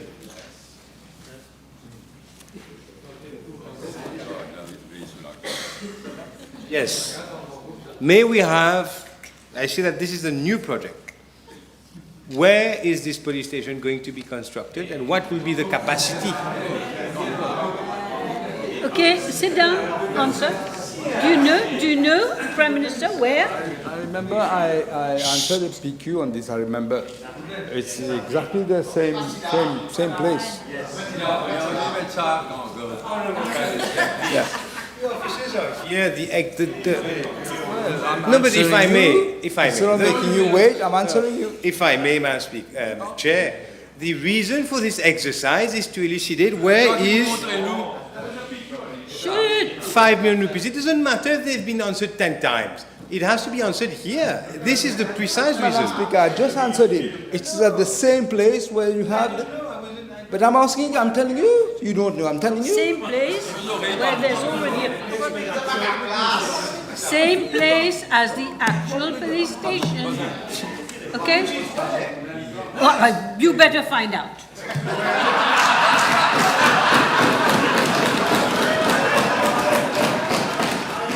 Moi j'habite aux îles, je sais où est la station aux îles. You can't construct something which is already there. Then it's a renovation. You can't. You're not listening. I said the same place. I didn't see the same building. There's space there. You will find out. Next page, please.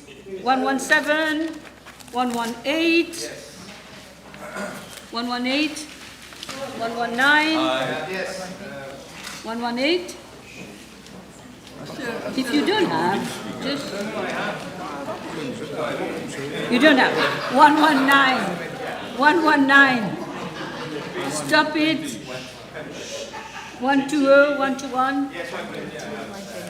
120. Mr. Prime Minister, we see that under... Yes, I'm coming to it. 120. He must be very thankful for all the assistance he's getting Allez. with the questions. 31122. 3112. 2. 2. Okay. Acquisition of IT equipment. Yes. Acquisition of other machinery and equipment. Right. Can we have the details of the security equipment at decimal 805 being budgeted for the anti-drug and smuggling unit? Acquisition of security equipment. Yes. Security matters, I can't go into security matters. I know it's for ATSU, but I can't give you more. No, but it's obvious, isn't it? It is for security. Well, I'm sorry, what is your question? It is so obvious. Well, what do you want to know? To know what? Exactly.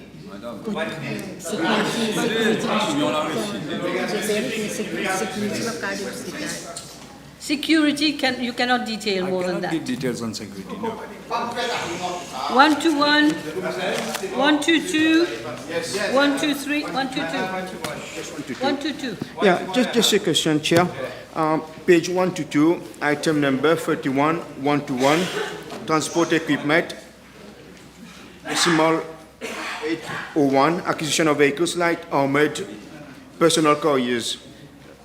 Can we know how many have been procured under this financial year, and for next year, how many will be procured as well? Okay. Tell you for the actual, it's 121, huh? 12. Okay. Okay, 123. Too late. 124. But you were talking to someone. I'm sorry. 124. Try and follow. 124. 125. 125. Yes. Yes, please. Keep 22. awake. Keep Yes, awake, all of you. Sorry? No, I say keep awake instead because I'm going to go fast. Yes, thank you. Page 125, item number 22060, decimal 008, ships. May I know whether the maintenance is being done here in Mauritius or abroad? Ships. Yeah, ships. For the ships, yeah. Normally they try to do it here. If it's not possible, then they send it abroad. Okay. 126. 126, 127. Fini?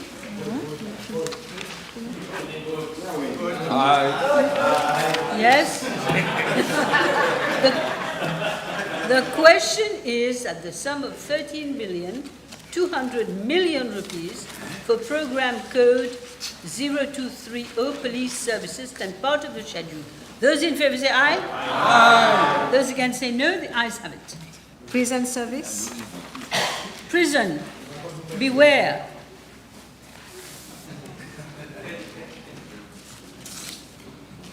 Prisons. Okay. Which page? Page 130. Okay.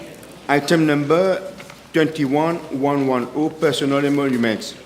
May we know the actual overall number of inmates? Which number, please? 21110, personnel emoluments. Can we know the actual number of inmates in Mauritius? Mais là, c'est les personal emoluments, pas related.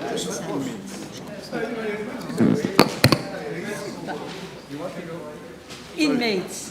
You mean the police, the prison officers, 143. You mean officers? 143. Inmates, c'est pas la même chose. Allez, hein? Détenu, détenu, non. 131. 131, 132, 133. Stop it. 134. Okay? On a presque fini là. Hein? Prison service. Question is at the sum of 1,202,000,000 for program code 0240 prison services. Stand part of the schedule. Those in favour say aye. Aye. Those against say no. The ayes have it. Ministry of Finance.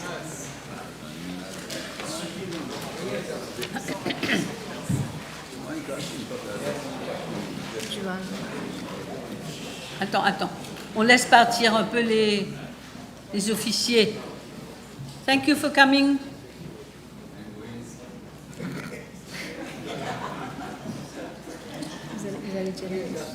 The question is at the sum of 1 billion. Ça, je suis dans prison là. Hein? 1 billion. Mais non, j'ai fini prison. Ministry of Finance. The question is at the sum of 388,300,000 rupees for program code 0250, policy and strategy for public finance and economic development. Stand part of the schedule. Those in favor say aye. Those against say no. Non, ben, il avait demandé. Oui, allez-y. Page? Yes, 138. 21,110. Decimal 005, extra assistance. May we know from the Prime Minister? 21,110. 21,110. Allez, j'arrive. Extra assistance 005. Decimal 005. C'est toujours le même genre de vote. Oui. Monsieur le Premier ministre. Yeah, may I know from the Prime Minister how many advisors he has appointed under this item, and then secondly, if he can provide us with the qualifications and benefits in kind and in cash that they will be entitled to. I can tell you the name of the advisors, but I will have to circulate it, or you ask a question. I will not know their qualifications, their age, or whatever. But at least Three. Sinon, nous aussi, on va donner les nôtres, hein, si ça continue. On peut tous donner nos CV, nous aussi. Allez. Allez, vous allez circuler.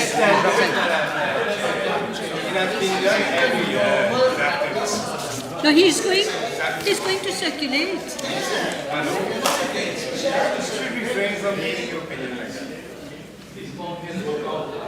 Allez, où on est? 140, 141, 142. Yes. Which one? I raise my hand for page 138. 38. Yes. Okay. Item 22030 with regard to rent. There's a substantial increase. Okay. Yeah. Yeah, I can see. May we know from the Honourable Prime Minister why that substantial Rent, Prime increase? Minister. The increase is not just for building and parking, but also for equipment and when they do events, facilities for events. No, he's talking of rent. Because you also have office equipment afterwards. You're getting the answer. Rent.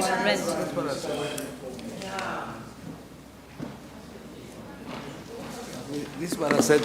It's a rental for a new office at Newton Tower. And then there's a provision for an additional office for Gordon Tower. Okay? Yes? How's the Prime Minister?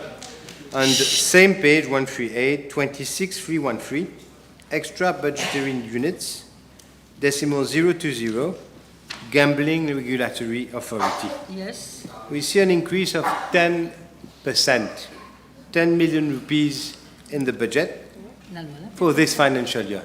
May we know why there is such an increase for this financial year?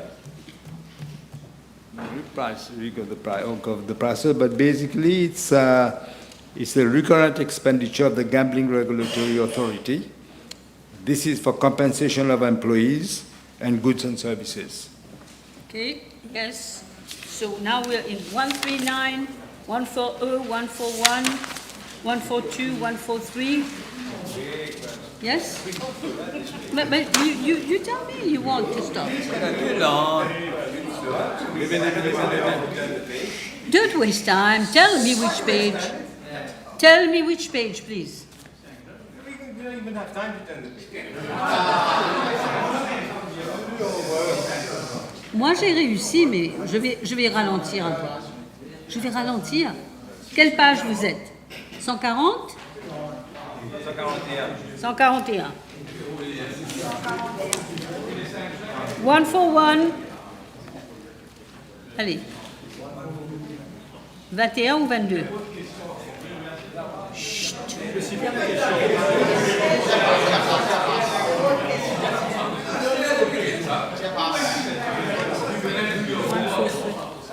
Je n'ai pas de lunettes, je ne vois pas bien. Allez. C'est vrai. Yes, please. 143, yes. I'm waiting. Yes.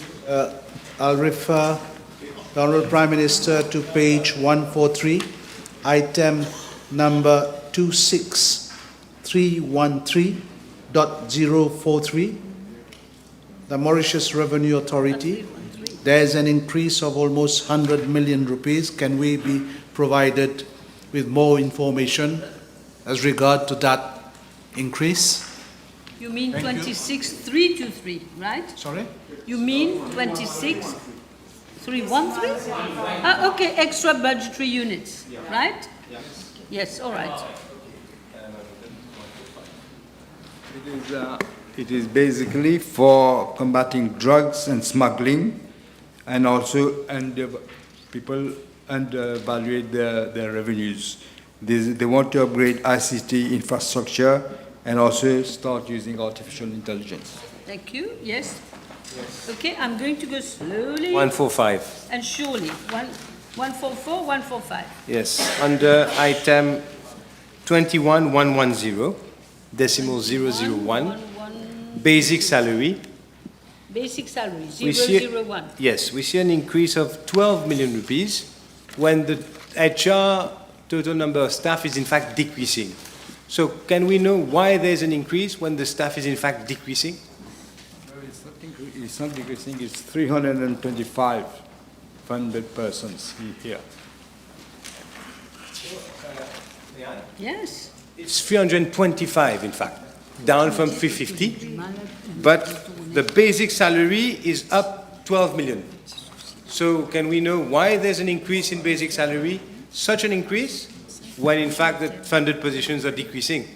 But in fact, there are provisions for the payment of, the salary compensation for years 2022, 2023, 2024, and 2025, which have not been paid.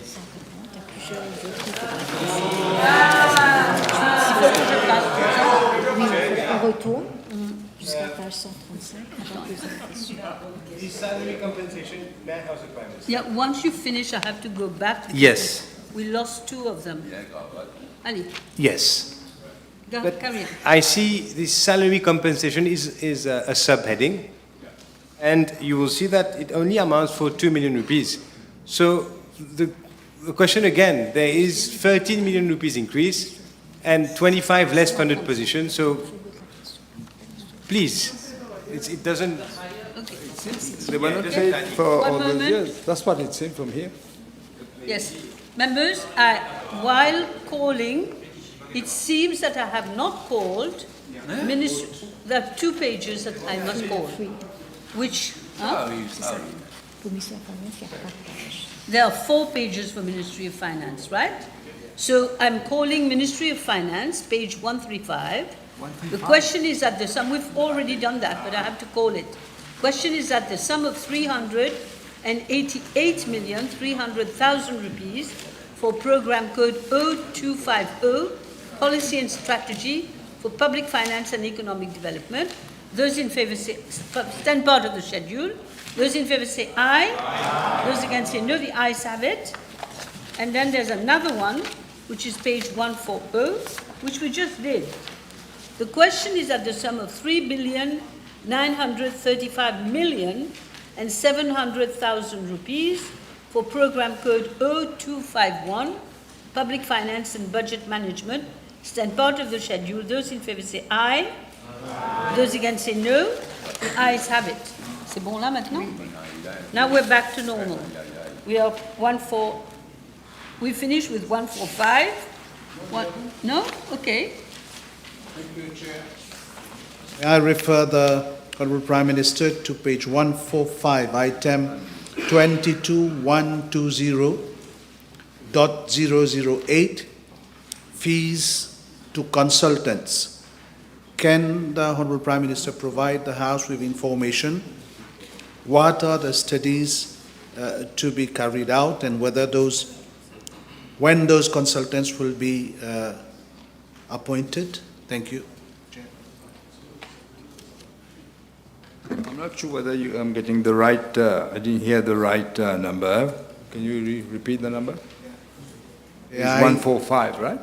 Yeah, page 145, item number 22120.008, fees to consultants.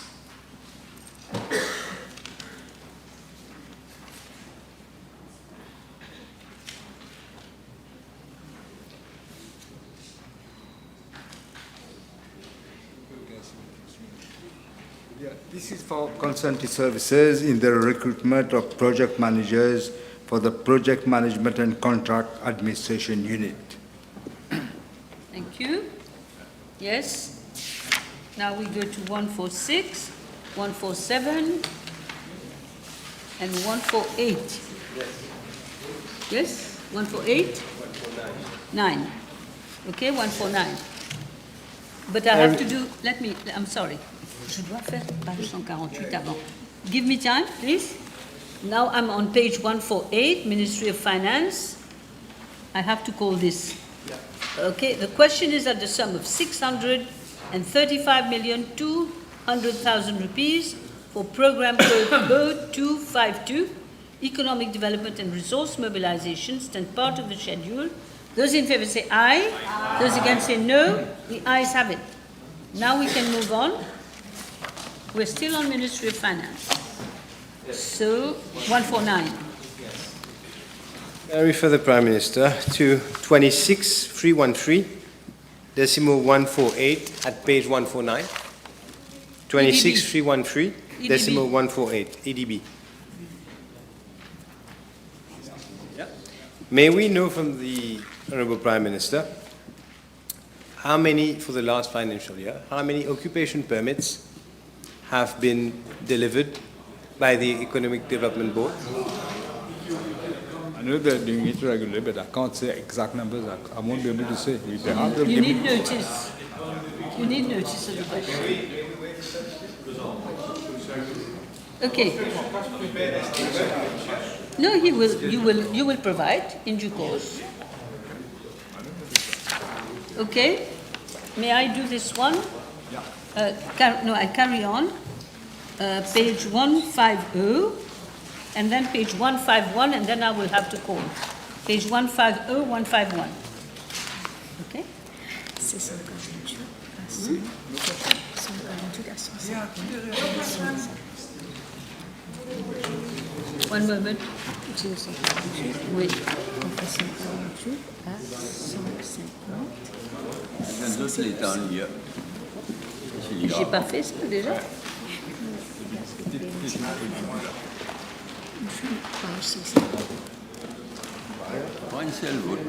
Fait, d'accord. Fini, il est là. Ok, allons faire page 150. Page 150, c'est bon? Il n'y a pas de questions? Okay, then the question is at the sum of 635,200,000 rupees for program code 0252, Economic Development Resource Mobilization. Stand part of the schedule. Those in favor say aye. Those against say no. The ayes have it. Maintenant, je suis sur 151. 152, 153, 154, 155, 156. Yes, I have to stop here. So the question is that the sum of 148 million rupees for program code 0253, procurement, policy and services stand part of the schedule. Those in favor say aye. Those against say no. The ayes have it. Treasury. Now we go to Treasury. Treasury, 157, 158,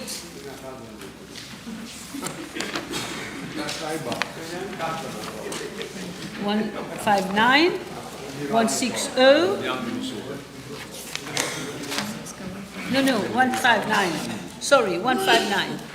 Okay, the question is that the sum of 226,800,000 rupees for program code 0254, government accounting and payment systems and part of the schedule. Those in favor say aye, those against say no. The ayes have it. Statistics Mauritius. Yes, statistics Mauritius. 160. 161, 162. Ok, 162, je vous écoute. Yes, I know from the Prime Minister, the Honourable Prime Minister, there is... Page 162. But you don't even have to answer. But I'm nice, that's why I answer. May I know from the Honourable Prime Minister, there is a reduction in statistical officers, quite a considerable one. In fact, 20% statistical officers are being reduced. May we know what is the reason? I know that they have been reduced, yes, to 113 officers. 113? 13. It's down from 134. Yes. Yeah. Yes. See, there's no problem, particular problem. There's no particular problem. No, maybe the reason why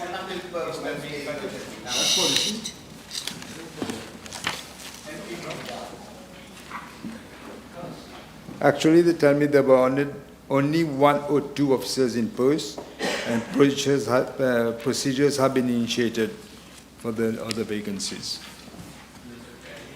Okay. So statistics Mauritius.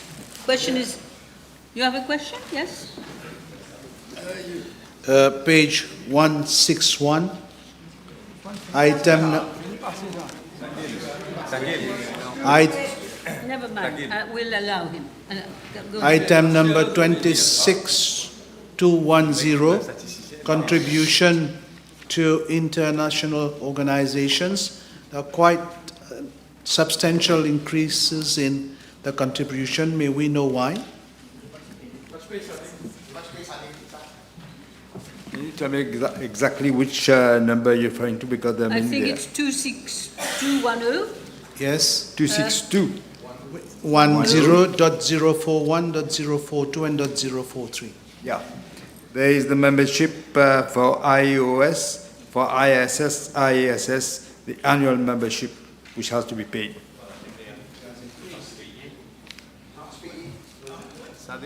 No, but it has increased, I suppose. Yeah, because the prices have increased. The membership Comment? price. The membership price must have increased. That's why it's increased. Yes. Le temps passe. Okay. Can we finish the statistics? Huh? Okay, the question is that the sum of 217,500,000 rupees for program code 0255, provision of statistics, stand part of the schedule. Those in favor say aye. Those against say no. Corporate and Business Registration Departments. Okay. The question is that the sum of 190,700,000 rupees for program code 0256, corporate and business registrations, stand part of the schedule. Those in favor say aye, those against say no. The ayes have it. Registrar General's document.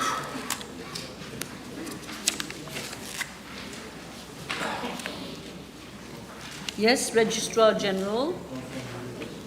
Attends, j'arrive pas. Il faut qu'il m'emmène.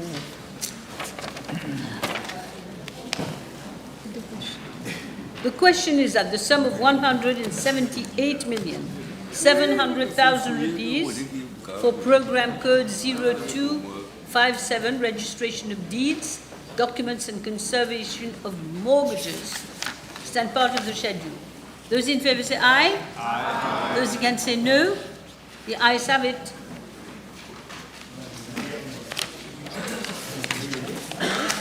J'appelle l'autre. Centralized. Okay, members, we are now, I don't know if you can follow, we are now going to do centralized services of government. Okay?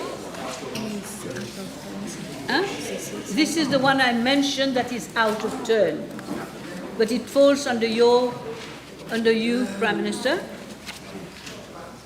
So centralized, page 532. Ça veut dire que c'était après, on l'a ramené avant. Vous avez pu trouver 532. The question is that the 3 billion, the sum of 3 billion, 690 million rupees for program code 2701, centrally managed expenses of government, stand part of the schedule. Those in favour say aye, those against say no. Question. Tu as une question?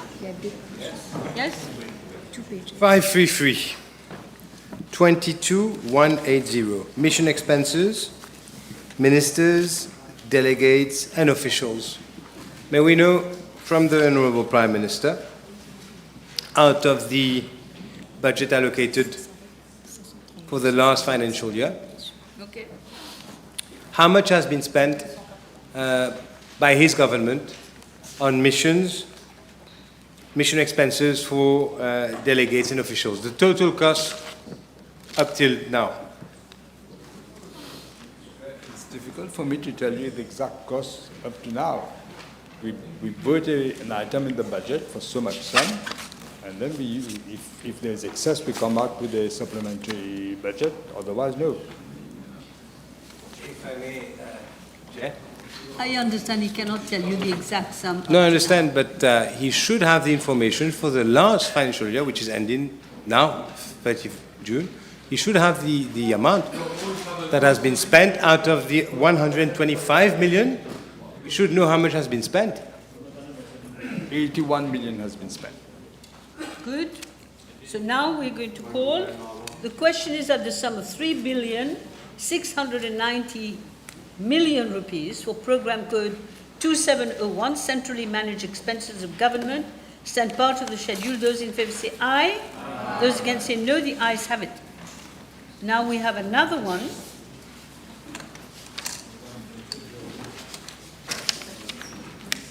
Centralized services of government again, but this one is page 534. Jusqu'à 536. Jusqu'à 536. The question.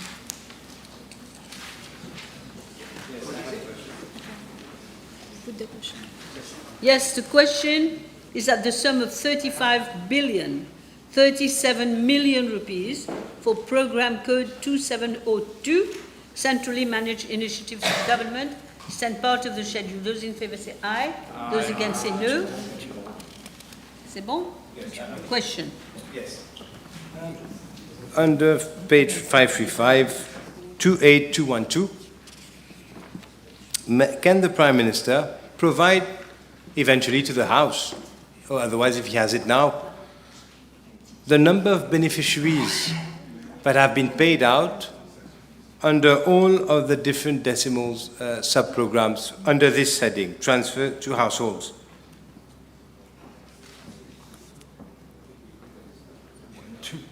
Yes? If you could provide... yes, I can provide. I can give you now the beneficiaries for the negative income tax allowance is 2,900. The tell me is very long. If you prefer, I'll table it. I can table it, yeah. Okay? May I? Yes? Yes, thank you, Madam Speaker.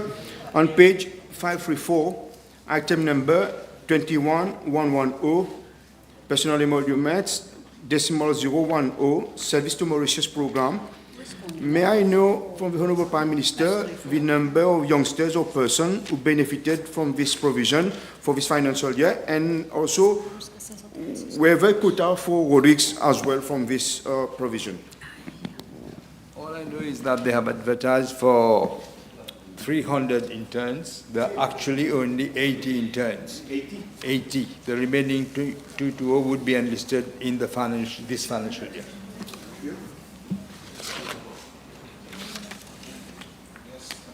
Yes, yes. Page 535.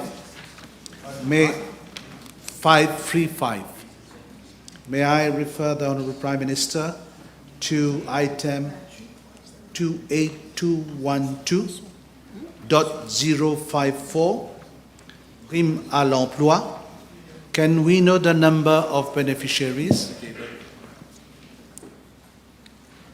I knew the value, but I don't have the number. Maybe they have the number. They will give it.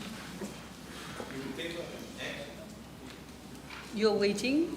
If they give me them, I don't have the numbers. Attends. Let's see. 15,000. 15,000. Yes? Whip? Thank you, Madam Chair. Page 535, item 28213, decimal 029, State Trading Corporation. On pourrait avoir les détails sur la somme de 2 milliards de roupies, s'il vous plaît. Merci. This is to compensate the STC for the deficits in the subsidy account for LPG, flour and rice, that they have been treated as receivable in the book of the, from the government in the book of the STC. Now, government owes some 2.6 billion rupees to the STC for the period July 21, which will end in June 2025. Yes, Mr. François? Well, may I know whether this sum also made provision for the construction of a new STC warehouse in Rodrigues? Not that I see. It's not earmarked in this one. Yeah. Okay, Mr. Dubin? Honourable, yes, may I ask the Honourable Prime Minister, under the item 28212, same page, 535, decimal 041, CSG income allowance, may we know the number of beneficiaries that are benefiting from the income? Beneficiaries? In fact, number of beneficiaries, yes. I will know. In fact, if I may ask the Honourable Prime Minister, I asked earlier if he could table under the heading itself all the beneficiaries. If he has. Let us see what when you he- say- whether he can tell you. When you say table all, you mean not the names, I hope. No. Number is 370,000. Good. Okay, now we can move on. Oui, 536, 537. Okay?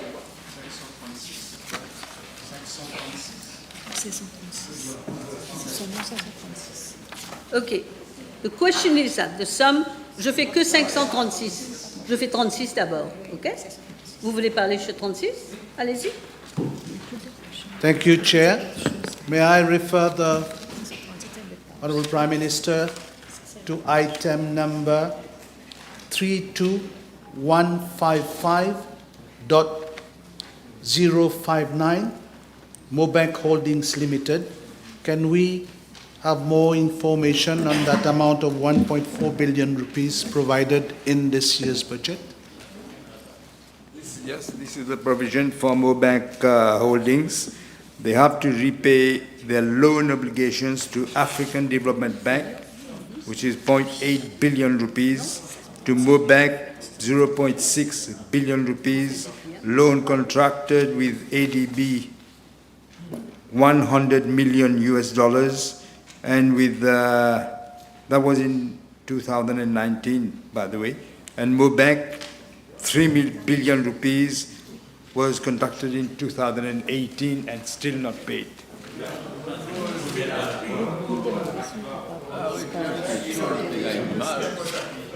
And ma saucisse. Yes? The question is centralized services, huh? 2, 3, 5, 3, 4. C'est bon là? The question is that the sum of 35 billion, 37 million rupees for program code 2702, centrally managed initiatives of government, stand part of the schedule. Those in favor say aye. Those against say no. The ayes have it. Now we are done with you, Prime Minister. We got 5. We got one more. We got one more. We got the last one. 537. The question is. C'est ça, c'est ça? Question is that the sum of 4 billion, 500 million rupees for program code 2703, contingencies and reserves, stand part of the schedule. Those in favor say aye. Those against say no. The ayes have it. That's it. Now we've finished, Prime Minister. You have a question? Okay. 538, c'est pas ça. C'est 537. 537. C'est bon. On a fini avec le Premier ministre. Maintenant, nous allons... Deputy Prime Minister's Office. Avec regret, Monsieur le Premier ministre. Mais non, 537. Mais oui, on va chercher. On va chercher. 538. Now we're going to take the vote of the Deputy Prime Minister.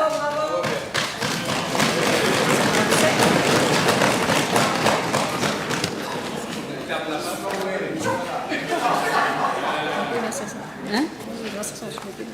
Il n'y a pas. Okay, Deputy Prime Minister. The question is at the sum of 22,500,000 rupees for program code 0301, Deputy Prime Minister's Office, and part of the schedule. Those in favor say aye. Those against say no. No? Yes? Question? Thank you, Chair.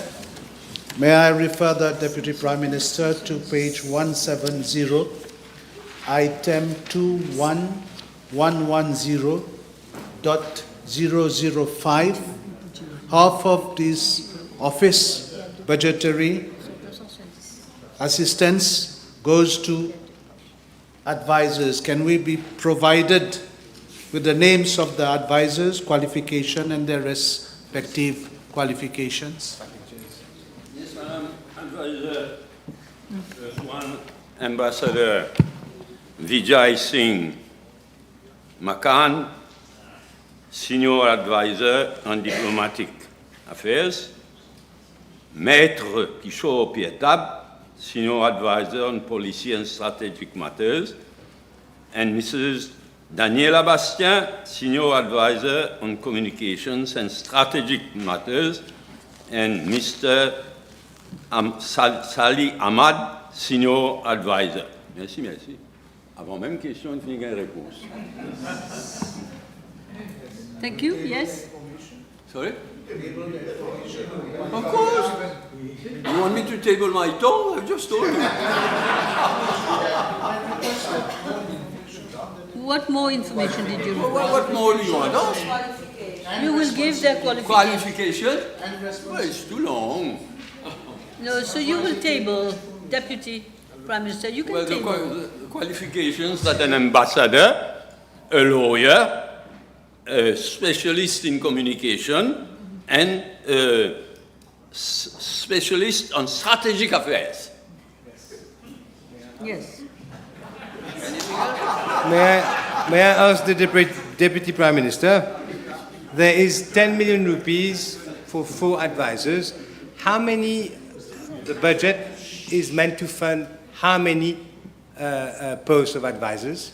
Is it for these 4 or are there going to be more? There's 10 million rupees. No, I have 4 advisors. If I need more, I'll ask the Prime Minister. That's not the question. The question is, there are 10 million rupees. Are we to understand that these 4 advisors are costing 10 million rupees? You want their salaries also asked? Yes. No problem.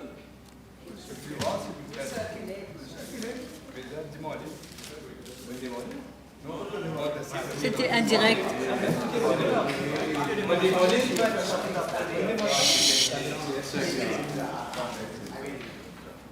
Mais pas la question de mon papier. Merci, merci. Oui, what next? The question, Madam Speaker, the question is, there is 10 million rupees for extra assistance.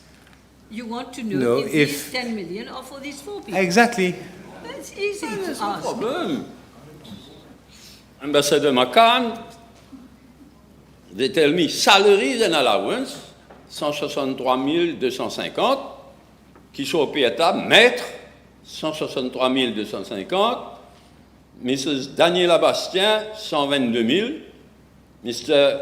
Shafiq Ahmad, 120 000 plus 1 extra duty allowance of 8,000 rupees per month. Okay. You got everything? Is that all right? Can we, may I do this vote? It's going to be my last for tonight. Okay? No, my friend is going to stand in for me. Oh. My friend is going You don't to want stand to leave me alone. The question is at the sum of 22,500,000 rupees for program code 0301, Deputy Prime Minister's Office, and part of the schedule. Those in favour say aye.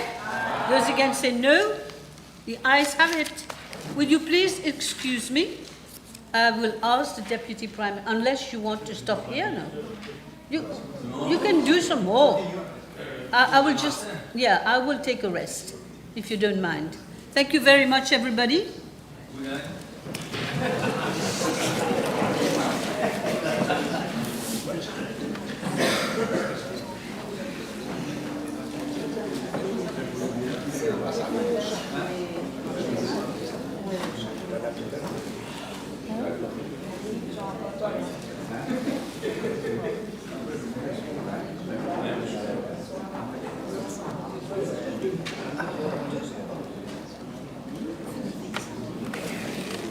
Yes, be seated. Qui nous dit à expliquer? C'est ça. C'est page 171 et 173. Page by page. Mas me diga avant. Ministry of Housing and Lands. The question. The question is that the sum of 137,500,000 rupees for program code 0401, Policy and Strategy for Housing and Lands, is set part of the schedule. Those in favor say aye. Those against say no. The ayes have it. Question. The question is that the sum. Oh, you got a question, sorry. Trop rapide, c'est So you tell me the page? Yeah, page 177, item number 22120.008, fees to consultants, house. Which page you are? 177. No, let's go page by page. Anybody on page 171? No. 171? Yes. Thank you, Mr. Chairperson. Under the item 0401, Policy and Strategy for Housing and Lands, there is the National Development Strategy coming. Which page is that? 171. 171? The NDS. On the program outcome? Yeah, the NDS. 0401. I just want to know whether this component, there's a component for Rodrigues. And this item. NDS. No, it doesn't concern Rodrigues. No. Will you consider the same? Sorry, it doesn't concern Rodrigues. That's a policy decision. In fact, it does not. The study that has been carried out does not concern Rodrigues. Full stop. Thank you. Page 172. Page 173. 173. Page 174. Page 175. The question is that the sum. Sorry? But you have to stop me if you have already prepared other questions. You got to stop me when I'm going in. They want time to read now. Okay, you have a question? You have a question? You have a question? Do you have a question? If you have, on which page and which code? Ah, c'est avec plaisir. Okay. The question is that the sum of 137,500,000 rupees for the program code 0401, Policy and Strategy for Housing and Lands, is set part of the schedule. The ayes have it. Those in favor?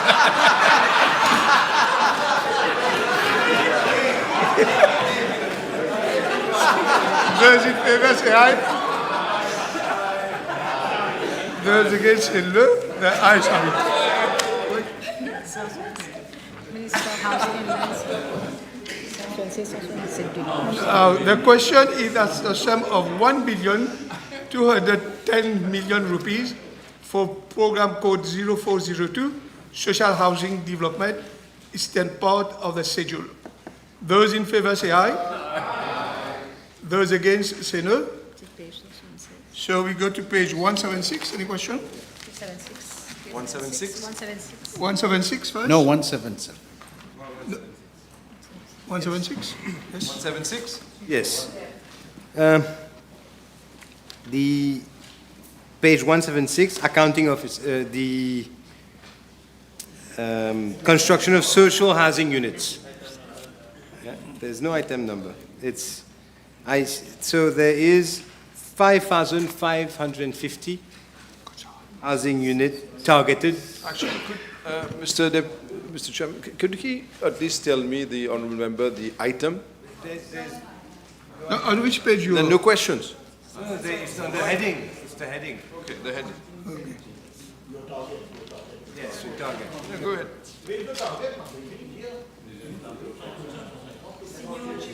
Yeah? Yes, go ahead. Go ahead. Question is, there is a target of 5,550 houses to be completed for and delivered, that is, for 2026. May we know now, if he's in the position to say, how many of those have already been completed, and if any of those have been delivered, or are they to be delivered? As I've said, the former government has constructed, and as it says in there, what has been, what's ready, in fact, is provisionally is for 58, but in terms of delivery, approximately 40 has been delivered. I'm really sorry it's not much, but then again, that's a performance of the previous government. Is it going to be delivered? No, we will perform. As and when? No, we will perform. You can see the huge difference between. No, what I'm trying to say, Mr. Chairman, is that they have delivered 40, and basically within the time that we're in power, we would be delivering 5,550 next year. That's not the question. I mean, obviously, the answer is that. The question is, Yes. can you explain how it's going to be delivered? Will it give details? Can you give details? You're targeting 5,558. We want to know what is the delivery program. Delivery program, I have it here. It is here, which I have it in terms of delivery. Basically, there are several sites.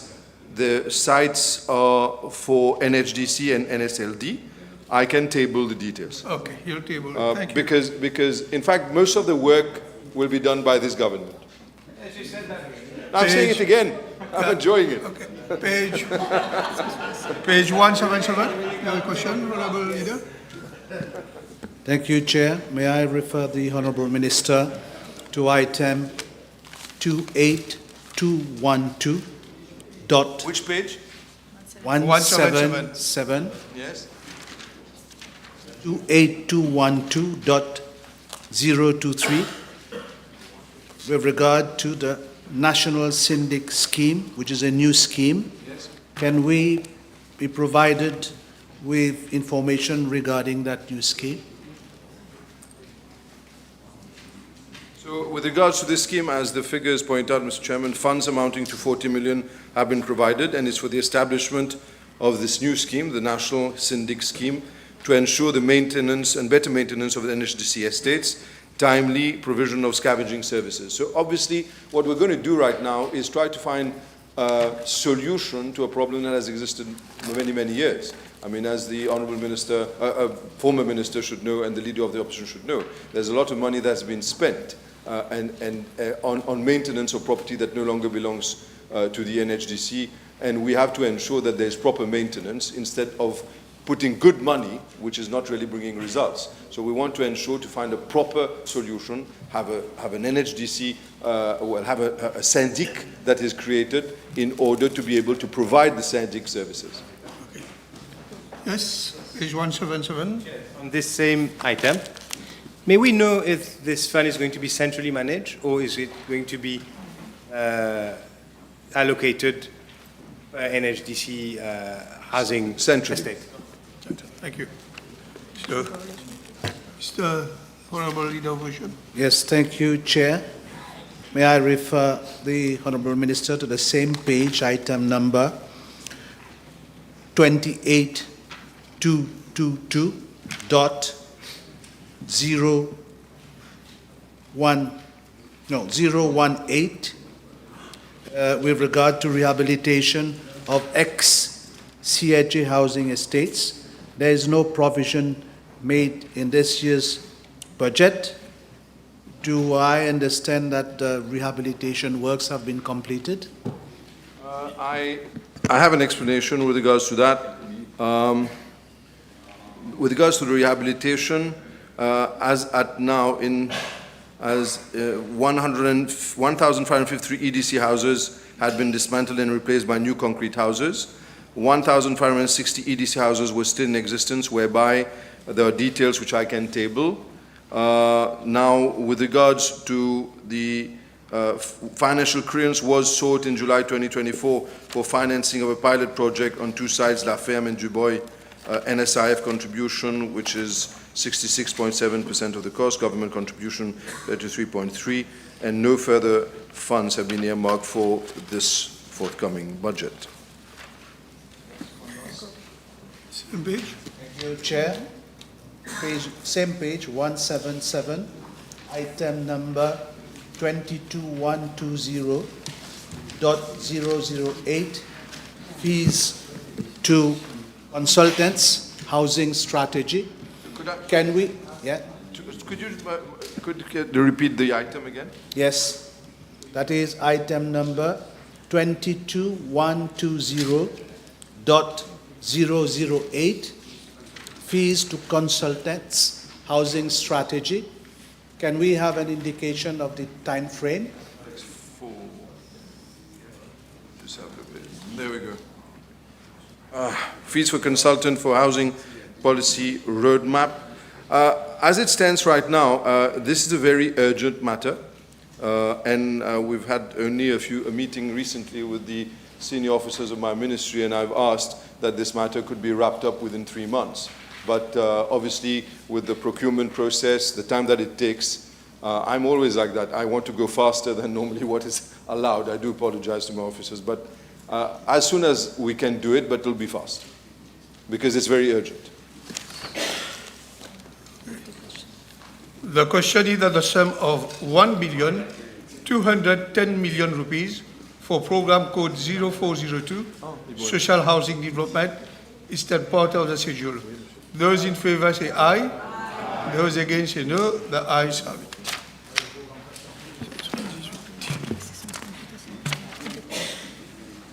Now, the question is that the sum of 1,023,500,000 rupees for program code 0403, land management and physical planning, is still part of the schedule.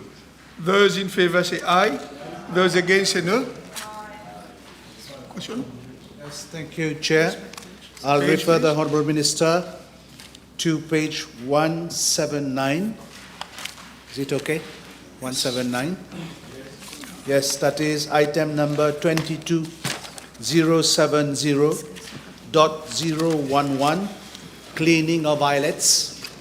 Can we be provided with the list of islets to be cleaned? And how will be the procurement process for cleaning those islets? I confirm that, in fact, there are 52 islets to be cleaned. One of them has already been cleaned. I have a list of various of the islets which I can table, and obviously I can assure the honourable member that everything that will be done in line with the laws pertaining to procurement and totally transparent as usual. Yes. Another question? Yes. Thank you. Same page. Thank you, Honourable Minister. I'll refer you to the same page, item number 22120.008, fees to consultants. Yes. There's a substantial increase. Can we have information with regard to that increase? That is with regards to, so if I may, in line with Parliament programme to modernise legal framework to manage land resources more efficiently, ensure sustainable urban development and respond to the challenges of a rapidly evolving society, the Ministry will hire the services of a consultant to draft a consolidated and modern legal framework for land use planning in Mauritius to replace the Town and Country Planning Act and the Planning and Development Act of 2004. Now, the project details are available, and I can table that as well.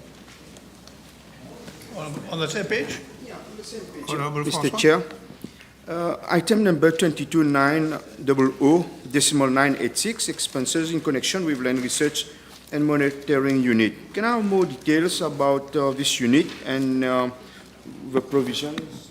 What's for? I'm just trying to find the 22900-986, page 179. 179. Yeah, that's correct. 22. Expansion in connection with land research and monitoring unit.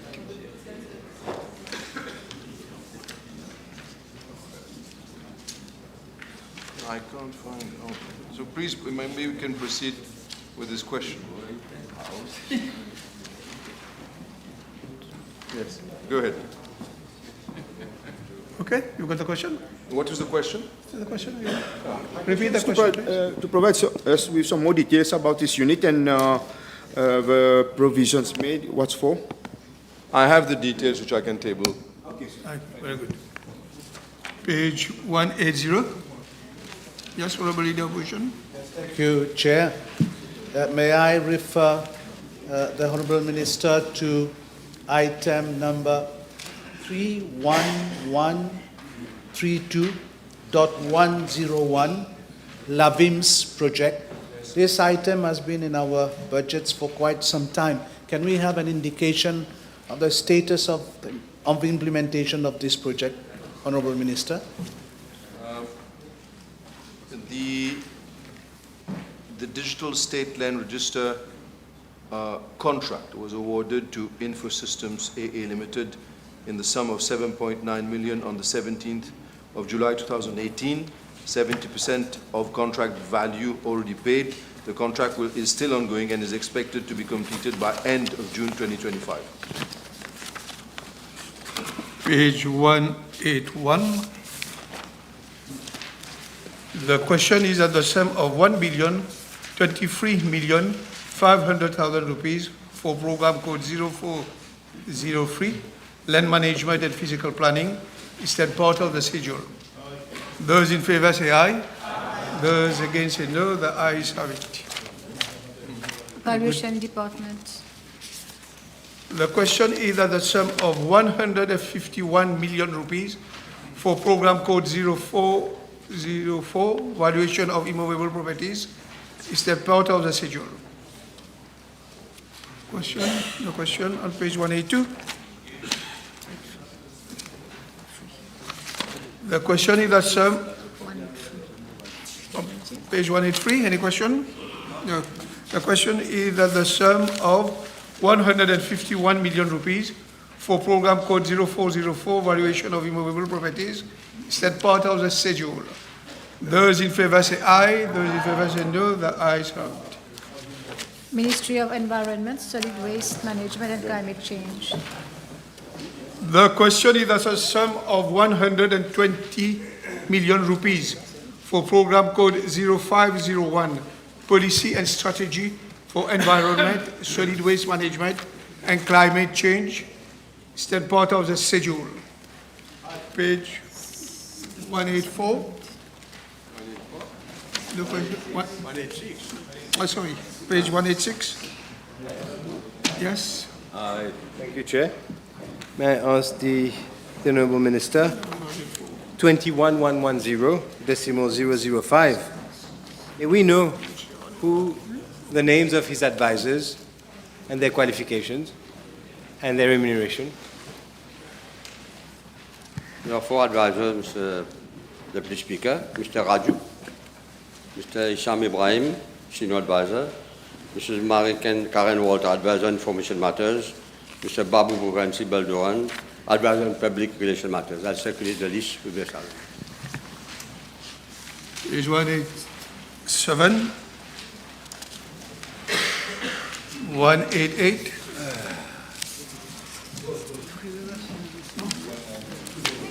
Okay. The question is that a sum of 120 million rupees for program code 0501, Policy and Strategy for Environment, Solid Waste Management and Climate Change, is then part of the schedule. Those in favor say aye, those against say no, the ayes have it.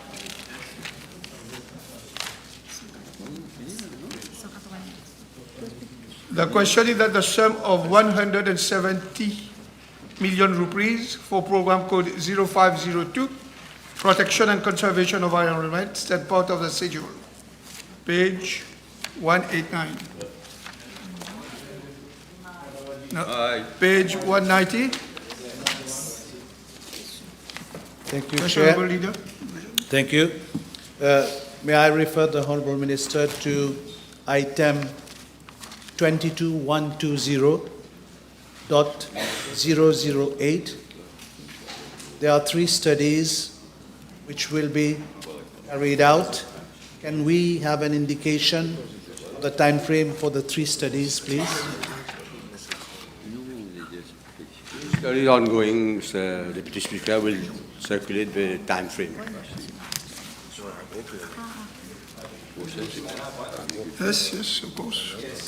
On the same item, and the Honourable Minister, under C, environmentally sensitive area maps, provide more details on this project to the House? Remember, repeat the question. Yes, I said, can you provide more details on this, on the environmentally sensitive area maps? Yeah, which is in process and will circulate all the results of the findings. Page 191. So the question is that the sum of 170 million rupees for program code 0502, Protection and Conservation of Environment, is then part of the schedule. Those in favor say aye, those against say no. The ayes have it. The question is that a sum of 90 million rupees for program code 0503, Climate Change Adaptation and Mitigation, is that part of the schedule. Page 192, your question. Page 193. 193, yes. Yes. You are one on one. No, it's good. 193. Okay, thank you. Page 193, item number 22120, decimal 008, subsection D, coastal risk assessment study. Can we know the list of about this item? Where? A lot of studies which are being carried out around the coast of Mauritius, around the coast of Mauritius. We'll circulate the list.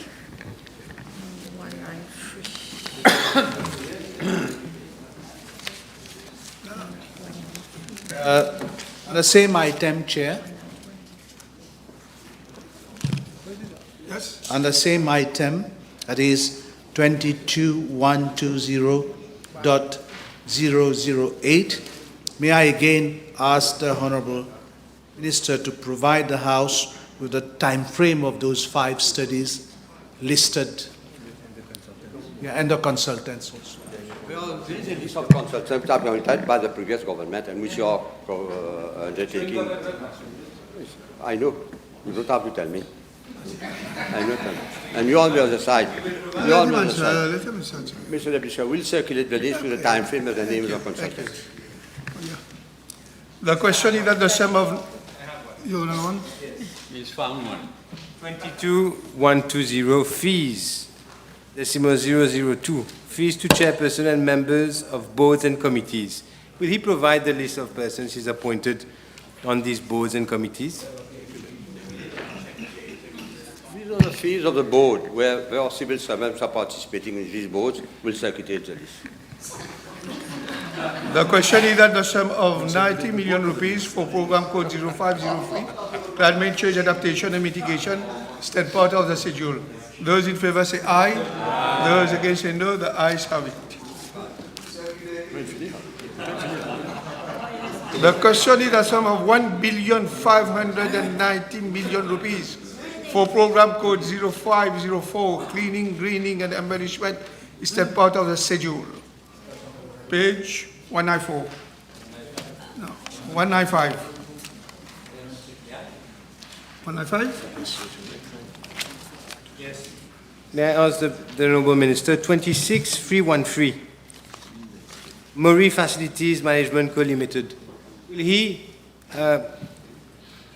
he provide the list of the persons that have been appointed on the board and their remuneration, and as well as the chairman and the chief executive?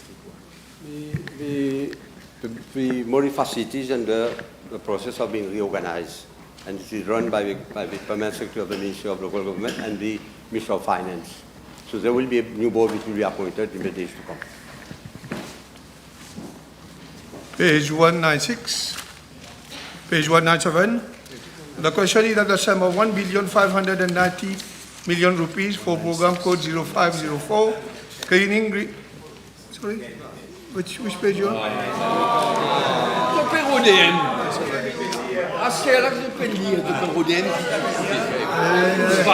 Okay. Put your question. Come on, put your question.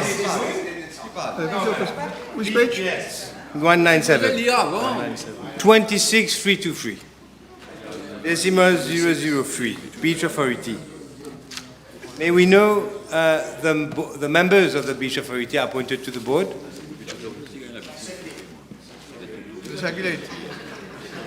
Yes, Honourable Minister. Very new chairman of the board, Mr. Raju, and also the representatives of the different ministries will circulate the list with the remuneration. The question is that a sum of 1,590 million rupees for program code 0504, cleaning, greening and embellishment, is that part of the schedule. Those in favor say aye. Those against say no. The ayes have it. The question is that the sum of 764 million rupees for program code 0505, waste management and resource recovery, is that part of the schedule. Any question on page 198? 199? 199? Thank you, Chair. 26313, decimal 156. National Environment Cleaning Authority. Page 199. May we be provided with the list of the persons appointed to the board and their remuneration? The NECA is on the process again of reorganization from the mess which we have inherited. The chairperson is the permanent secretary of the Ministry of Solid Waste and the representative of the different ministries. So there are no independent members. So we'll circulate. No. No. The same as previously.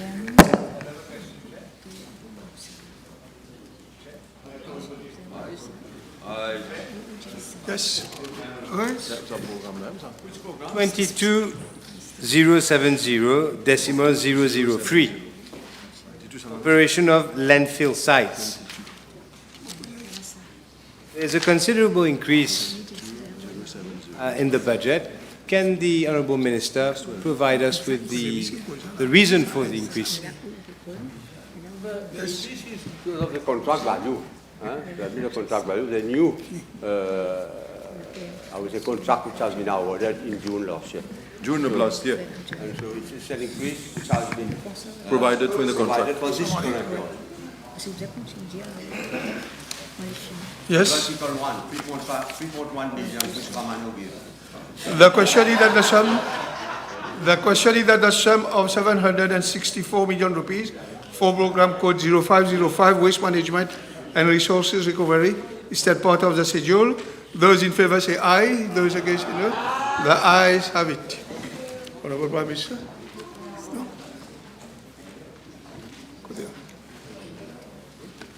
Yes. Chairperson, I move that the Committee of Supply reports progress and ask leave to sit again. The question is that the Committee of Supply reports progress and asks leave to sit again. Those in favor say aye, those against say no. The ayes have it.